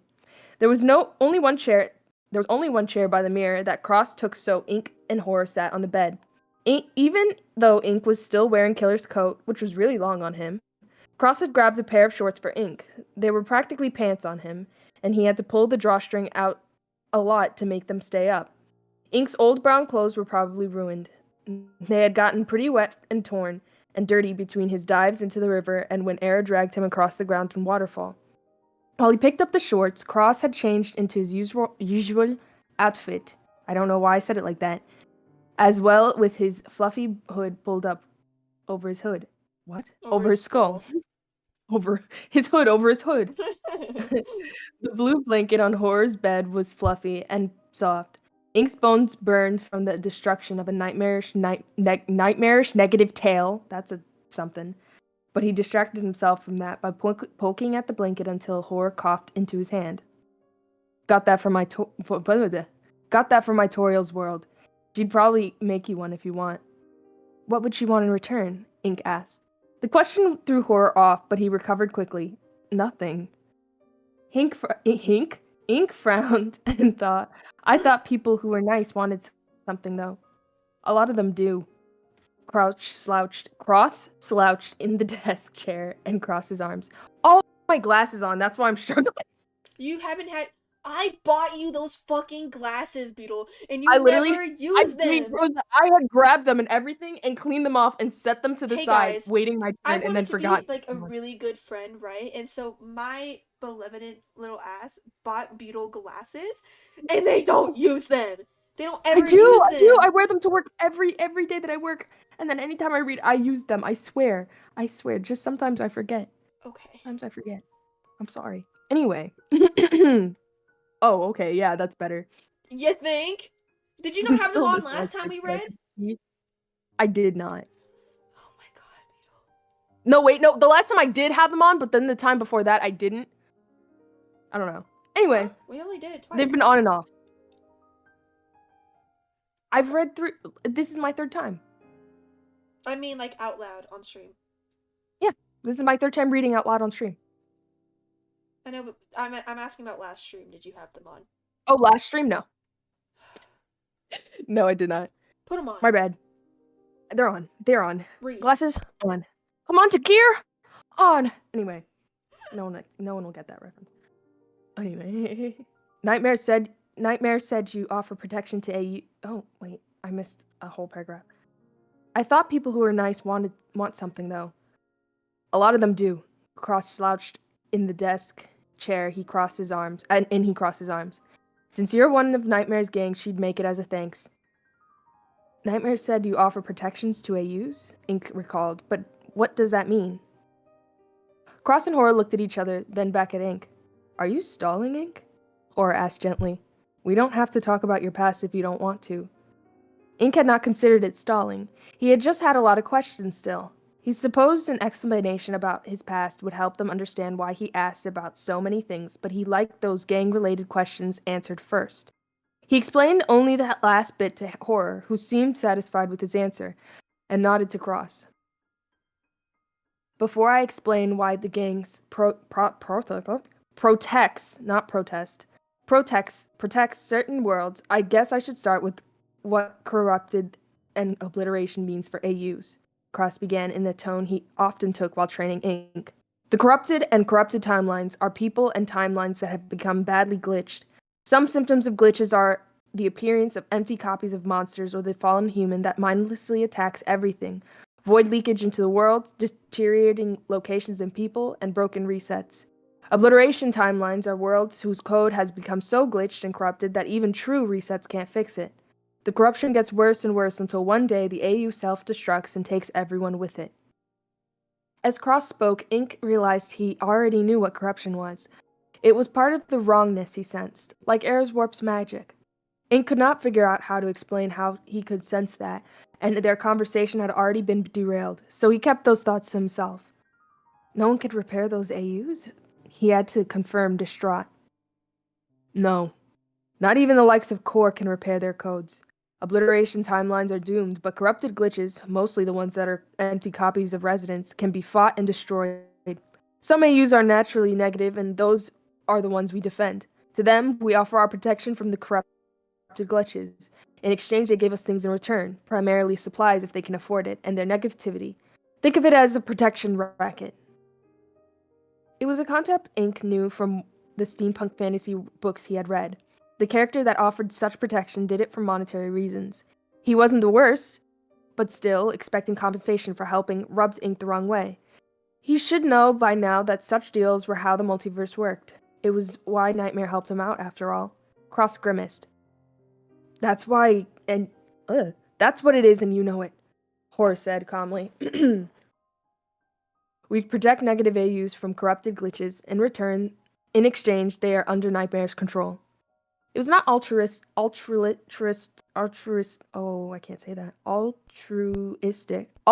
as Ink hoped. It was nice to hear that the gang did more than terrorize AUs, but the thought of expecting someone in exchange for that protection, or it would no longer be offered, did not appeal to Ink. He sternly reminded himself that the multiverse worked that way and expected otherwise was naive, even if he disagreed. An idea came to him and he looked hopefully at Horror. Green magic is rare, right? I could offer to heal them as another benefit. Horror was already shaking his head before Ink finished speaking. Nightmare won't let you heal them, Ink. He doesn't want anyone to know you're a healer. Our healer. Our. As in Nightmare gangs. Nightmare. Sorry. I've been fighting it this whole time. Sorry, I'm choking on saliva. And no one else's. Ink was surprised that he had not put that little detail together sooner. He reminded himself that he already pushed Nightmare's patience more than he should have. But that resistance let Ink find a purpose, hadn't it? Ink held his tongue and did not verbally object. Thank you for explaining. You're welcome. There's a heavy pause as Horror and Cross waited for Ink to speak. The expectation in their stares was daunting, but Ink preferred that to the empty gazes that he was used to from back there. Even when Cross and Horror did not move very much, they were still animated. Horror tapped his fingers on his thigh, while Cross's foot wiggled the smallest bit. Both of them blinked and breathed, and made all these little movements that showed they were alive and aware. Now that they wanted answers to their questions, Ink was not sure what to say. He lived with the expectation that the gang did not care about where he came from, just like they did not ask each other about their pasts. But that had changed. It felt strange to simply tell them when they had seemed so disinterested before. Ink was willing to share, but of course he was, but it was still uncomfortable. He hoped they would not think less of him after he told them about his empty excuse of a life back there. Horror and Cross saw worth in his experience. They had proven just as much. He hoped that would not change when they knew he had been incomplete and abandoned because he had not been good enough. Ink looked towards Horror and focused on the soft blue of his coat, not the uncomfortable white of Cross's. Don't interrupt, please. Of course, Horror agreed. Cross might have nodded, but Ink was not looking at him. My EU was abandoned before it could be completed. When I say my world was empty and white, I mean it literally. There were no buildings or trees or food or weather or anything at all except a few people. And I was the only one with a soul and emotions. Most of the others were not finished enough to have any type of consciousness. A couple seemed to be aware that they existed, but that was about it. They could not move, speak, or feel.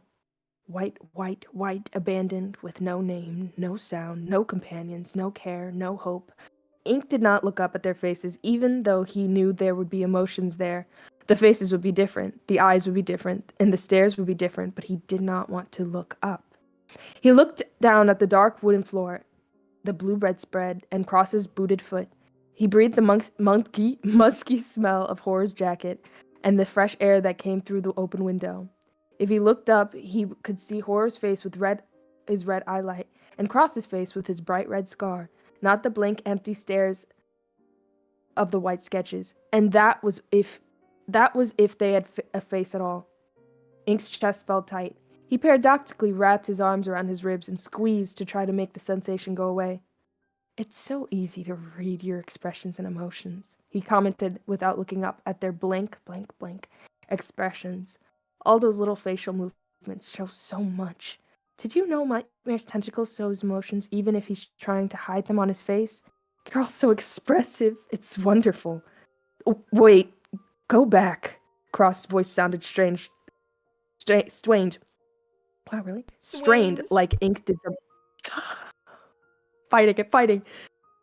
Cross's voice sounds strained, like Ink did sometimes when he tried to speak louder. Your voice was in the anti-void? Horror did not object to the interruption. That was okay, though. Ink expected at least some questions in the middle of it. Ink focused on the black of Cross's pants as he answered. The color was complete and full, not a granite-like texture. Granite? Am I saying that right? That's not granite. Is that granite? Yeah, it is. You're right. Okay. I'm not sure Nightmare thinks it might have been, but it was. But if it was, you'd think Era would have found me and killed me. A useless, pathetic, abandoned sands in an empty world sounded like easy pickings for the destroyer. Ink wondered if he would have fought to save himself in that scenario. Probably not. He'd be so relieved that his isolation was over that he would not have cared about what happened to him, and he quite literally might have welcomed death with open arms. He could not say if Era's apparent oversight was lucky or unlucky in his end. Then again, if Ink had decided back there, he would never have gotten everything the gang had given him. I'm also forcibly making non-binarying him. I don't know why. It's your fault, Rosa. It could have been worse, Ink reasoned with a shrug. I wasn't murdered. I didn't have to watch anyone be murdered around me, except for when I didn't have any resets. My world didn't have the ability to reset. I didn't experience anything, really. There was nothing there, just me and empty shells of people. It was so empty and silent and lonely. No sound, no world, no joy, no hope. Empty, empty, empty. I had a soul, but I wasn't complete. I did not have knowledge of magic or know what a castle was, or a lot about a lot of things. I didn't even have clothes. I could read, though. There were some blank spaces and tale written in my world. It never got a name. I was a Sands, but that wasn't my name. I didn't have one until you gave me mine, Horror. Ink smiled tentatively at Horror's blue jacket sleeve, and not his face. Thank you for that. Horror's voice was lower in pitch than normal. There was more of a stumble to his words. Ink's mind wandered as he focused on the blue of the bedspread, the blue of Horror's coat, the smell of Horror's coat, the softness of Horror's coat, and the bedspread. The nervous twitching of Cross's black boot, and the tickle of a breeze on his arm from the open window, outside of which was a whole world filled with so many more things, like grass and flowers and trees. There's so much stuff out there. Noises, colors, sounds, smells, sensations, people, moving air. I guess that's why my voice seems so quiet out here. I can scream really loudly, though, you know. Help me! Somebody! Is anyone there? Please come back! I can be something! Anything! Anything you want, please! I screamed a lot, begging for someone to help me, but nobody came. I lost hope. I think my mind broke too. But then I broke so much that there was nothing left to be broken anymore, so I ended up sane and aware again. Nothing else changed. Nothing else could change. I was stuck until I couldn't take it anymore. The silence was deafening. The silence was not deafening. Nothing could compare to the emptiness of his world. The silence was not deafening. Oh my God. Ink pressed his hand to his sternum. I was trying to escape when Nightmare showed up, but he grabbed my hands and stopped me from tearing my soul apart. He saved me. He offered me a place in the gang, and that was it. That was my story. Or lack of one, I suppose. I'm sorry if it isn't very interesting. With that, it was done. They knew. Ink felt a weight had left his damaged soul. It was nice to get some of his meager, pitiful experiences out there, now to see if it changes anything. Ink finally looked at their faces, about to say more, but paused. Cross had his hands over his mouth. There were tears in his eye sockets. Horror's eyelights were out, and he did not seem to be breathing. Ink worried for them both and checked to see that they were not injured. He wanted to get so used to checking it would be instinct for him, just in case. Ink identified that their pain was emotional. It made Ink uncomfortable because it was not like he'd come from a genocide timeline. He came from nothing, experienced empty, white, endless nothing, and was nothing, not worthy of even having a name. Nightmare gave him a chance to be someone. Horror gave him a name. Ink wondered if he should ask Horror or Cross about the binary codes and show them the tattoos. He was not sure he was ready, but he wanted to trust them. He wanted to be open and encourage them to do the same. Besides, if Ink told them about the codes, they would kill him. Sweat beaded on Ink's brow, and a cold vice closed around his neck like he'd been collared. His soul did not hurt, but with every pulse seemed to reverberate through his ribs and up into his skull, making his vision swim. He reached up, his arms wrapped around his ribcage and fingers digging into the material of Killer's coat. The binary codes on his bones seemed to burn, and he curled up further. Can you hear me? Cross's face was blurry. Dark spots danced through Ink's vision in front of Cross's concerned features, gray and dark purple and black. Ink latched onto the blue as his right, and he focused onto the softness of Horror's blue coat. Blue was such a wonderful color, like cyan and brown and green and all the others, except white. Sorry, did you say something? Horror and Cross looked at each other. Cross had lowered his hands from his mouth and held onto the collar of his coat instead, like he was afraid to let go of it. Horror's voice remained a hushed mumble as some of his words slurred together. Maybe we see your soul, Ink? Sure, Ink agreed instinctively. Before he could summon his soul into visibility, he reconsidered and hesitated. It's a bit damaged. There's no mistaking the distress that flashed across Cross's features. For anything else. He schooled his expression, but he could not go blank like the ones back there. Ink was glad. What do you mean by damaged? Horror was less obvious, but his fingers dug into the fabric of the bedspread. Their surprise was, surprising to Ink. It seemed he had made a couple of wrong assumptions again. That was nothing new, but at least he was learning. Nightmare didn't tell you about it. I thought he did, because you never used blue magic on my soul. He told us not to, but didn't say why. Cross's eyelids shrank and dulled. He ordered me not to portal us through Snowden. Oh, so that might have been uncomfortable. Snow is white, right? The pictures in the books usually show it was white, but I've been reading some fantasy stories too. One of them had snow that was a pinkish color. I like this stuff called cotton candy. I saw that in a book too. The food was not just the fantasy snow. Sometimes I get things confused. The food, not the fantasy snow. Sometimes I get things confused. I also get confused. Yes. I'm confused. Cross sounded dazed. Snow is white. Ink felt another rush of gratitude and smiled tentatively at him, and Horror both. Thank you for not calling me stupid because I don't know things. You always explain, and Horror's been teaching me to cook and train, and you too, Cross. Thanks. I keep saying that, but it means a lot. Oh, right. Ink remembered that they wanted to see his soul, and summoned it into visibility. The cracks and gouges were as visible as ever. His soul still looked like broken white pottery. Like always, Ink admired the imperfections in the soul so that he was not disconcerted by the bright white of it. Disconcerted, yes. This was normal for him. It was clear that this was not normal for the others. One peek was all he needed to see. Horror and Cross were distraught. Cross's eyelights had gone out this time, and Horror's expression was so empty Ink could not bear to look at him for too long. The discomfort and another heavy emotion came back, but Ink did not try to hide his soul.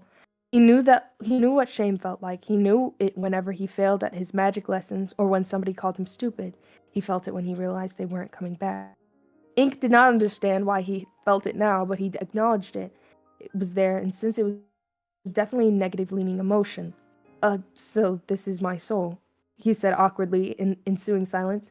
Those holes are from my fingers, see? I tried to. Ink raised his hands to touch the marks, but Horror grabbed both his wrists. The grip was so gentle that Ink barely felt it. A little pull would let him break free. Not break free in that way. Not now. First of all, why are we... Bro is just casually like, yeah, this is when I was, he doesn't about understand. to rip my soul apart. He doesn't and understand. bring his hand. I know he doesn't understand. He doesn't understand, Beetle. He doesn't get it. Bro clearly doesn't understand. Oh my god, he's stressing me out. He doesn't know. Also, I think what he was gonna do is like he was just gonna like raise his hands a little bit more and like point. But of course, Horror's like freaked out and Crosses too, because he hasn't touched his soul at all since then. We've read it. He's just because that was incredibly painful. Clearly, he doesn't understand.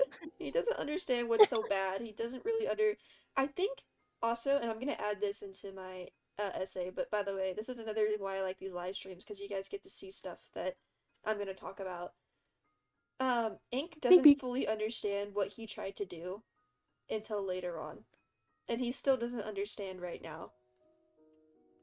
He doesn't fully understand that what he tried to do was committing not alive. He just wanted the pain to end. And so in the beginning he keeps saying that he didn't want to die, he just wanted the pain to stop. But he doesn't consider the fact that he was like trying to do it himself. It doesn't register in his head because he doesn't know enough yet. And I think that's super tragic. Like, genuinely, he just does not understand what he was even gonna do and what he was trying to do. And he still doesn't now. But Horror and Cross do. So they're, like, reasonably like, oh my god. Jesus Christ. Yeah, Stars. They know. But he's just, like, so nonchalant because he's like, oh, I just wanted the pain to end. That's normal, right? We chill now. Yeah. I mean, that's just normal. So... I'm gonna talk about that in my essay, by the way. Okay, continue. Yeah.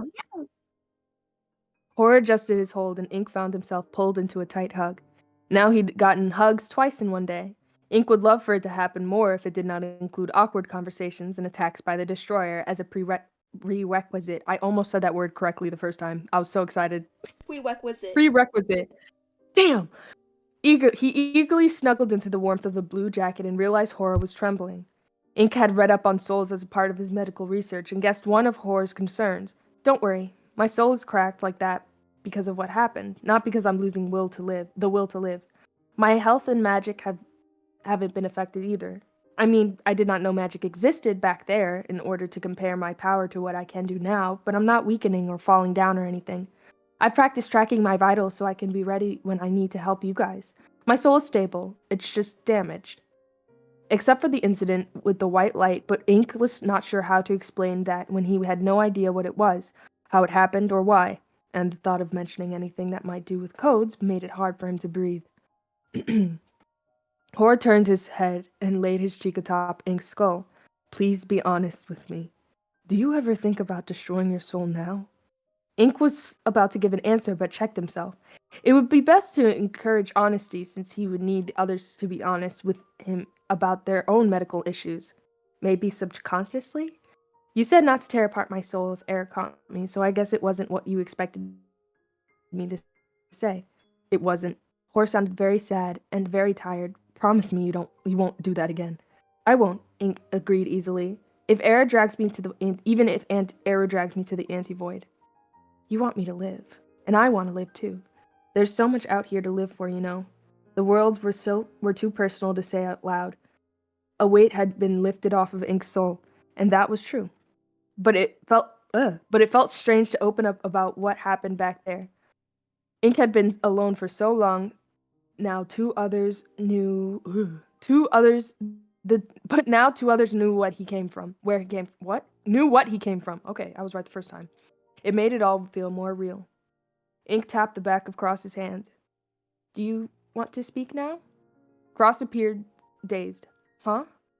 Ink looked down and fiddled with the sleeve of Horror's coat. Horror let him. You were upset when I mentioned the empty whiteness. Do you want to explain? He peered up and witnessed every conflicted emotion that had flashed across Cross's face. Skull? Whose skull? Uncertainty, guilt, fear, grief, anger. I can't say that much, Cross hedged. There was no mistaking the shame in his voice or anything else. I can't. Ink hated to see him struggle. Please stop. He interrupted before Cross could make himself speak. You don't have to share unless you want to.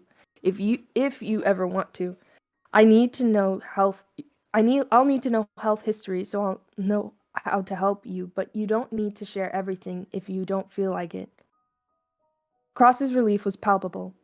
Not everything, just that I was in the anti-void for a bit. No, he wasn't. That's not where he was. That's not where No, he he wasn't. That's not where he was in Underverse. That's wrong. He was Bro was not in the anti-void chat. No, he just erased his world, so he was just in an empty version of his world. That's why he kept bringing stuff to that empty world in the rest of Underverse, because that was his world. It was just cleared out. Everything. That's wrong. He was not in the anti-void. That's wrong. He was just in a cleared out version. We have non-canon facts happening here. It's where he was in FTFO. Doesn't matter. It's still wrong. Inaccurate. I have to point it out because I'm a nerd. Fucking yes, I am a nerd. Bookworm. I'm studious. Anyway, Ink's breath caught, but he did not interrupt again. I was stuck for a while after my world was destroyed. I had a world before that. Family, friends. Horse? I keep trying to call people horse. I don't know why. Horse? Cross spat the words family and friends with a mixture of anger and grief.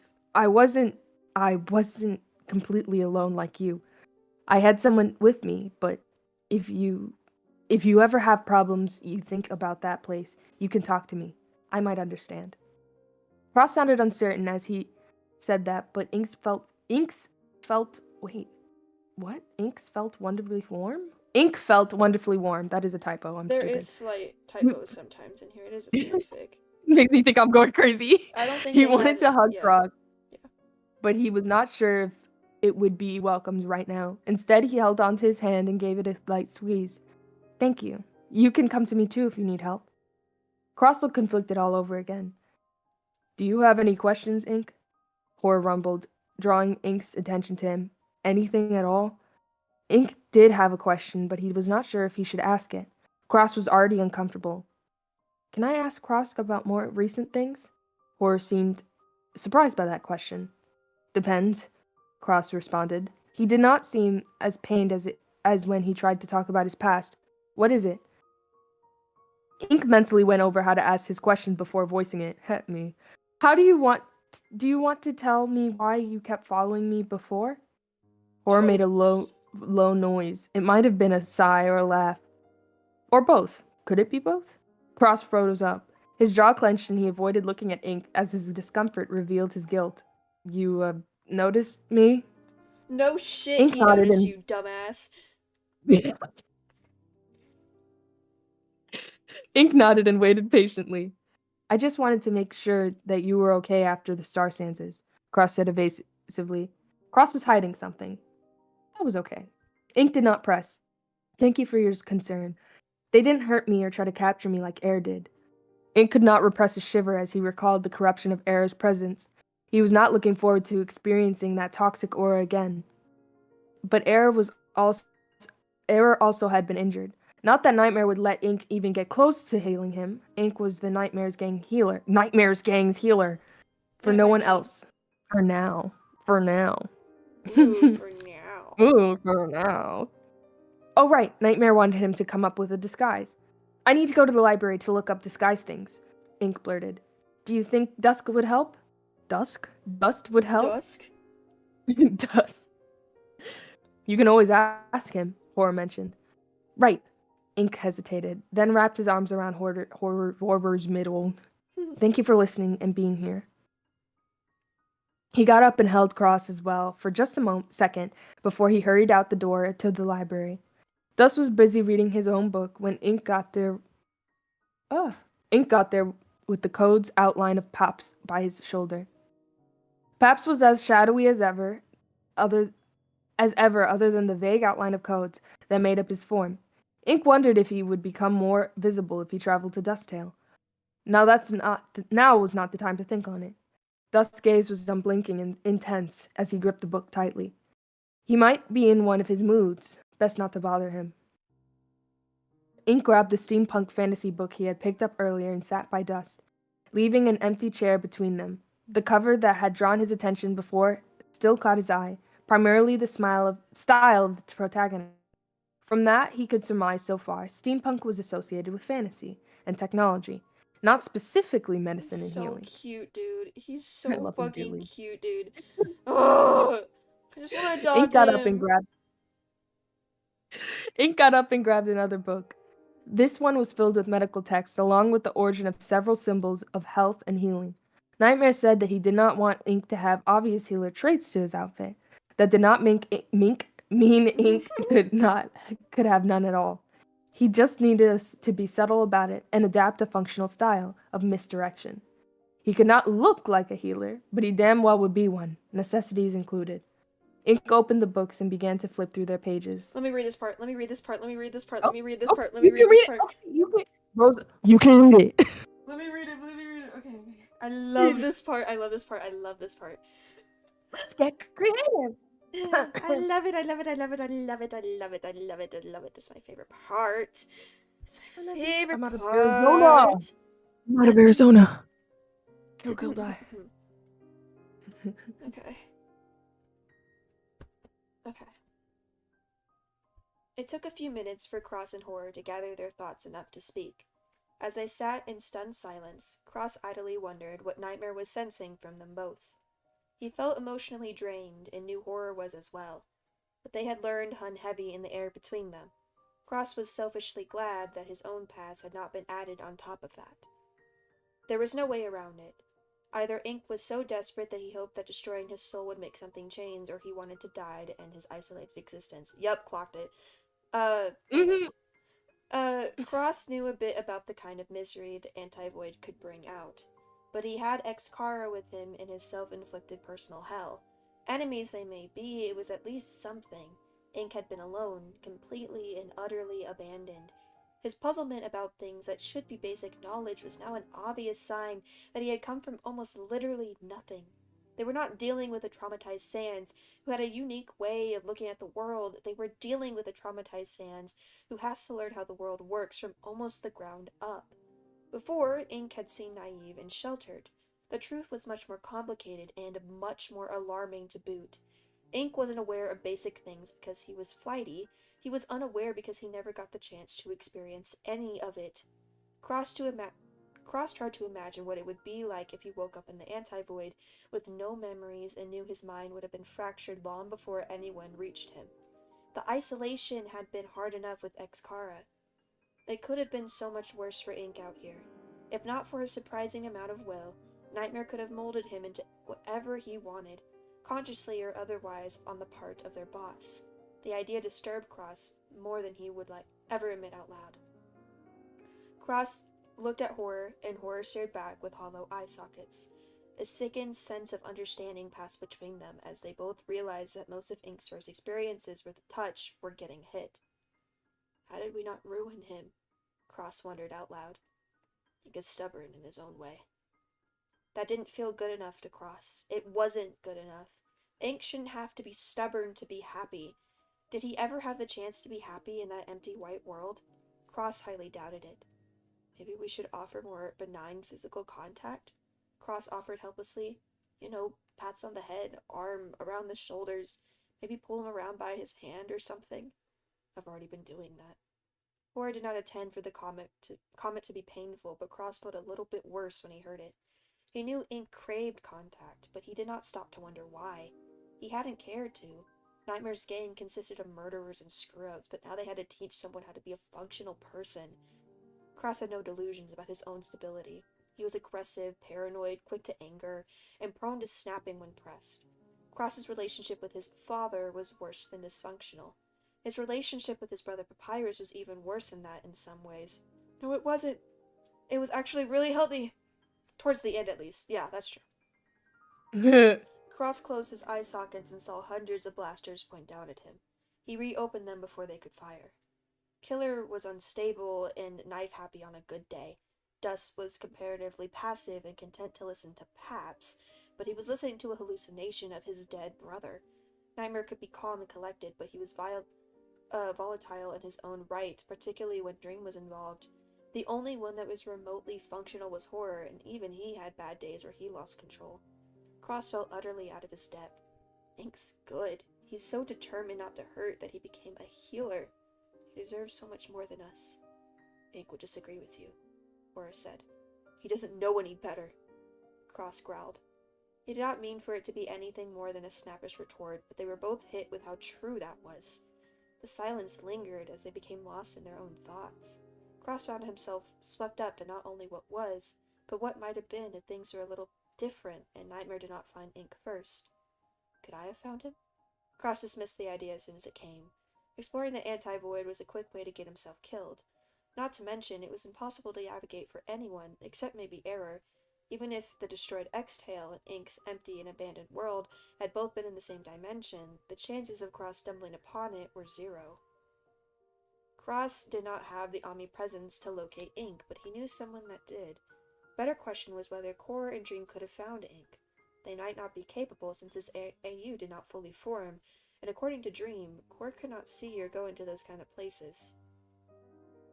Then again, that weakness was given to Cross by Dream and Core. It could be another lie by omission that Dream told him. After all, Nightmare had been able to sense Ink's despair and got to him just fine. Core and Dream had approached Cross with an offer to move to the Omega timeline. Why hadn't they helped Ink? Could Core truly not see him? Could Dream not sense his positive emotions, if he had any? Or had they known Ink was there but ignored him? If they had known, Cross hoped Ink would never find out. He already had low self-worth. I know why you were following Ink like you were, Horror said suddenly. You couldn't believe that Ink was immune to Dream's aura. You're angry at yourself because you're not. Cross hated his patient bluntness, but could not deny it was true. Dream's aura is intoxicating. Makes you feel happy, but that happiness and contentment isn't natural. You're drawn in, you want that peace and happiness, and you don't feel like you should leave, even though you could be doing more away from him. When you want to fight the good feelings you get, you can't. If you can fight those good feelings, you don't want to anymore. Sometimes you can't even accept that you should be fighting those false emotions at all. It's overwhelming.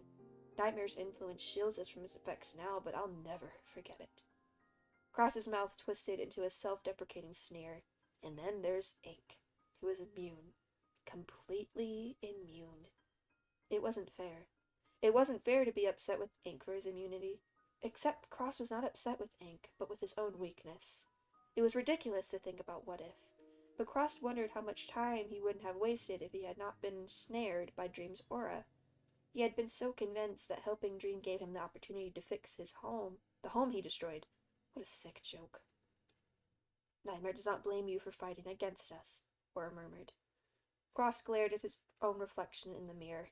The icy stare was a far cry from the naive, hopeful gazes that once adorned his face. His hope had been battered by X-Frisk, X-Car, and the destruction of X-Tail. It had been built up and toppled by Dream. Some would say Dream was an optimistic soul. Cross knew the truth. Dream was a benevolent liar who twisted tales of false hopes so convincing that he even fooled himself. Ink deserves better than us, but I'm damn glad the stars and Cord never found him. Ink's chains could hold Error. Cross knew without a shadow of a doubt that they would hold Nightmare. The moment that that an Ink's immunity to the Guardian's aura was discovered, Ink's ability to choose his own path would be gone. Desperation made many good souls cruel, and the Omega Timeline would fall to colder tactics to get him to fight for them. Not heal, not defend, but fight. Some would have demanded that Ink's capabilities and magic be tested in the Omega Timeline labs. Also, aren't y'all doing that too? Forcing him to fight? Okay. Hypocrites! I feel like he has more of a choice here, though. Yeah, but that Kinda. line, not heal, not defend, but fight, y'all are literally bullying him to fight you guys for, like, multiple chapters now. Not giving him They didn't know! They didn't know! They want him to defend himself. Okay.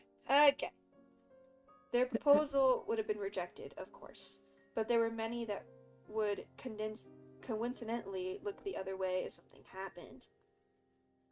If it was for the good of the multiverse, why not? Someone else would have guilt-tripped and manipulated Ink into becoming the Omega Timeline's secret weapon.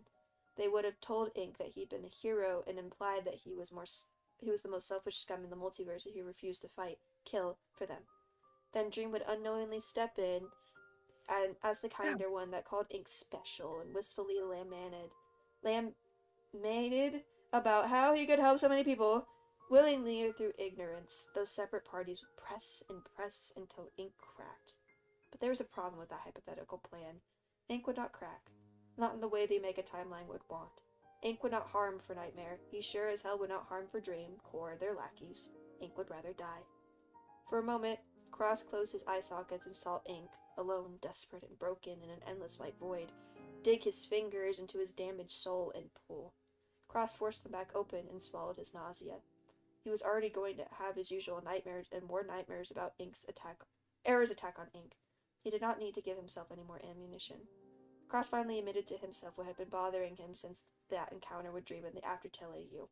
It was why he watched Ink so carefully from afar while he desperately wanted to approach him, but was afraid to do so at the time. Cross's desire to protect Ink won out over his self-loathing. Maybe he was ready to talk a bit after all. Okay, you can read this. I just wanted to read that part. Yeah. Yeah. The pile of books around Ink had steadily grown larger as time passed, as his compilation of notes. As had his compilation of notes. It was satisfying to see the blank white pages fill up. Nightmare needed Ink to be disguised and not associated with healers through his appearance, but Ink's disguise also had to be functional so he could do his job. Can I just say, Ink he just dropped, the most heartbreaking thing on these guys. Horror and Cross, and once they tell Dust, are just all Wait, guys, I gotta make my OC! they're just sitting there, just so distraught and so upset at this revelation, literally, just sitting there in silence, and he's just like, I'm writing down what my OC is gonna look like. My self-insert. I'm so excited for my cosplay! He's literally every traumatized artist, after they drop, a horrible, traumatic past, they're just like, anyways, guys, I'm gonna go write my self-insert and draw it in my book real quick. And, Real! He's just doing it and just, chilling. He's just kicking his feet, so real drawing his OC, and Cross and Horror are, having a moment. I can't. And he caused it, and he doesn't even know. He doesn't care. He's just like, yeah. Yeah, that happened. Anyway. I'm drawing my OC. Anyways, sorry, continue. Anyways, no, you're fine. Ink decided he should look as not a Sans as possible. Him being a Sans was practically a given, considering he was part of the gang. But Nightmare wanted as much ambiguity as could be managed. I said ambiguity and couldn't say could. Not much could be done about his height. And he did not like the idea of wearing heels to increase it a little. Height did not matter. Why Mobility not? and stability Why not? did. I think he should. He'd be fabulous. Wear heels? Yeah. It would be so uncomfortable though. Yeah, but he could rock it. He's Ink Sans. What if he broke his ankle or something? He wouldn't do you that never 'cause know. He's Ink Sans. Sure. He focused on other things. He immediately decided that he would not wear hoodies, shorts, sneakers, or slippers. Cloaks would not do either since they could be associated with the fantasy-based worlds of many magic healers. Ink firmly settled on the fashion aesthetic of steampunk. Steampunk still had a fantasy element, but also leaned into technology and metalwork, along with medicine, but that was not what most associated with those kinds of worlds. Using the pictures he had found throughout several books as a reference, he began to sketch out his ideas, starting with the pants as in a basic turtleneck to cover as many bones as possible. He wanted them to be covered, especially since he had been getting more binary codes lately. What are you doing? Sketching ideas. Ink did not look up as Dust sat next to him, with the outline of Paps hovering at his shoulder. He focused on the drawing as he let his pencil tap the paper for a moment. I need to be mobile, so I don't want to carry a separate bag. I need pockets for extra inventory space. Some things aren't available to be instantly healed with green magic. Dust understood what he was saying. Some clothes can be made with magic that allows for extra space without showing. Nightmare knows someone. Ink added that to the list of specifications. The pants themselves would not have many pockets, but the additions would. Said additions would be easily dropped and left behind in case Ink was carrying something. He did not want any captors to get a hold. In case Ink was carrying something he did not want any captors to get a hold of. A brown satchel was attached to the right thigh, and what appeared to be a long brown holster-like design was for the left from the upper thigh to the knee. 7 pockets went down in a line. Ink made a note that the pockets should have unique symbols so only he knew what was in each one, without second-guessing himself. He took a brief breath from the practicality side of things to write green for the turtleneck. He took a brief break from the practicality from things to write green for the turtleneck. I thought that said breath. Dust noticed. No green. But I like green. The boss is going to say no because green will be associated with healing magic. No green. Ink crossed out the word green. That's so cute. No Bro green. likes green. I like green. For the turtleneck and wrote black instead. Then he drew a vest over the turtleneck, and after he wrote green and drew several arrows to the vest, he circled the word green once and was done. Once he was done, he stared at Dust. Guys, he's sitting here pouting because he doesn't get a fucking green outfit after he just dropped the bombshell of a century on those poor souls still in Horror's room, and he's like, I want a green outfit. I want green. I want green. I like green. Green isn't even that good of a color. Shattered someone's fucking life, dude. Okay, I can't with him. I love him so much, but my god. I'm so sorry. Continue. No, you're fine. Don't you like cyan too? Dust cajoled? Cajoled, I think is what it is. I feel like that's an H sound for some reason. I don't know. I could be wrong though. Oh well. Yes. How about you make the vest cyan then? No, I'd like it to be green. Okay. Dust was torn between laughing and putting his head between his hands. Does that Yeah. not sound like AJ? Are you going to put something over that? Yes, Ink said. Dust gave in. Fine. Ink drew another model for the outer layers. Since Dust and Nightmare would not let him use green, he decided to use brown as a major color. After some consideration, he decided on a brown steampunk overcoat with black accents and a hood. 7 black buttons went up the chest to the left side of the sternum. Under the last button, the fabric opened up to an upside-down V shape, preventing the coat from covering the front of the legs. The hem of the tail of the coat just fell below the backs of the knees. Finally, the color of the coat covered part of the neck. Ink made an arrow and pointed at the neck and chest areas and mentioned the possibility of a reinforcement to protect his throat and ribs in his notes. The black pants tucked into the tall brown boots with black buckles. Most were decorative, but the largest buckle would hide a small pocket that lay underneath. He requested that the soles be something with good grip, and the last thing he needed was to trip and fall. Dust watched him draw with a fascinated expression.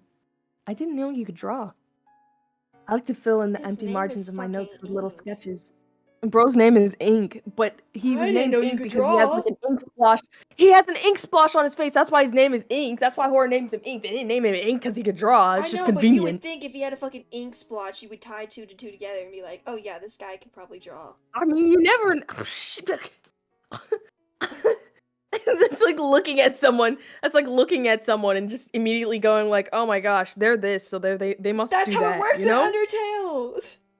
That's true. That's true. But that's not. They don't know that's how it works, Rosa. They don't know that's how it works. Okay, whatever. Anyway, I like to fill in the empty margins of my notes with little sketches, Ink commented. Ink flipped to a new page on the separate sheet. So He drew cute. the left forearm of the coat. Around it, he sketched what looked like 2 black snake designs wrapped around his arm. It was just an idea for now, but Ink made a note that the black snakes was actually his magic shaped into that form and stained into the fabric of his coat. He'd have to do some testing, but he might be able to keep the magic there until he needed it, just in case. Ink flipped back to the first page. Over the coat, he sketched a design for a thick black belt that had more pockets on it. The front ones would have supplies he needed immediately, the back with less, but still essential tools. Next were the coverings for his hands. Ink decided on black gloves that left just the tips of his fingers exposed so he can more easily use his magic to heal others. The exposed tops of his fingers would also help Ink control and direct his magic chains. He asked for the gloves to be reinforced so he can grab sharp objects without them cutting into him. After a moment of consideration, Ink added a bronze analog clock to the back of the right glove. Inside the clock face was a smaller one with the upper right side. He asked for them to both be functional. Dust watched him work with a curious expression. You should come up with another nickname, too. Ink made a face. Why? Error might have checked you. Ink forgot about that. He had blurred his check, but if anyone could see past that, it would be the Destroyer. Won't it not matter, then? Nicknames can override original names under certain circumstances. Dust grinned, humorlessly. My name was Sans. Dust did not offer to explain further, so Ink did not ask. Really? No shit. Ew. Dust did not offer to explain further, so Ink did not ask. Do you have any ideas? I might. I like playing word games on the fly, so what are you thinking? Steampunk with fantasy and a bird influence. Dust peeked at the other page. Birds? Why the snake shape then? Oh. Dust cheeks. Chuck? Who's Chuck? Dust's cheeks gained a light violet shade. Shut up, Paps. Ink saw the outlines of Co's switch. The floating glove hand was covering a laugh. Dust set the page back down and pulled his hood over his face. It failed to hide his small smile. Nicknames? Ink prodded. Dust hummed to himself. He was still smiling. Steampunk with some fantasy and a bird influence, huh? Let's see. Brass, gold, silver, gear, clocks, scout, punk, talk, ash, steam, coal, aves, vapor, hunter, viper, equinox, fable, mage, soul, arcana. The last one caught Ink's attention. Arcana? Dust paused. That's from somewhere. Give me a second. Oh my god, Arcana, like the major arcana? Like Arcana? Oh my god. I was gonna say Arcane, but that too. Arcane too? Oh my god, Arcane, like Arcane? Anyway. One quick look in a dictionary had them pulling another book off the shelf. The term Arcana referred to the secrets and mysteries. It also had to do with the tarot symbol. Not quite what Ink had in mind, but the meaning behind some of the cards caught his attention. The major arcana cards were often associated with experience of living, reflecting both good fortune and hardships. Ink felt a draw to the term just for that. They're so cute. Dust flipped further through the tarot book and laughed to himself. What do you know? There's a steampunk version. He winked at Ink. We could just call you Arc for short.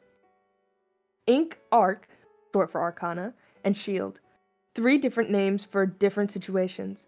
For the gang, for the missions with the gang, and for undercover missions out in the multiverse.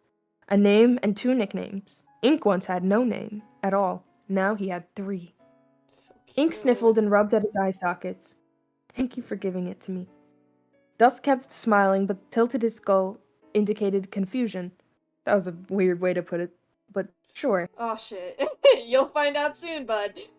Yeah. A thought came to Ink, and he looked down as he fiddled with his sleeve. My name will still be Ink, right? What? Dust's eye sockets widened. Yes. It won't matter what your check says. You're still you. That comforted Ink. He might not be able to work in the open like he wanted, but he would still be him. Ink wrote Arcana Arc in the corner of this page. He was about to add a fictional AU name, but stopped without writing anything. Ink could never have named the AU, not even for a disguise. Ink checked over the sketch and added a few adjustments. Whenever he found himself staring blankly at a page, he filled in some of the empty background with buildings and a train station. Coming up with a fake world too, huh? Dust commented. Smart. Ink did not tell him that he drew the world so the sketch would not be alone. Finally, Ink worked on this final piece of the outfit that he had been avoiding. He did not try to simply draw what he wanted, however. Instead, he summoned his black magic. It took a few tries and multiple splattered failures that evaporated off the floor, but eventually his magic matched his intent. The black magic shifted into place with some selections of shimmering into altered hues and hardened into a mask. Ink's mask appeared to be made from brass and copper metal that had been painted black. Despite it being made of his black magic, it had the shine of metal. It would cover his face while his brown hood covered the rest of his skull. The way the metal was crafted made the mask resemble an owl's feathery face. Careful, Rosa! It was fashioned in a mix of a gas mask for the bottom half and steampunk brass goggles for the top half.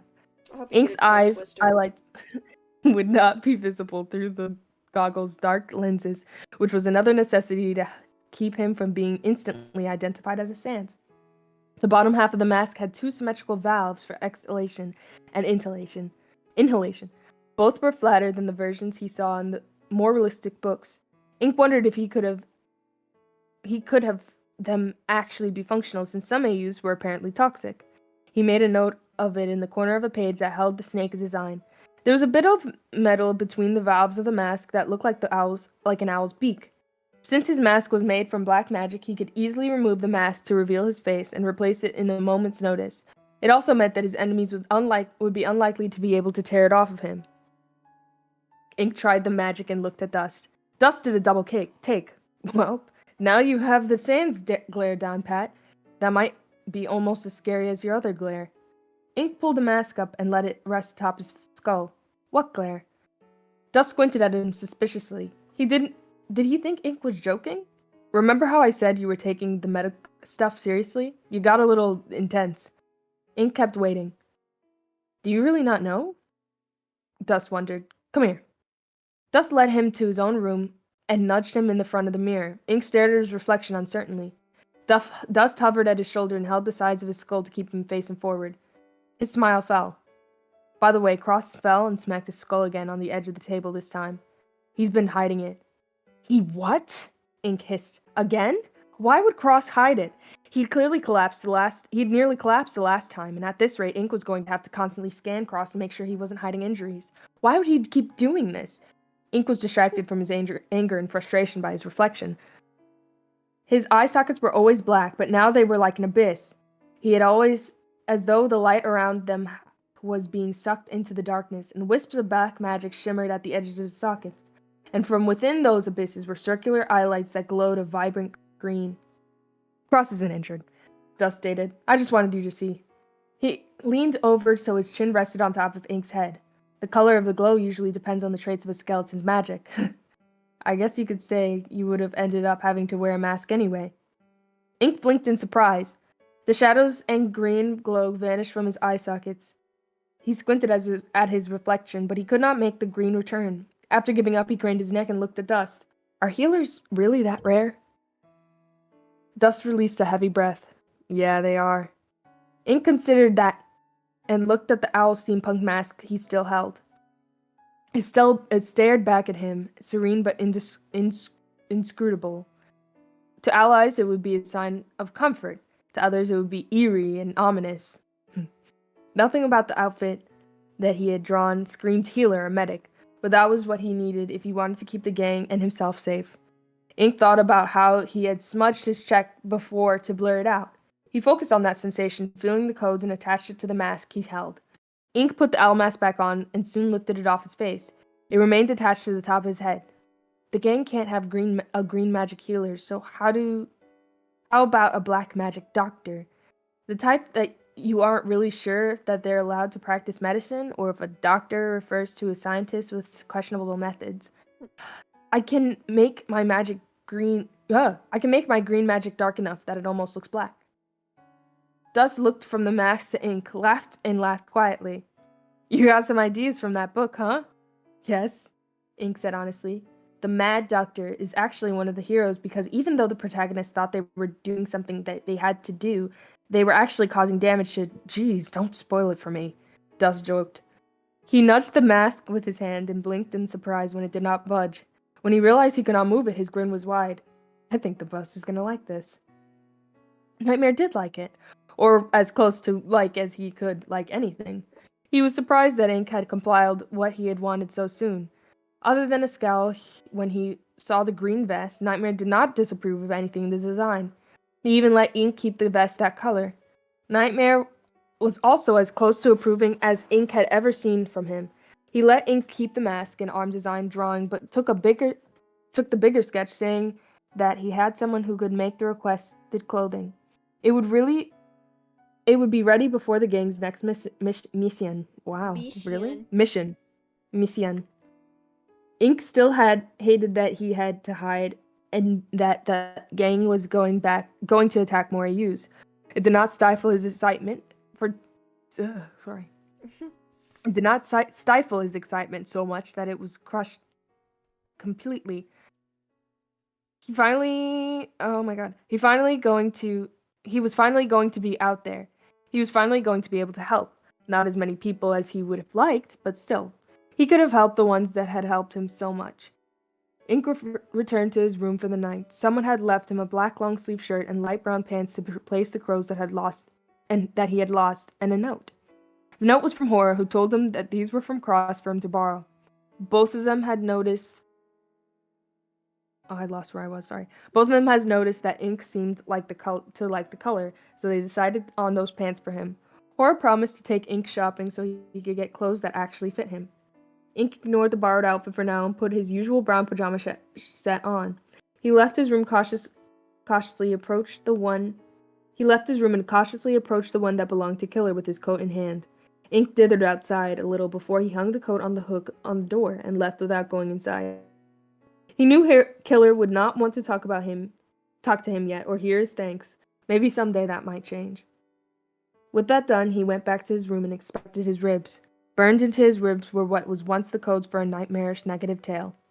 Now that they were a little more than a charged streak, seared and smudged like ashes. He could not read the binary for that world anymore. A nightmarish negative tale was gone. Ink thought about telling Cross, Horror, even Dust about the ones lost. Them, the sensation of their destruction, and the binary codes that were like tattoos on his bones. The soul-chilling anxiety that struck him left him breathless and shaking on the floor next to his mirror. He frantically checked his soul for the white light but nothing happened this time. His soul remained as it was, cracked, gouged, and glowing faintly. Once Ink calmed down enough to breathe, he sat on his bed with the owl mask in his hands. He thought of the gang, Error, and the Starsances, the Corrupted, and all the other threats in the multiverse. He thought of Nightmare, who gave him a chance. He thought of Dust, who assisted him so much without being asked. He thought of Horror and Cross, who knew he was incomplete and abandoned, but still wanted him anyway. He thought of Killer, whose small act of kindness said more than he probably wanted to. Ink's finger curled around the edges of the owl mask. It won't let disguises hinder me. I'll support you. I'll heal you. I'll protect you, even if it costs me my life. He set the owl mask on the bedside table facing the door, turned off the lamp, and went to bed. It felt like he had just laid his head down when a soft knock roused him from sleep. The light of the moon drifted through the windows of his room, revealing a large shadow in his doorway. Cross hovered just outside in the hall, wearing his usual outfit with his hands still raised, as though to knock again. He wasn't wearing any pajamas, which struck Ink as odd, considering how late it was. Ink rubbed the sleep from his eye sockets and sat up, scanning Cross for injury. Thus had said he lied about Cross's hiding another injury, but Ink would rather be careful about checking. Are you okay? I'm not hurt, Cross assured him quietly. I was not quiet. He hovered in the doorway, half hidden by the frame. I'm not hurt! Can we talk for a minute? Of course, Ink agreed instantly. Though I think most conversations take more than a minute, don't they? Huh? Cross's confusion faded quickly. Yes. Cross inched into the room and perched on the edge of Ink's bed. It was odd to see him move so cautiously. Whenever he was not lurking just out of sight, Cross had a powerful stride. Thus sometimes joked that if you were between Cross and a goal, or chocolate, he'd accidentally run you over without noticing you. Ink was not sure if that was true, but then again, he had not seen Cross out of one of the gang's missions yet. Missions. I don't know why I keep saying it like that. His only reference was Cross acting as guard, or stormed through a crowd to reach Shield. Now Cross was apprehensive, quiet, nervous. Ink scooted closer to Cross and curled against his side, knees drawn to his chest and hands latched onto Cross's uniform. Cross startled at the contact, but did not pull away. A hand instinctively reached up to curl around the back of Ink's skull, and he felt Cross relax. I want to talk now, he began haltingly, about my past. Not all of it, just a few things specifically. Only if you truly do, Ink reminded him. Cross huffed a laugh and did not sound particularly happy, but it wasn't miserable or fake either. I do.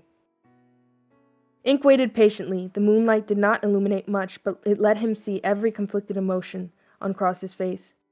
My world was destroyed by something other than error. I'm not ready to talk about what. What I am ready to talk about is how I got out of the anti-void. Cross fell silent, visibly struggling with himself.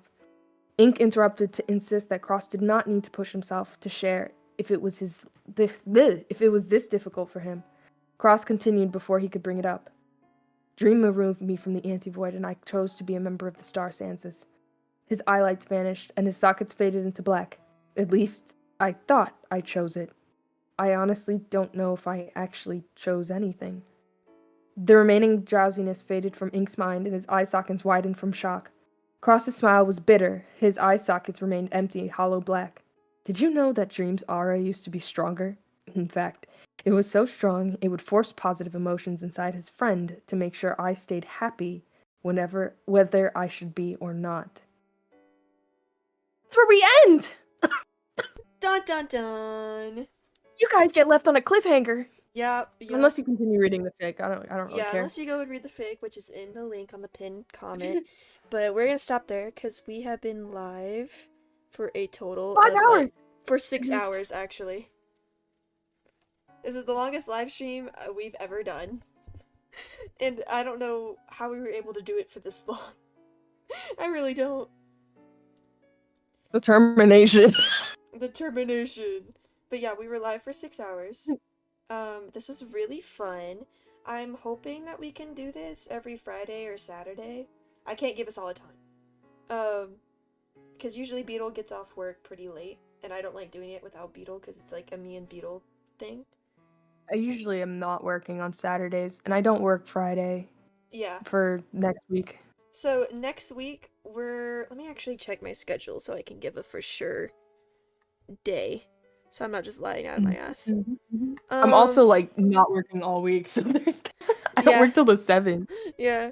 I'm pretty busy this week, so honestly, Saturday might probably be better for me, but if I pop up on Friday, don't be surprised. So Friday and Saturdays are usually the days that we're gonna do it. Fridays and Saturdays I don't have school, so obviously not Saturday, but Friday I don't have classes. So, you know, I'm all good to go live whenever. I try to go live after people get out of school though, so I'm never gonna go live before like 4 o'clock or whatever. I think the time we picked, like 8 o'clock, was pretty good, to be honest. Yeah. But yeah, so Friday and Saturday, we're gonna try to go live again to hopefully get to, because we're on chapter 8, so we're gonna finish chapter 8. What's 8 plus 4? 12? 12. Yeah, so we're gonna hopefully get up to chapter 12 next time. I don't know how many of these we're gonna do. Hopefully all of them until we reach the final chapter, which I'm gonna get so emotional when we do that. Bro, it's gonna be over during like around like chapter 29. Chapter 29 and beyond, it's gonna be like crazy. I know, it's gonna be so bad. Hopefully I can get KJ and Morgs to voice in that one, because that would be really cool. Art will not join, so cool. which is so unfortunate, because that... Why? He just won't. I just don't see him doing that live. I can't. He's nervous like that. Damn. But it would be so cool to hear him weird. get to be a little dick as Nightmare. Ugh. I'm still gonna try to force him to do lines for the essay, so you guys will be able to hear Art's voice as Nightmare if he agrees, which he will, because I will threaten him otherwise. No. So yeah, that's it. We're so tired, so we're gonna head out. Hold on, I'm gonna do the end stream thing. Thank you guys so much for watching. Some of you guys were here since the beginning of the stream, which is insanity. Crazy. Thank you. Thank God I didn't turn on ads, because imagine how annoying that would be. 6 hours. My God. 6 hours. Y'all need to go to sleep. Y'all were on here for 6 hours listening.